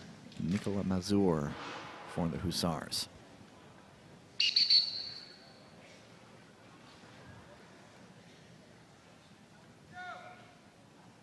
Go to the start.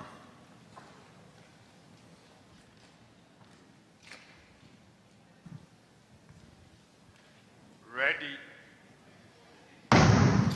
Always interesting in these, really, the teams with the extra depth. The Canadians not going with Danjanu, not going with Boutin, going with Sereau and Brunel. Dubois and Jordan Pierre-Gilles for the men on the Canadian Ice Maples team. Jordan Pierre-Gilles only had that 1/500 today, so he's going to be feeling fresh.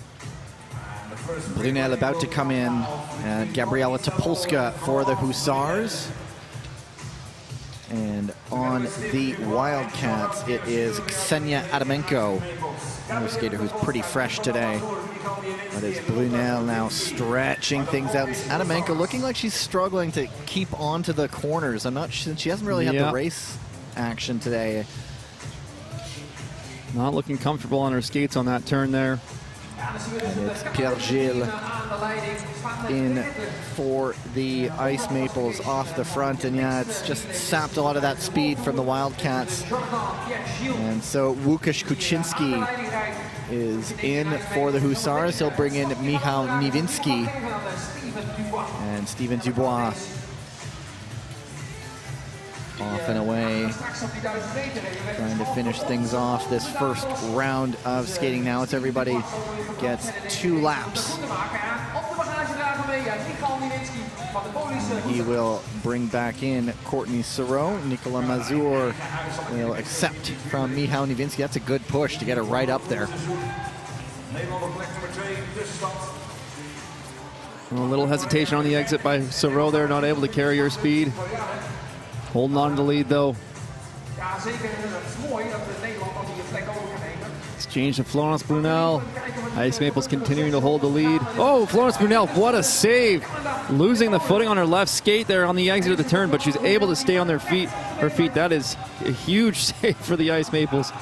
And it is open the door though, and Topolska up into the lead. Kuczynski back in, but Jordan Pierre-Gilles just stalking him right now. And the unfortunate thing for the Ukrainian Wildcats is you still have to take your turn. It's not like other races where you can just kind of go with 3 skaters. That's right. You have to follow the sequenced order. Set laps as well, which is different from a typical relay. Dubois into the lead now. Niewinski just watching him. So both of these 2 sides, if they just do enough to hang on, they will both get through.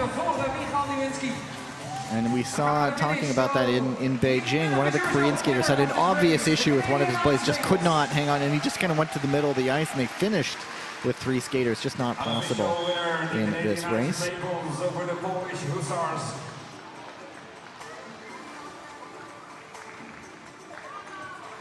And so the Ice Maples winning that one ahead of the Hussars. Nothing being reviewed.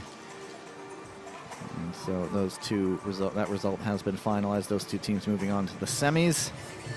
There you go, right there. What a save. The left leg was almost behind the right one when she was holding on there. Here's a look at the exchange from Jordan Pierre-Gilles to Steven Dubois to put them into the lead. Cool as you like. 2 more heats still to come. Both of those upcoming heats have 4 teams entered. Next, we have the Chinese Lungs, the Italian Gladiators, the Croatian Dalmatians, and the Czech Ice Spiders. Of course, it is very much a new look Chinese side. There's no Liu brothers entered. Sun Long not an option. Lin Xiaojun, I believe, actually missed the Beijing stop as well, and so it's a new look side. A lot of high numbers on their helmets. We have Zhang Yuchen and Li Kun on the men's side. Hao Wei-ying and 1-2-2 is Li Jinzi. These are the World Championship nation anyway. World Champion nation. They also have some World Tour wins, but this will be a different battle for them.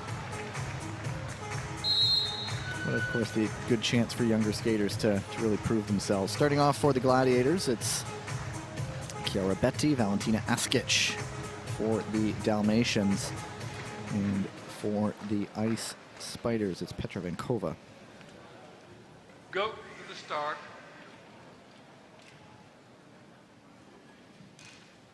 Ready. And I'd watch for Betty getting off the quickest as the pure sprinter in the side. She also has Gloria Ioriatti. Now that was a clear start of our third Pietro Lucas Speckenhauser is one of the men, and it is Lorenzo Previtali, another one. So an interesting lineup selection. No Natalini, no Siegel.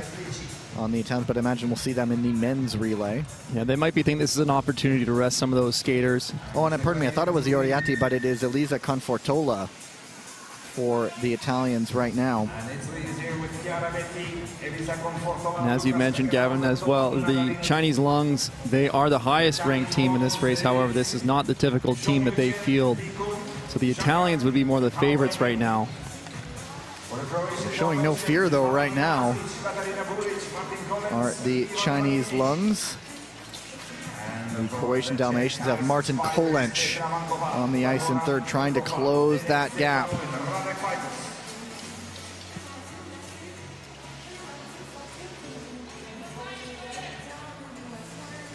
And onto the ice, Lucas Speckenhauser for the Gladiators. Now it's three sides really going for it. Dalmatians doing a great job keeping in touch with these lead two teams. Attempted move for the lead, backs away. That opens the door a bit for the Dalmatians, and it'd be a chance for the Dalmatians with maybe a not full strength Chinese Lung side for them to maybe get up into a semifinal if given the chance, as the second round of skaters is in. These Chinese Lungs, regardless of who they are, showing no fear. Hao Wei-ying. Raskis just hanging on to that corner, able to make the exchange to bring on Katarina Budic. Confortola pulling a bit of a gap. And now really starting to spread out a little bit. And Martin Kolenc back on for the Dalmatians as the Lungs close it back up, but the elastic effect, one more exchange to come. And now they're tucked up right in there again, and is the young Chinese Lung side into the lead. Nice exchange. Speckenhauser now finding himself in second, putting the Lung skater under quite a bit of pressure, and doesn't matter who's skating in the red and black and yellow ensemble. Chinese Lungs first over the line in the mixed relay. Well skated. With two teams going through, again, no need to take unnecessary risks or passing in that last lap. Just go through. These 2,000-meter relays, very much sprint relays. Absolutely. Skaters on the track are only doing 4.5 laps, so the distance of a 500-meter, definitely a sprint race. Now let's wait for the official results. So a composed, mature performance and a great race by both by this Chinese Lung side and of the Italian Gladiators. Dalmatians kept it close for a bit, just not able to keep it with them on that second round of skating. Two big cues moving on. Fourth heat already out on the ice, and then there will be another little bit of a break, because this ice does get chewed up pretty quickly, so they'll want to redo the track. Anyway, USA Eagles, Belgian Ice Bears, the European champions, the French Roosters, and the British Royals. Well, you know it's chilly on the ice when you see skaters coming out in the full-length jackets to stay warm. We see Stan de Smet doing that right now, trying to keep warm on the ice before the race starts as long as possible. Spectacular events, 18 lap events. And the U.S. Eagles, Brandon Kim is one of the men, as is Marcus Howard. No Andrew Hyo. But as you can imagine, the two women on the ice, Kristen Santos Griswold, Corin Stoddart, leading with strength. For de Belgische ijsskater, de Belgian Ice Bears. Just keeping the last second repairs on the ice together. The European champions, the French Roosters.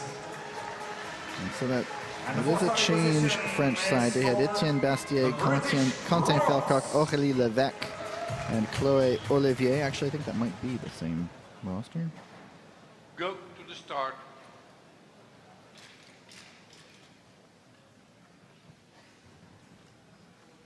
Ready. Actually, it is the same lineup for the French Roosters that won the European Championship. But it is Corin Stoddart first out of the gate. And it is Tineke Den Dulk for the Belgian Ice Bears. Annabelle Green for the British Royals, but Stoddart will exchange to Kristen Santos Griswold. Hannah De Smet on the ice for the Belgian Ice Bears, trying to make a move for second. Smith looking to close this gap on Kristen Santos, try to get some separation from the other teams. Doing just that right now. Going to hand off to her brother Stan. Marcus Howard on the ice for the USA Eagles, leading the way. Etienne Bastier on, now slipping into fourth for the French Roosters in the battle for third and fourth right now. But at the front, De Smet for the lead.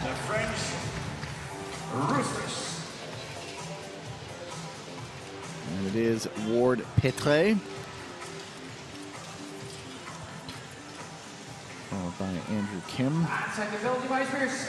And it really is looking like a front two right now. Brandon Kim, pardon me.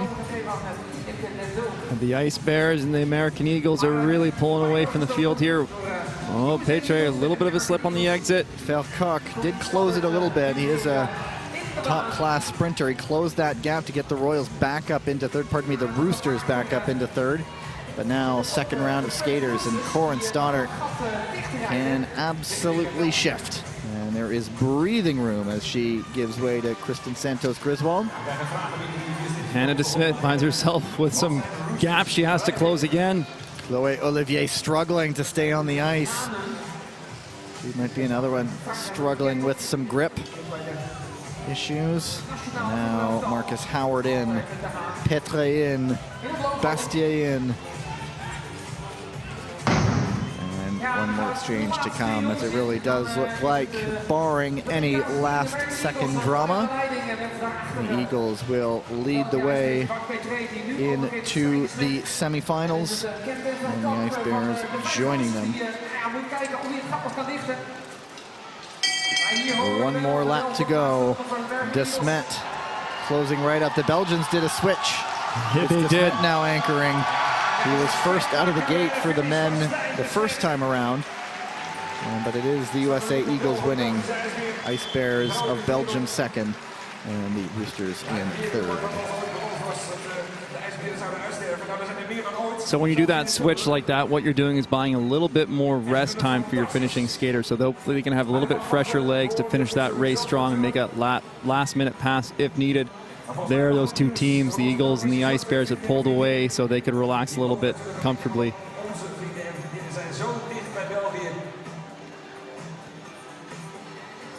Here's a look at De Smet.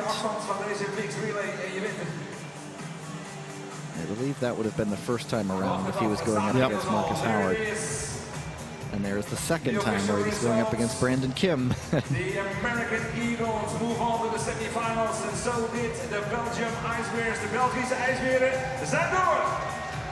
And the ice is taking a good little beating out there the last little bit, and there is the photo of the US, no doubt, in that one.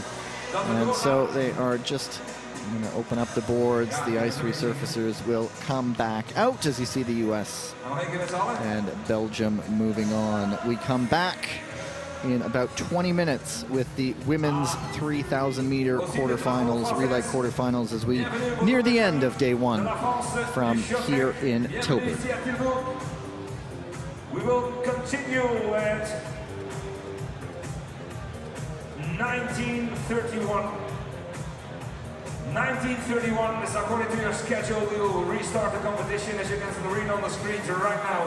Om 19:31 gaan we door met de laatste twee onderdelen van vandaag. Ze zitten wel meteen achter elkaar aan, zonder dweil nog ertussen. De 3000 meter relay bij de vrouwen en de 5000 meter relay bij de mannen. Up to come, the women's 3000 meter relay and the men's 5000 meter relay is the conclusive events of today. The first day here of the ISU Short Track World Tour, de Odilo Cup hier in Tilburg.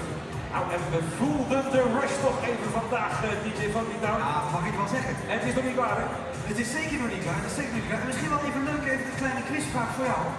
Weet jij hoeveel soorten ijsberen er wonen op Antarctica? Als je het toch over ijsberen hebt in België en zo.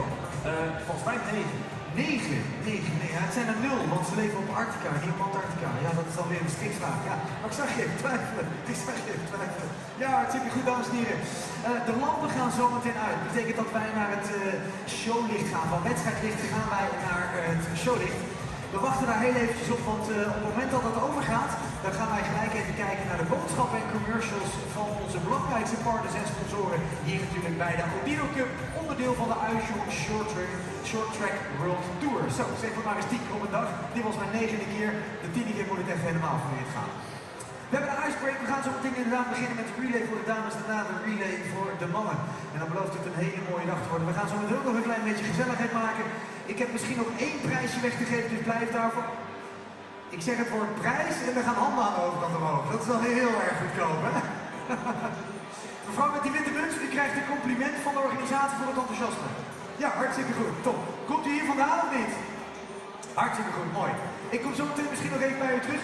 Wij gaan eerst even met elkaar richting de commercial. Dat betekent dat wij even gaan kijken naar de grote schermen voor de boodschappen.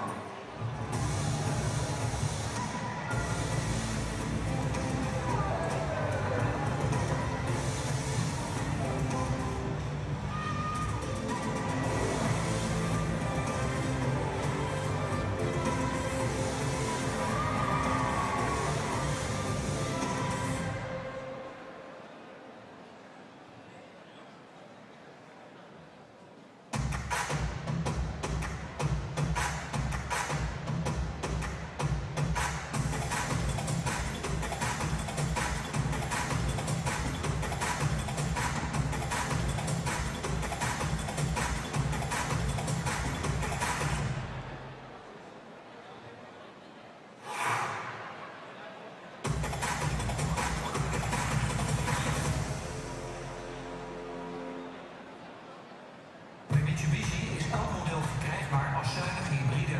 Zo kan je kiezen uit de Eclipse Cross PHEV, de hybride Colt of ASX, of de ultieme plug-in hybride SUV, de Outlander PHEV. En allemaal standaard met 8 jaar garantie. Dat is makkelijk kiezen.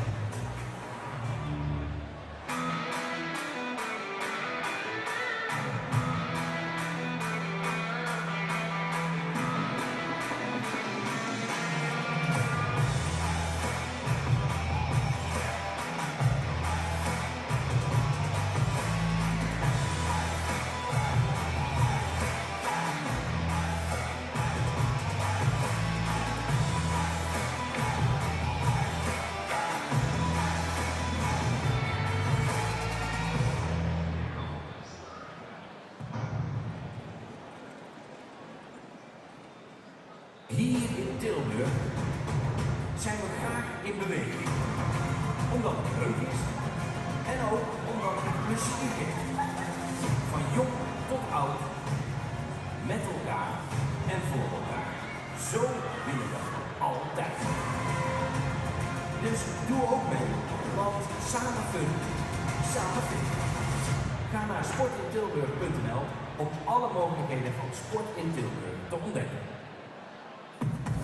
De nieuwe Mitsubishi Outlander PHEV staat vanaf maart in de showroom. Standaard met 8 jaar garantie. Dat is nog makkelijker kiezen. Voor schaatspark? Wel winnen, hè? Go to the start. Ready? Wil jij kans maken op een Daikin onesie? Daikin is dé trotse hoofdsponsor van heel schaatsen Nederland. 25 officiële gesigneerde team en elf schaatswansies weg. Ga snel naar daikin.nl/wansie, scan de QR-code en maak kans op jouw wansie. Wauw, dames en heren. Ja, dat was die wansie, inderdaad. En ik zag al iemand die hem net gewonnen had. Die had ja, kijk eens daar, dames en heren. Dat is een van de winnaars van de Daikin wansie. Ja, het ziet er goed uit. Als u op de foto wilt, dat is namelijk de afspraak als je de wansie wint, dan moet je met iedereen op de foto voor selfies en dergelijke. Dan moet je eventjes naar het middenterrein daar lopen, of ik bedoel eigenlijk naar de korte kant. Dan gaan we zo meteen daar even foto's nemen.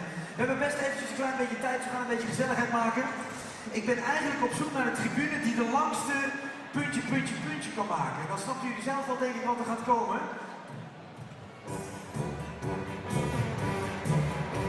Hey jongens, de jongens hebben pauze. We zetten alle stoelen aan de kant. Ik ben benieuwd. De dansvloer op, dan bouwen we een feest.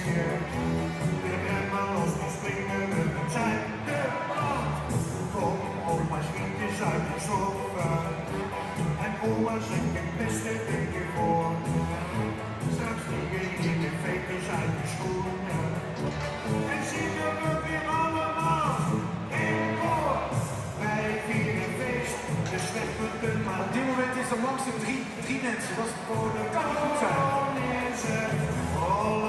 Dat moet langer kunnen. Dat zijn er al 4, dat is goed. Ja, het is weer de korte zijn, hè?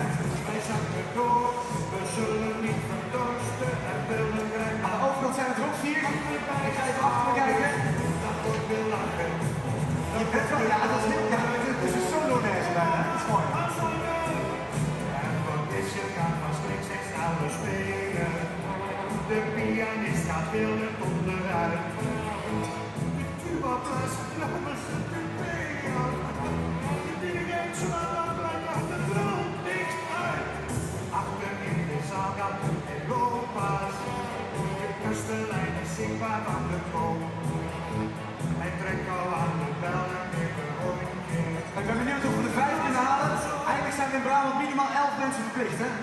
Wij vieren feest, dus weg met de malaise, want het is de tijd voor de Polonaise. Nou, dan komt hier, ik heb het gevoel dat er iemand bij komt. Ja, dat is nummer 5. Niet zo snel, anders komt weer rustig terug. De zijde moet even bijschakelen, dan hebben we er daar 5 aan de overkant. En willen we maar niet, maar handen bij de schouders. Dat wordt weer lachen, dat wordt een dolle boel. Nee, daarom, dat maakt niet allemaal los. Ja, ik heb goed nieuws voor de overkant. Jullie hebben gewonnen! Er komt een pluim, komt jullie kant op. Ik gooi hem, hand even over, handen over je hoofd. Komt die pluim? Ja, heel goed, super, top. Mooi, gefeliciteerd.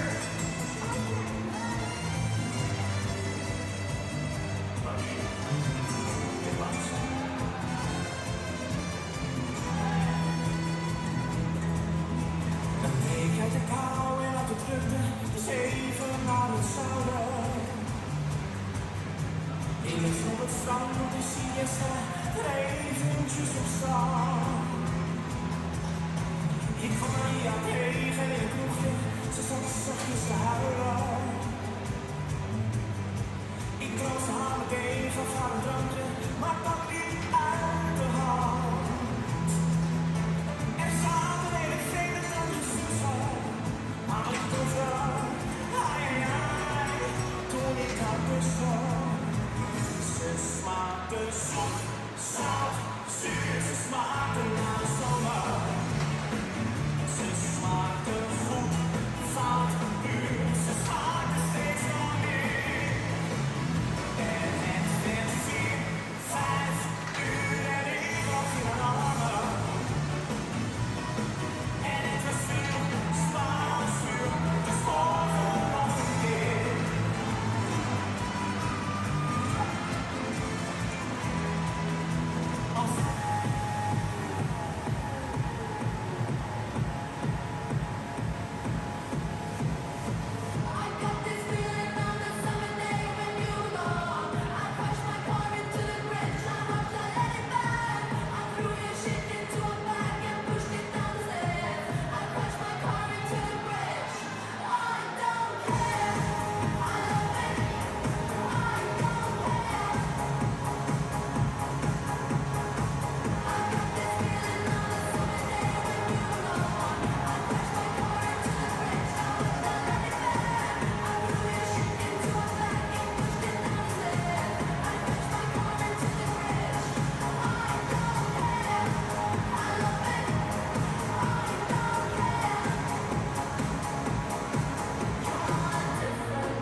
Especially for our fans from Poland. Hello. We have one Polish song. We found it. I hope you know it. I don't know what it says. I don't know what it is, but it's for you. I have no idea. Is it okay?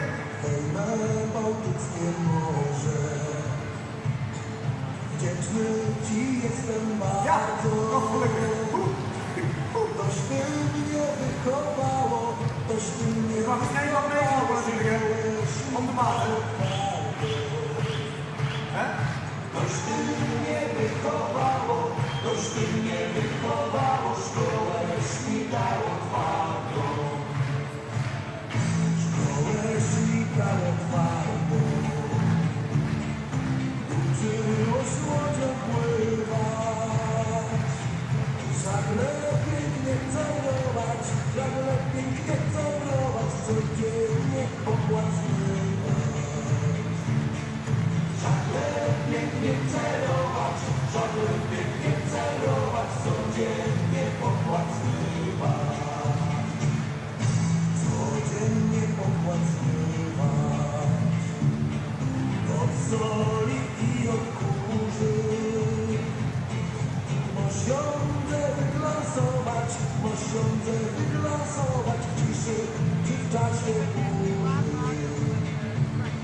Mooi, het is een soort Viva Hollandia van Polen. Ja, zo is het, ja. Ja, jongen.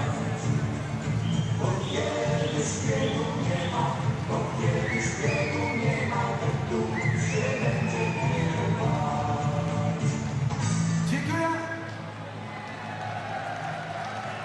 Dames en heren, mag ik een heel groot applaus voor ons Poolse fanvak? Dat is mooi, hè? Dat is mooi, hè? Dat is mooi, hè? Dat is mooi. Maar dan gaan we naar het laatste deel van ons toernooi van vandaag in ieder geval, van deze dag. We're going to the last part of our day of today, of our tournament. Can I please ask you for the last time to put out your phone, to take out your phone and put the light on, please? In my best English, I say that. Vooral de korte zijn, en jullie laten mij nooit in de steek, dat weet ik. Ja, jullie zijn on fire vandaag. On fire, on fire. Polska, telefonski, lapski op telefonski aanzetten. Ja, heel goed. Ja, top. Pak je lampen er even bij. Maar dan gaan we het eventjes op een beetje gezamenlijk gaan we doen. We gaan zo meteen heel rustig gaan we zwaaien. We beginnen helemaal op rechts. We beginnen voor mij rechts en voor de overkant links, denk ik. Heel rustig gaan we zwaaien. Volgens mij heel rustig. Komt ie, rustig aan, komt ie. Rustig aan, rustig aan. 5, 6, 7, 8, 9, 10, 11, 12, 13, 14, 15. En terug.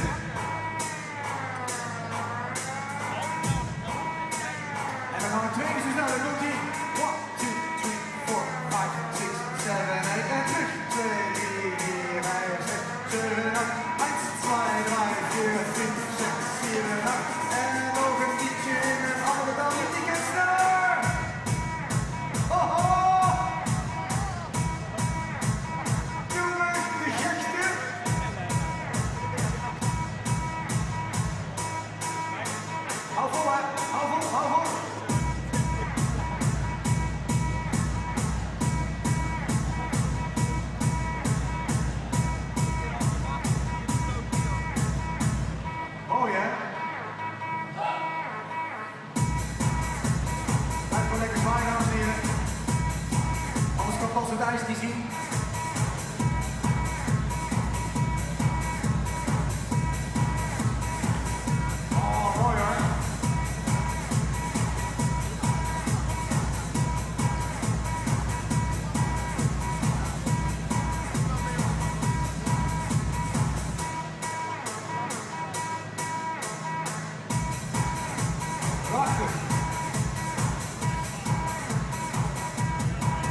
fans from Belgium?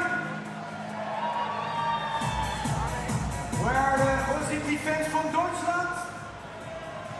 Wow. Any fans from Great Britain? La France? Where are the friends from Poland, Polska? Oh. En dan ben ik alleen nog maar heel benieuwd, dames en heren. Waar zijn de fans?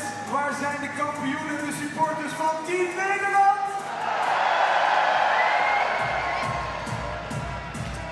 Oh, en ik vergeet iemand daarboven. Slava Oekraïne! Ja, het wordt mooi hoor. Dames en heren, het licht gaat weer aan.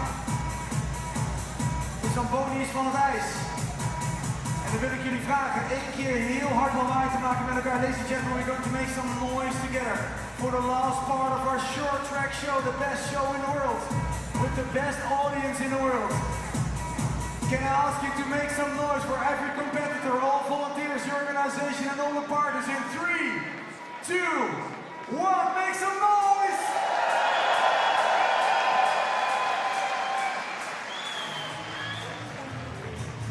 All right, almost ready for the last part. Lampagana means we go over to our match commentary. And go once more over to Jan and Justin. Into the final few races on qualifying day. Women's relay followed by the men's relay. There will be 3 heats in the women's 3,000 meter quarterfinals. 3 teams in each heat, top 2 moving on, and up to 2 of the fastest third place teams qualify for the semifinals. So all that to say, if there are no advancements, this is just to reduce the field from 9 teams to 8. If I have the math in my head. Yes, it is. My mic was not hot there. Oh, so mic whose is fault back was that? on. Let's Yeah. all go find that person responsible. Got to hit that on air button. That's correct, Gavin. Going to be going from 9 to 8 teams here. So it's the Ice Maples, the Eagles, and the Falcons. For this one.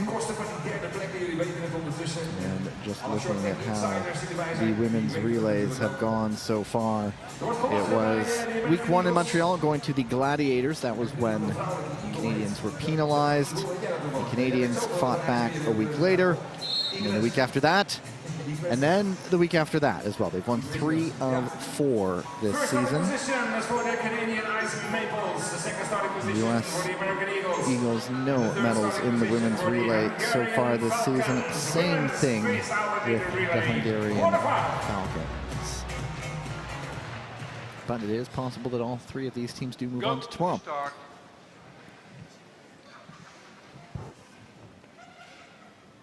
Ready. Kim Boutin starting for the Canadians. Petra Yashapati for the Hungarian Falcons, and it's Corin Stoddart back on the ice for the USA Eagles, and Florence Brunel, Kristen Santos Griswold, and Sarah Luca Backsky now on the ice. And so different tactics, of course, from the pre-ranged exchanges in the mixed relay. Well, one of the differences we might see here is we're typically used to seeing 4 teams in these relays, so you're looking at a 2+0 advancement, but with 2 of the fastest third place teams, we could see a shift where this race might be a little bit quicker out of the gate for some of these heats or quarterfinals, and they're going to be pushing that pace because they want that time advancement. They want to get through to the semis. The relays are always unpredictable, so anything can happen from there. Thoreau leading the way, Julie Latai for the USA Eagles, and Rebecca Shilice Nemeth. And the return of Julie Latai really helps the American Eagles relay team. A little more depth, a little more experience. And then Una Wilhoit for that first chunk of the season. Now the USA have 3 pretty experienced skaters, and Wilhoit will keep going back to work as a young skater with some valuable experience in the banks. There's Louisiana Stahl coming out for the USA Eagles. Claudia Gagnon on the ice for the Canadian Stahl, former figure skater. And the It is Maya Dora Somodi just giving way now to Shilice Nemeth. So all exchanges going well so far, and it is pretty brisk clip. They're not going gangbusters, but it's not slow either. Yeah, low 9-second lap times. That's a decent pace here. And when you have Corey Stoddard and Kristen Santos Griswold, if the American Eagles can, USA Eagles, United States Eagles, what do we? Take your pick.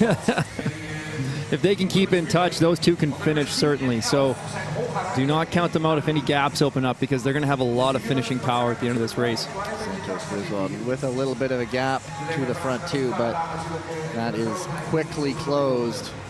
And a good exchange gives Stahl a look at second place, but all the while, the Ice Maples out in front, a very well-drilled relay side, whoever is taking to the ice for them. It is Sauro right now. The gap has opened up for the U.S. Latai struggling there.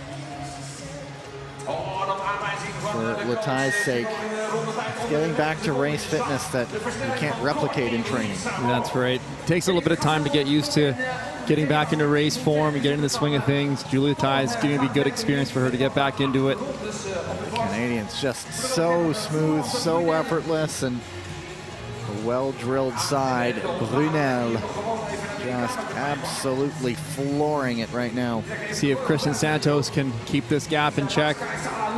Could be a strategy later. I wonder if the Americans will look to skate Santos and Stoddard a little bit more. Bit of a wonky exchange there, getting Stahl off almost sideways on the push. Didn't get right behind her. Well, as we've talked about in the past, Gavin, those exchanges are really the most critical part of the relay. Can really make or break a race for. If you have a bad exchange, it can open up big gaps. So you want to be clean on these exchanges, especially when you don't have any teams around you. Then you should be really crisp on the exchange. One more exchange. That's what that gun means, of course. Inside 4 laps to go. The Canadians going pole to pole so far. Of course, this track has caused some mishaps for a few skaters without contact, but the Canadians handling it all very well so far. It's Florence Brunel in to finish things off. And they will take this one. It is Backsky coming up for the Hungarian Falcons, and Kristen Santos Griswold wasn't able to close the gap, and so it was close for a bit, but then got very stretched.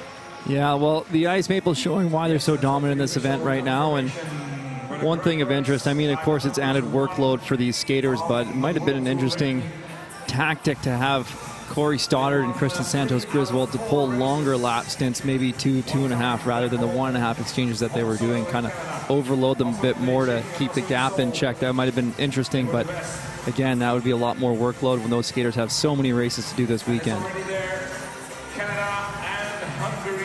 Back at Brunel. This Canadian team, just a bunch of skaters with a long list of medals to their names. And Danae Blais not even on the ice in that one. Even there. And nothing got reviewed. Everything confirmed. There you have it. Canada, the Falcons, and then the USA, the Eagles with a 4:14.353. And so if the other heats go clear, go clean, then they have a 66-ish% chance of moving on. 66.66 repeating. Exactly.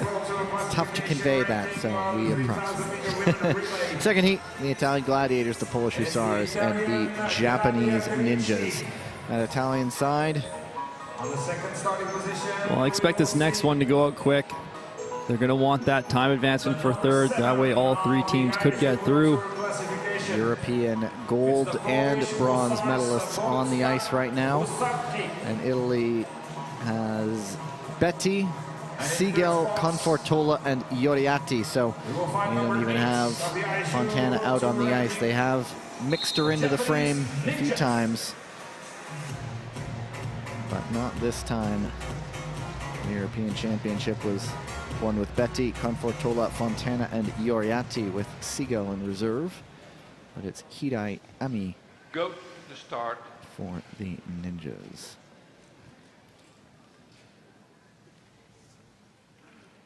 ready.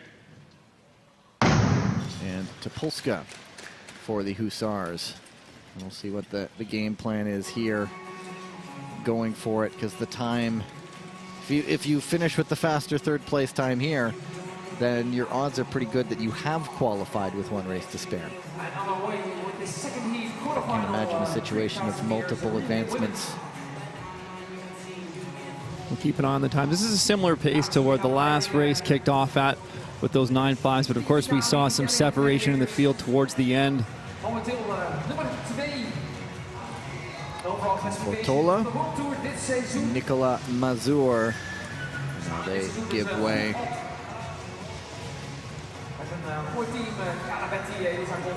It's always a challenge for the coaches when you're determining who's going to skate your race. When you're looking at the relay teams you're up against, and also the skaters that you have kind of waiting in the wing that you could field on your relay team, you want to balance the workload management over the course of the weekend. So you might look at which skaters are skating more races than others and maybe give them more rest. But at the same time, if they're their strongest skaters, you can't necessarily rest them when you got to give yourself the best chance of getting through. And the other factor that comes into play is that every skater often wants to do the relay race. They want that opportunity to represent their team, and they want that opportunity to get a podium. So there's other factors where you kind of have to balance the emotional side of it too, of the skaters, and making sure you're trying to field. Often you want to try to field everybody to get them that opportunity, but sometimes you got to make a tough decision as a coach. All clean exchanges so far. Betty out in front for the Gladiators. We did see, talking about work management, we did see, I remember in Montreal, an Italian skater finish an individual race, stay on the ice, and then do a relay. It's a quick turnaround. Seagal in front.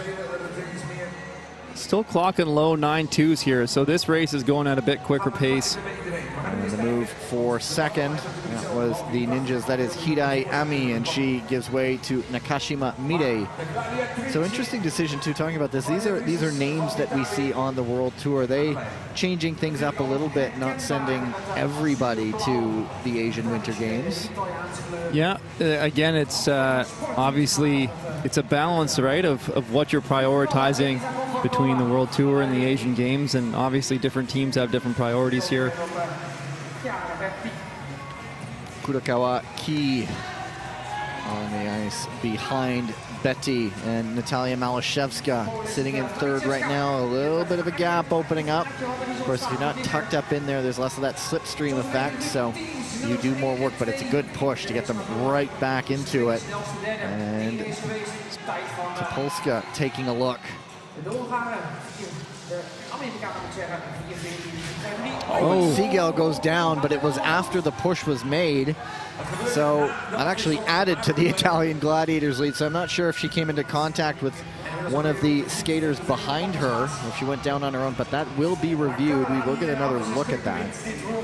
Yeah, it's often when you have a skater fall right in front of you, you kind of have that moment of hesitation. You got to make sure you're clear to get by them.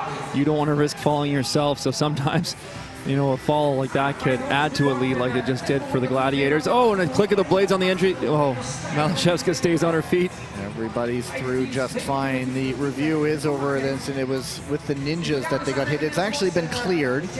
So that was the first one. There is a second review that's popped up. Might have been the one that Tyler just spotted. One more exchange to come. Seagal back on the ice right now. Topolska up the inside. And the Hussars up into second. How important might that be? The final exchange, Yoriati in.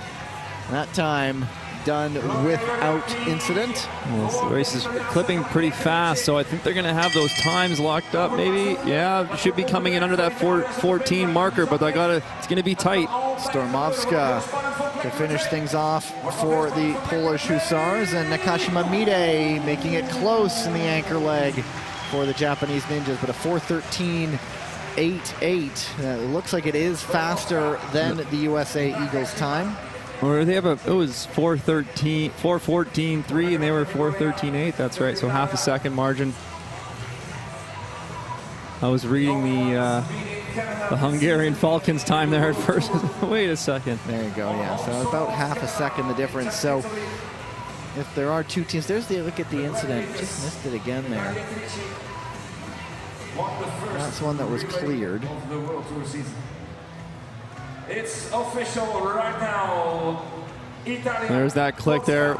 Wow, unbelievable that she stayed on her feet with that clash. You can see her so far over on that right outside edge.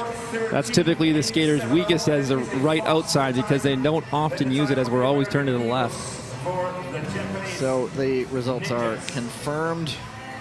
Japan now has the faster of the third place time. So you can start to think about the semifinals. I'm trying to think of any situation that might result in multiple advancements. I can't think of anything. Either way, one more heat still to go. The Dutch Lions, the Chinese Lungs, and the Ukrainian Wildcats. I don't think there's any way that the Ninjas could not proceed, but there is the possibility that multiple teams could be disqualified. And then even then, I'm not quite sure what would happen. We would let officials figure that out once again. Voor de Chinese Lungs. En brul even met me mee, Tilburg, want op startpositie nummer 1 staat natuurlijk onze eigen Dutch Lions. Hier is Alexandra, Michelle van Zoe de Trappen, Brabant, Bibi Arts. It's Bibi Arts making her first action of the weekend.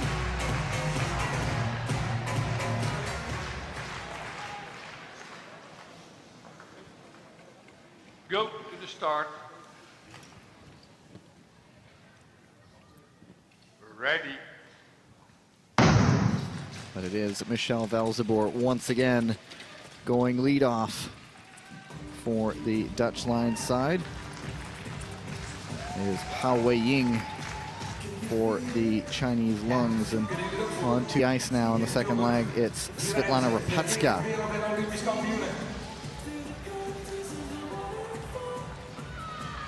So no Selma Poutsma. She has been back, but it is Bibi Arts getting the start here.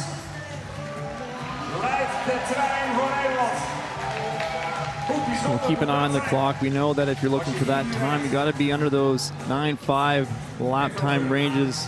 These ones are clocking just on track right now, but a lot of race left to go. The Wildcats are going to have their work cut out for them. They're going to want to keep this gap tight, try to stay in the draft. Is Del Trapp getting Michelle Velzeboer back into the fray. As we learned from the mixed relay, it doesn't really matter who is in for the Chinese Lungs. They are here to compete. Song Jiaori now in for them. So the Chinese Lungs were bronze in week 2 in Montreal. And that is their one medal on the year in the relay. The Dutch Lions, bronze in week number 1. And also for them, the only medal they've had on the World Tour this season. Elizaveta Sidorko on the back. And it's all pretty even so far. Maybe a slight gap starting to show between second and third. A big stumble there, but they get it through just fine. And the Wildcats are doing a great job keeping in touch here. They want to close this gap. Don't let it open up too much. The lap times are clocking good. This time will be competitive with the previous races. It is Sandra Velzeboer. Comfortable for her so far. And it will be Bibi Arts.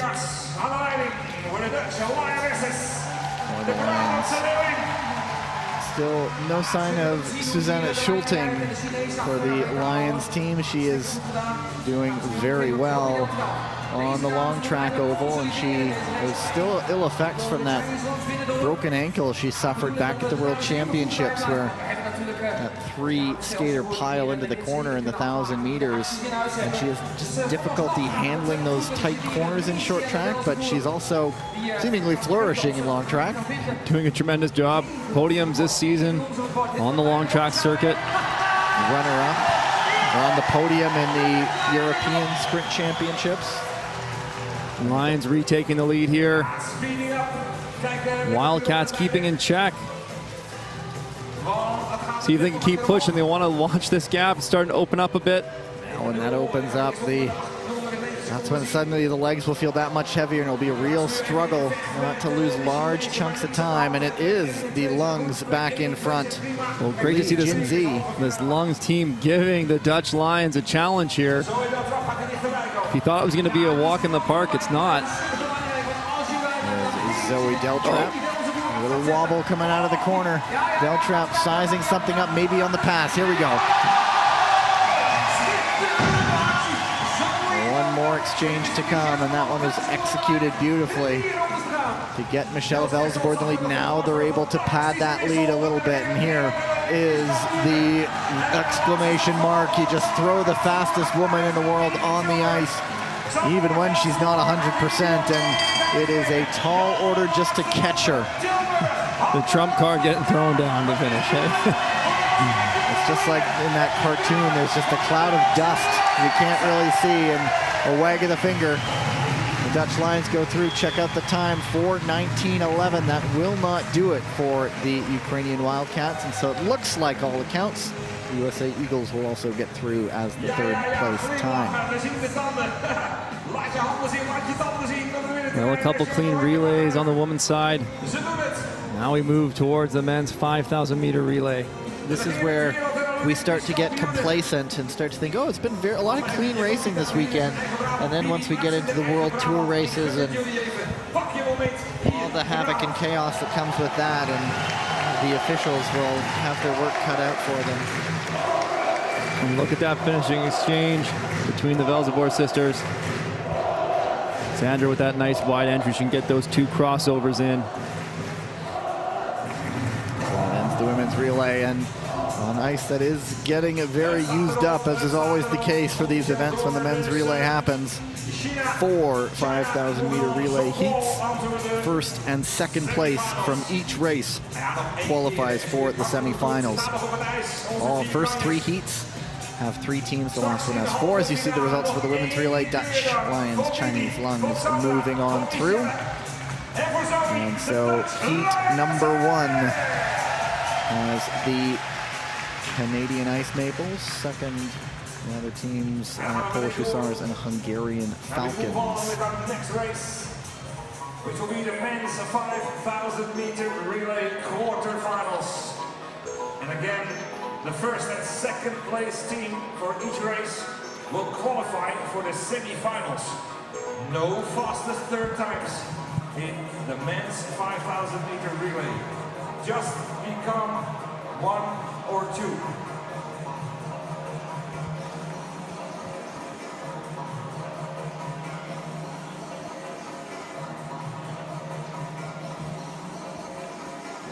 It's Donjanu for the Canadians, Jordan Pierre-Gilles, Felix Roussel, and Maxime Laoun. No stranger to the men's relay. Just ask his Olympic gold medal. Wonder where it is. We'll ask it right now. Hussars, Nivinsky. There is Diane Cellier out there as well. Łukasz Kuczynski. And they also have Nathan Thomas.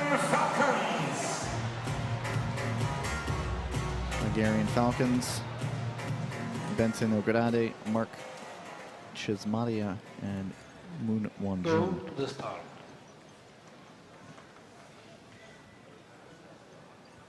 Right.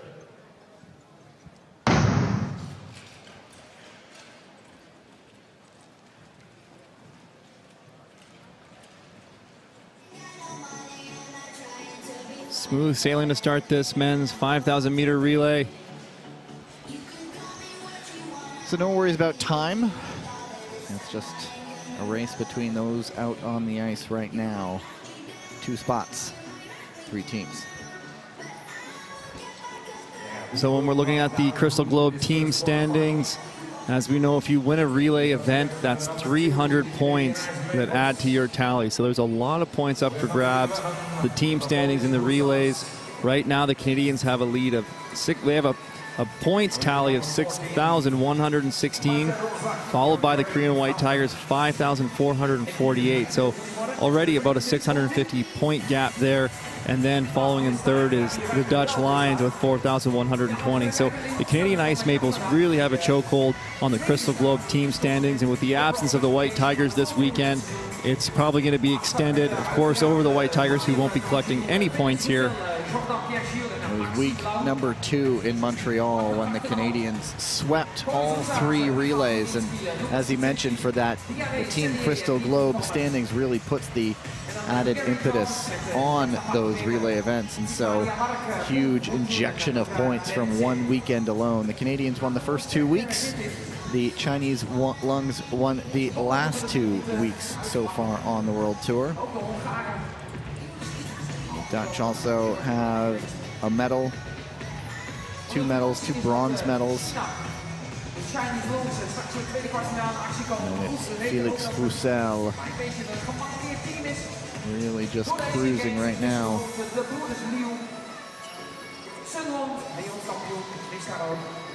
And Pierre Gilles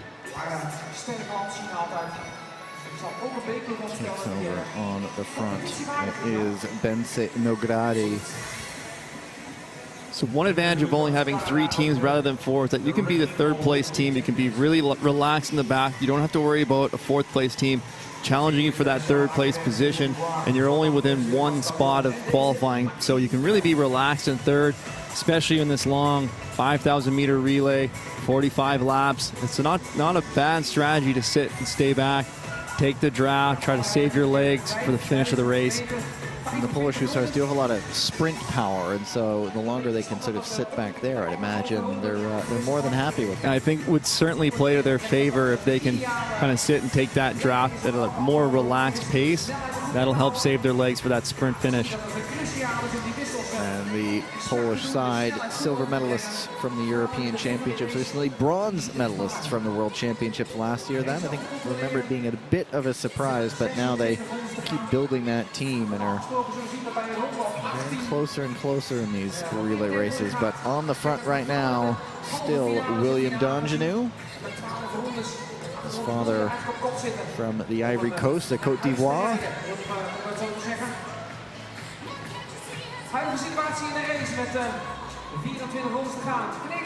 So again in the relay, when you have 4 skaters on your team, everyone has a job throughout the course of the relay. You have your skater on track, you have your exchanging skater. The 3rd skater waiting to go out is the one who's on guard, looking to tag up in case there's any incidents. And the skater who just finished their exchange, that's their opportunity to rest. On the ice for the Falcons, Bence Nogradi, DNA Cellier. They're still not making a move for second. It looks like they're still just enjoying that draft with 20 laps to go. There's still a lot of this story still to be written. Yeah, and again, I think they can be a little bit more patient when there's only 3 teams. Typically, when we see around that 18 lap to go marker, teams are starting to make some moves. But again, you can be relaxed. You can wait a little bit longer. Maybe you want to strike later in the race. Shapati, who was just on the ice for Hungary. He is the younger sibling. He just turned, or he is turning rather, 22 today. Nice to see him back in. It's number 58. And Pierre Gilles, the Canadians, almost serenely confident and comfortable in front. Another just well-drilled side. Well, just so much experience with this Ice Maples team. A lot of these skaters have spent a number of years skating, training together, racing together as part of this Ice Maples relay team. They have incredible flow. And you talk about teams that have great camaraderie and great friendships. You can see the strength of this Canadian Maples team with how close these skaters are together. And they were sensing the pickup was coming, so the Hussars moved up into second, but the Falcons aren't giving up without a fight. Very wide track there from Lahoun. Yeah, Lahoun looking for a speed track. Roussel as well, because they have a little bit of a lead here, right? They have that gap, so they can take that wide entry. They're comfortable opening up that inside door with no one challenging them behind them. Create some separation because they know these 2 teams, the Falcons and the Hussars, are going to be battling this out for second. We see DNA Cellier moving into second position now. And it It is the Canadians by a wide margin. They just turned the screws the entire race until finally the two sides just could not maintain contact. It is a real battle for second now, with Nowinski sitting right behind Yashapati inside, 7 to go. Yeah, there's a bit of a poor exchange between Sellier and Nowinski there. That allowed the Falcons to move back into second. Let's be ready for a big finish on this battle for second place. And Roussel now on the front, and one job is to not go out on your own. Whoa! There is a collision. I don't think that was a collision, actually. It was just one skater down. Blew the mats right apart, actually. They've separated. Looks like they've got them back together, thankfully. And you heard the gun. One more exchange. There it is. Danjanu, Canada's anchorman, and Sellier in for the Hussars. But they are also a lap down, and so Nowinski goes in. It's Yashapati with the Falcons in line for second place here, and Danjanu easily over the line, and Yashapati and the Hungarian Falcons in second. That is going to be reviewed. You see the little dot on the corner of the screen, but it looks like it has been cleared. Yeah, it's quickly.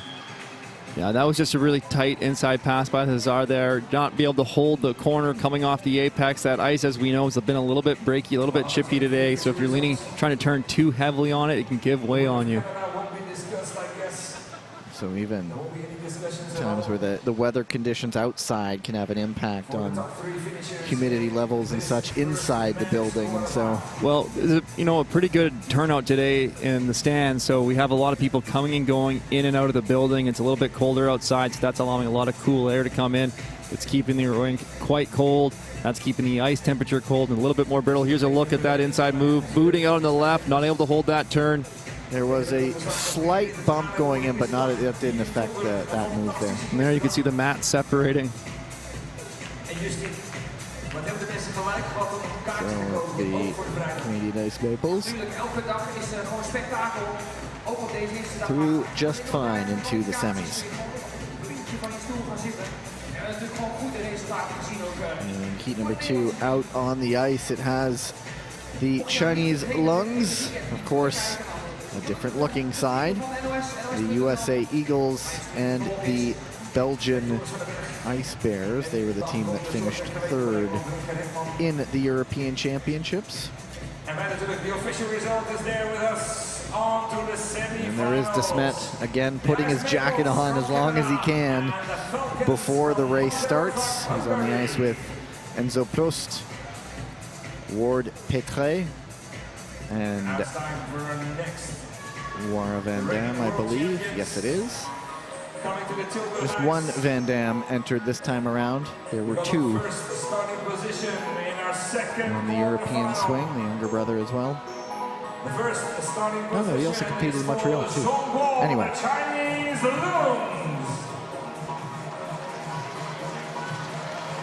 The Lungs. The second starting position is for the American USA Eagle. Li Guanyi, Li Kun, and Zheng Bohao also there. USA has Andrew Hio, Marcus Howard, Clayton DiClemente, and Sean Shui. Go to the start. Red. And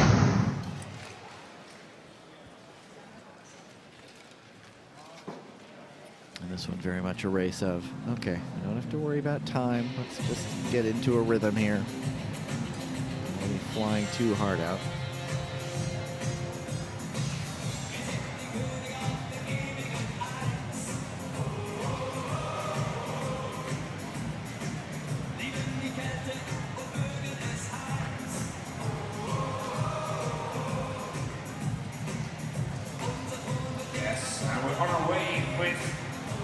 The #1 ranked on the World Tour classification in this season.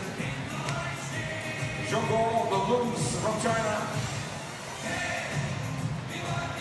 The in-house arena announcer here announced the Chinese lungs in this distance alone. The 5,000 meter men's relay. The lungs are the leaders in the World Tour standings with the back-to-back wins. But remember, different team.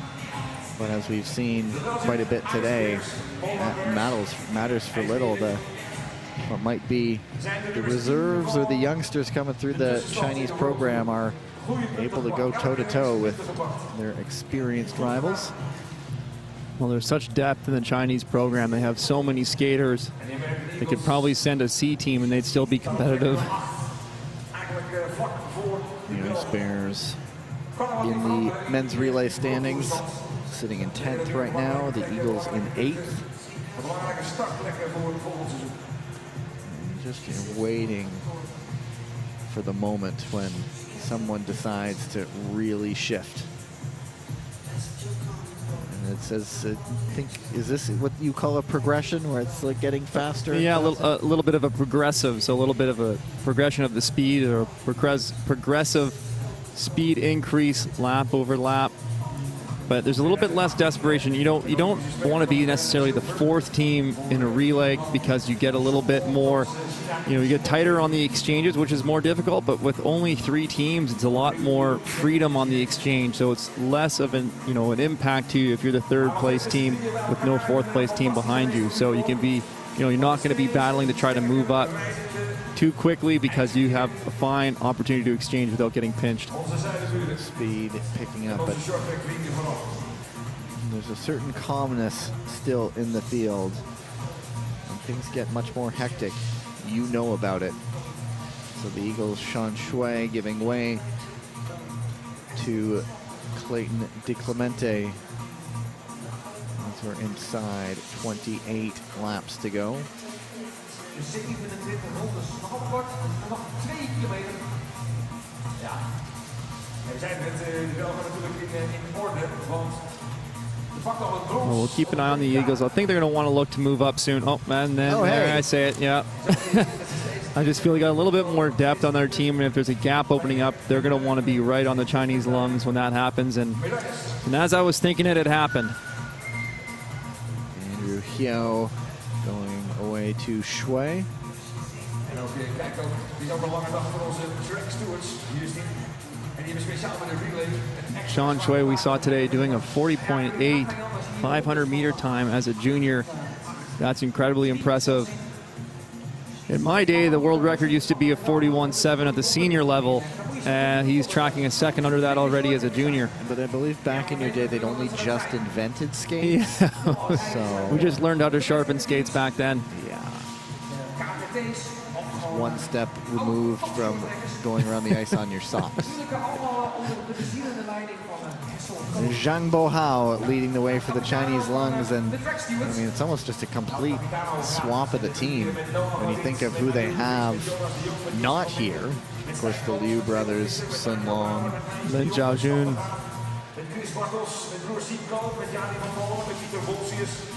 All those skaters, too, are world champions, by the way. Individually as well as pretty good. Individually and as a team.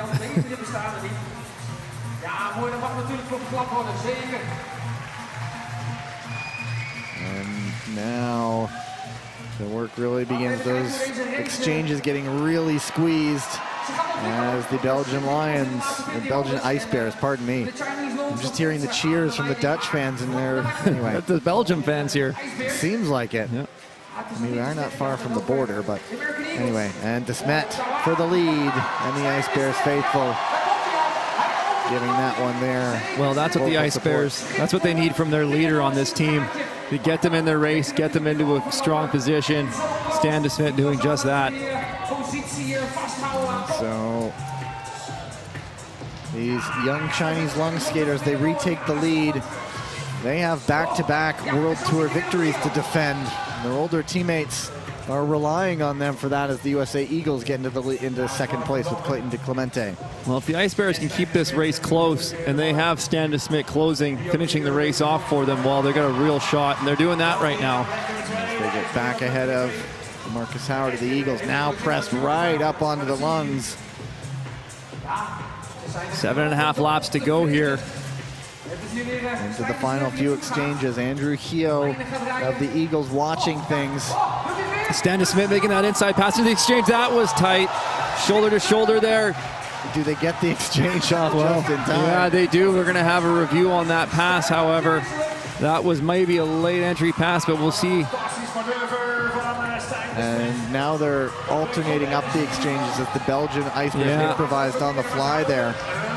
It's not a bad strategy either. If you have the lead, to change your exchange pattern, get off track from the rest of the teams that can kind of mess with him if you're in the lead. And one more exchange is allowed, and it will be DeSmet coming in for the Ice Bears. Andrew Heo for the USA Eagles, and it's a move for second by the Chinese Lungs, as Heo is kind of caught behind the skater going off for the Ice Bears. And Stan Smith's earlier pass has been cleared. And can Heo make it push for second? Not going to do it. Good win for the Ice Bears. And these young Chinese Lungs impressing again.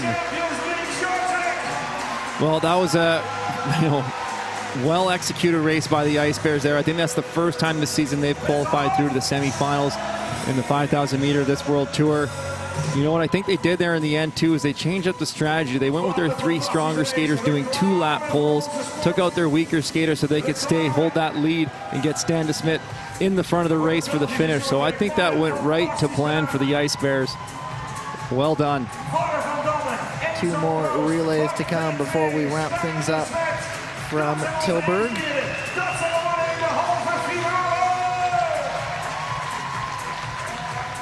There's another look at that inside pass. Is that just a little shove then coming out? Oh, it's just a, well, I'm right here, don't worry about me, you know. Congratulations. Proficiat. Good results for the Belgian Ice Bears. As you see the results, nothing changing. And heat number 3 coming up. It features the Japanese Ninjas, the Kazakh Nomads, again, a change roster for them as well. And then the British Royals. Beautiful flag is on the stands.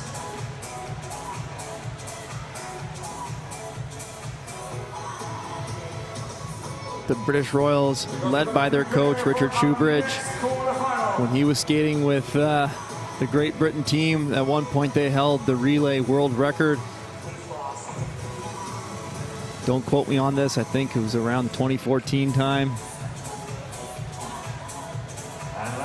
Might have to fact check that one just to take a look. But yeah, that program starting to build back up again. They, for a number of years, had Elise Christie as the standard bearer for the program. She, of course, retired a number of years ago, and they have their moments. We've seen Niall Tracy on the podium. Japan has, the Ninjas have 2 wins, or 2 medals rather, on the World Tour this season, and one of them was in the men's relay. It was silver at the stop in Seoul. And so another heat with 3 teams. The next one will have 4, and so that one will be a little bit more congested. Go to the start. Right. And no great urgency in this one. Getting off the line, of course, time not a consideration. It's a simple matter of beating the other teams, or at least one of the teams beside you, around you, in front of you. Valerie Klimenko on the ice right now for the Nomads. Nurtalet Kajgali, maybe the one familiar name we're used to seeing on the World Tour is Kajgali. They are in front right now, lining up. The next turn is Aibek Temir Khan. Als we kijken naar het tussenklassement, zien we dat Japan, de Japanese Ninjas op plek 6 staan en de Nomads, Kazakhstan op plek 7. Well, a slower start to this relay. You don't need to worry about time. No. Plek 9, de Royals, moeten ze echt aan elkaar vragen. But don't worry, things will really start to get going is Alisher Abulkatimov on the ice for the Nomads. It's always the constant in these races where it's not the fastest start. You just feel it getting wound up, and then it just gets released and they're off. The jack in the box. A little bit.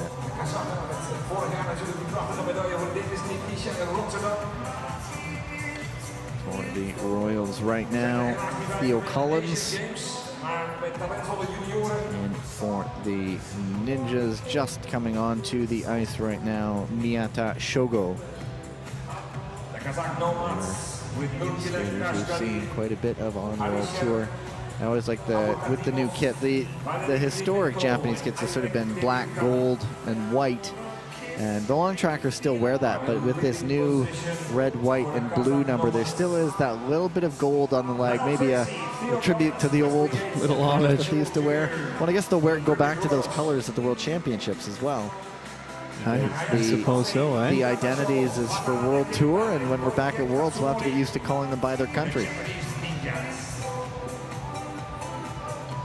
The Royals hit the front now. Adam Hill Jr. He gives way to Theo Collins.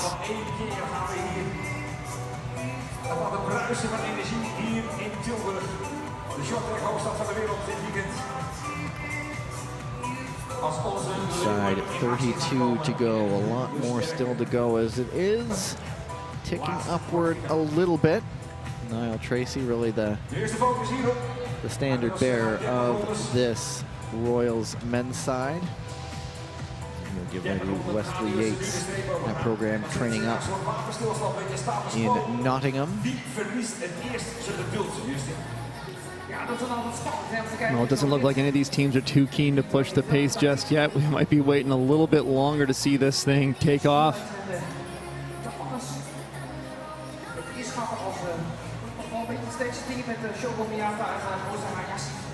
Hill Jr. on the ice for the Royals. He is going to once again give way to Collins.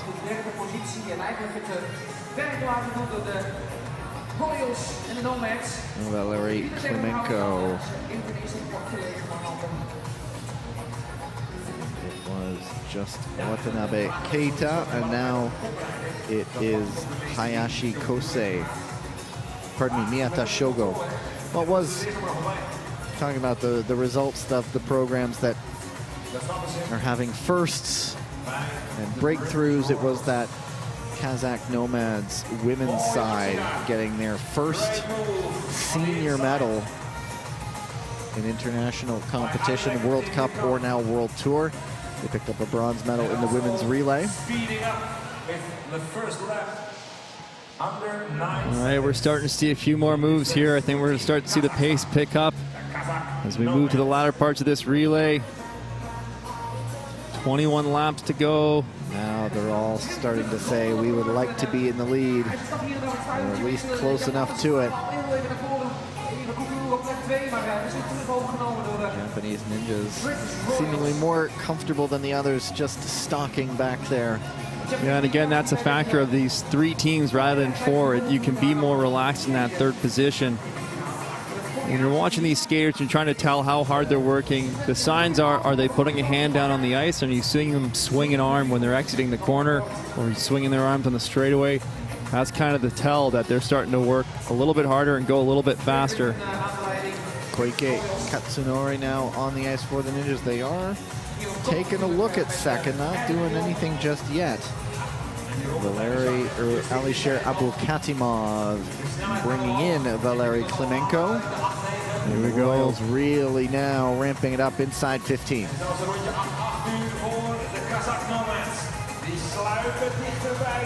At this stage, the ice is getting that little bit more chewed up.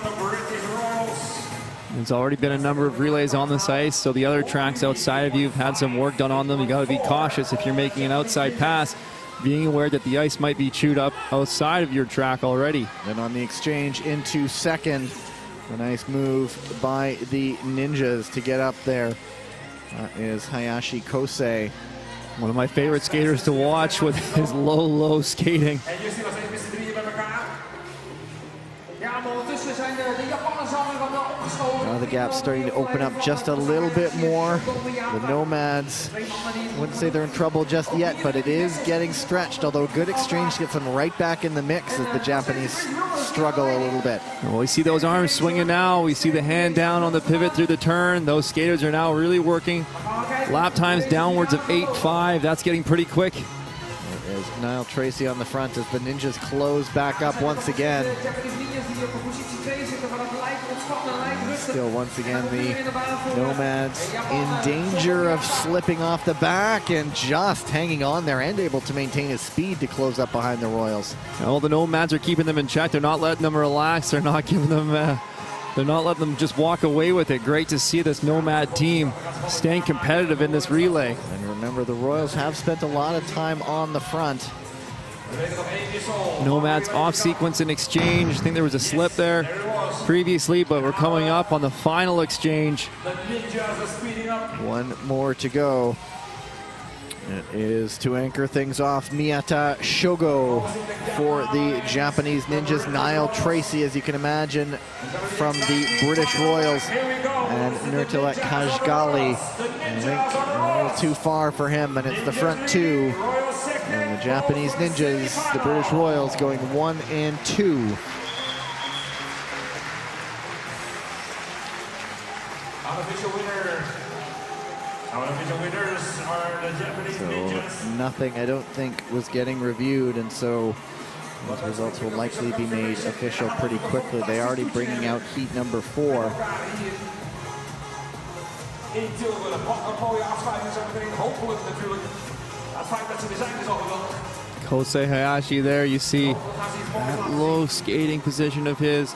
Look how low he's getting with his hips. I can't even bend down that low anymore.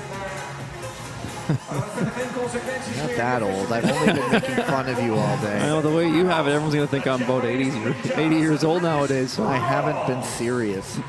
You are still a young man, and we'll see your skating abilities in your segment on the ice. Although you are going to be talking about how things used to be done back in your day, so to speak. But before my day even. But fortunately, I didn't do much skating, a lot more talking. Heat number 4 is the only heat with 4 teams. The Dutch, the Italians, Turkey, and Ukraine.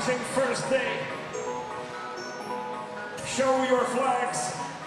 Let us hear your enthusiasm and your energy for the final race. Almost a shame. Friso Emmons, who we have seen on the Dutch lines this season, he is from Tilburg, but he did not make the team this time. That would have been fun if the locals recognized one of their own. Well, it's like we talked about, Gavin, you know, those teams having those secondary selections throughout the middle of the year, and that changes up who qualifies for the team. And as you said, unfortunate Friso Emmons doesn't get the opportunity to race in his hometown here, but we got a couple other Dutch lines to get the crowd going today. The Dutch Nationals, I believe, were, is it about a week? Maybe a little bit more than before Herenveen hosted the European Long Track Championships. So the Lions, the Gladiators, Anatolian Pars, and the Wildcats. A nice warm ovation for Tilburg.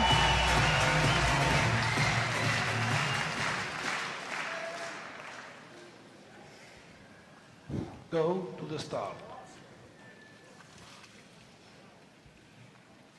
Right. Murat Tatachi starting for the Anatolian Pars. It is Rostislav Leontenko for the Wildcats, Thomas Natalini and Tumbor, and it will be Lucas Speckenhauser, Jens Vanetwout coming in. We'll see how this race. Extra team on the ice, a more customary 4 teams. Just a little bit less space out there with 4 extra skaters. And the Wildcats with a bit of an off exchange there. Don't want to go down this early in the race with a poor exchange. You got to watch when you're pushing your relay partner ahead of you. You want to be pushing them straight forward. You don't want to make sure you're not pushing their hips on an angle to force them to twist. Or a common error that we usually see with younger skaters starting out is they push downward on the back side of the skater that they're exchanging with, and that just drops them right to the ice.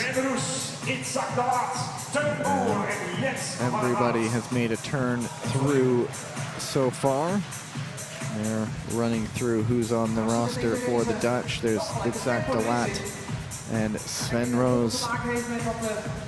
Right now it's Van het Wout, Lucas Beckenhauser. And for the Ukrainian Wildcats, it's Oleg Hande. And Furkan Akar was just on the ice for the Anatolian Pars, and now it's Mohamed Bozdag.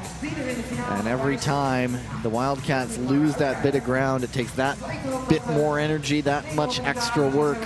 And eventually there comes a point where they can no longer just close that gap, and we might be at that part, Tyler. Yeah, well, a few times they were just dealing with space on the exchange, being the fourth team in the order, not having a lot of room to make a clean exchange, and you have all the skaters in front of you that have just exchanged it. You kind of have to make your way around, so that's the challenge of being fourth in the relay.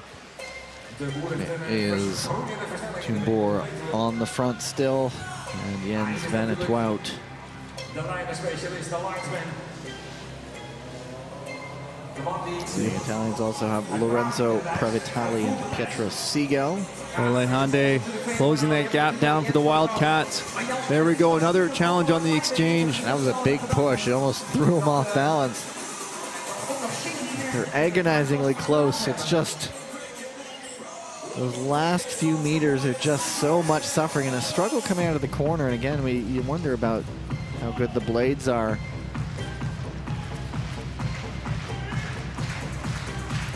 Well, as we talked about a little bit earlier today, that some teams have the luxury of having a skate technician with them. So they have an individual on their team who's responsible for helping maintain their blades, be that the bend, be that the rocker, even the sharpening in some cases. Typically all the skaters would sharpen their own skates, but on some of these races there's such a quick turnaround of time that skaters may not have the time to warm down and sharpen and get prepared for their next race. So they have that helping hand of a skate technician to help them out with their equipment. Running through who's qualified so far. The teams from Canada, Hungary, Belgium, China, Japan, and Great Britain, setting things up for the World Tour weekend. It really is three now. The elastic snapped. The Ukrainians now not able to keep contact. And it is still the Lions, but Pietro Segal giving a little sign that he is right there, and he gives way to Thomas Natalini.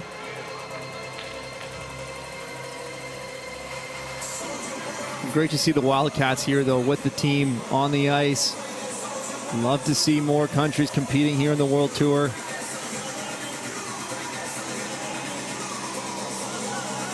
Then they start to send numbers that allow them to do relays. You point out that the addition of the mixed relay allows some of those smaller teams who may not be able to field a single gender relay team to get in the relay mix. Absolutely, and a prime example of that is the Belgian Ice Bears, and they have some strong skaters in the De Smet siblings.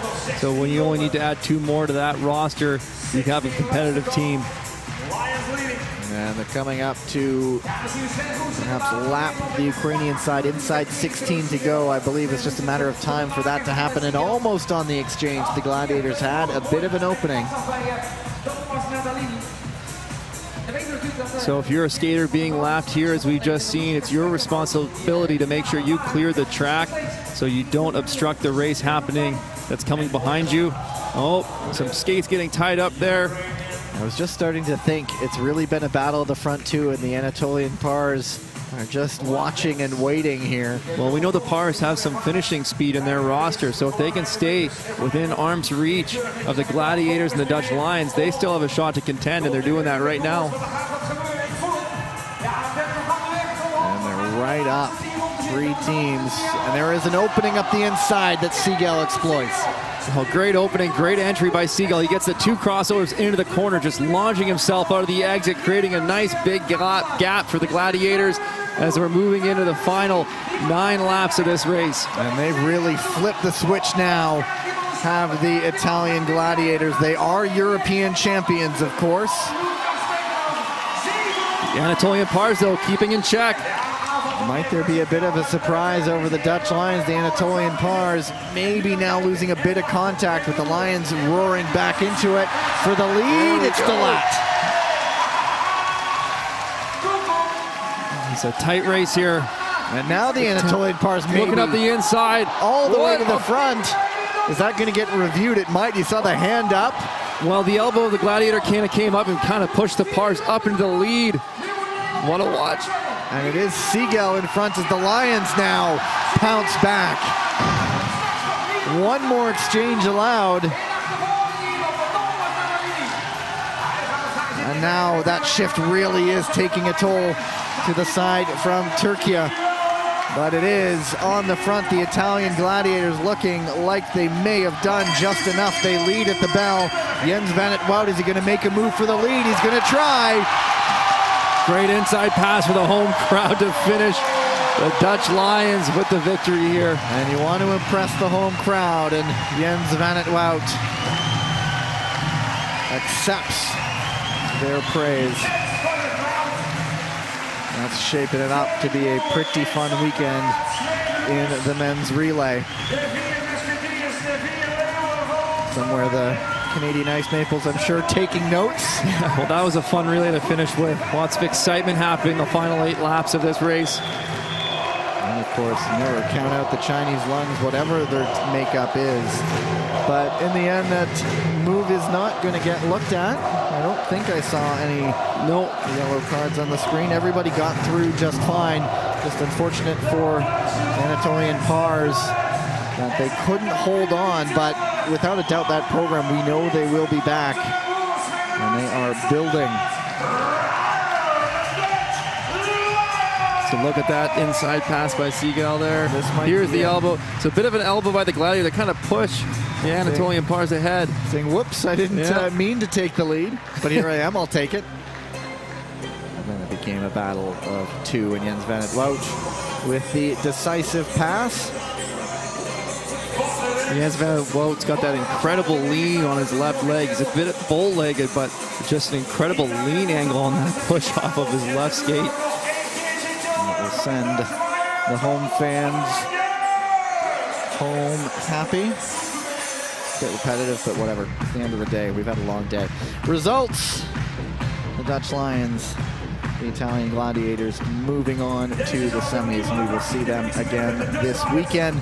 And that wraps up qualifying Friday. Always a long day, but a lot to enjoy as well. Setting things up for the weekend as you see all the teams who will be vying for spots in the A and B finals respectively. That will come over the weekend. And just wrapping up, things start tomorrow morning earlier here, so wherever you may have been watching from around the world, if you joined us right from the start, things start an hour and 15 minutes before that.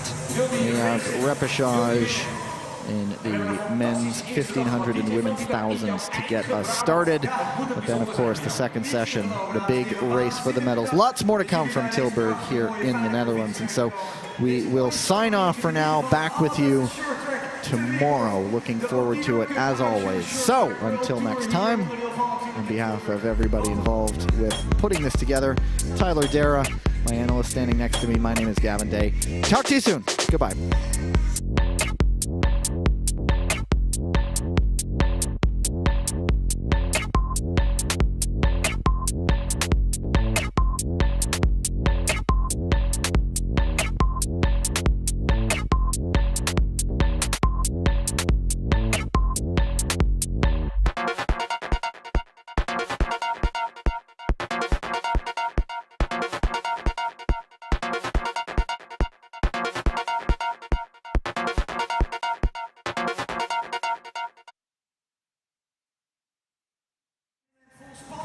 Snelheid en wereldklasse.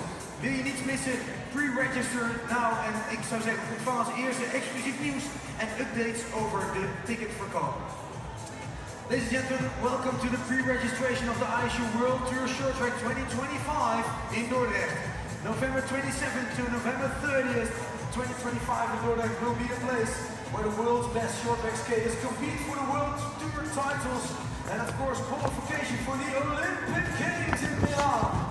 Unique event full of excitement, speed and world-class performances. Don't you want to miss this thing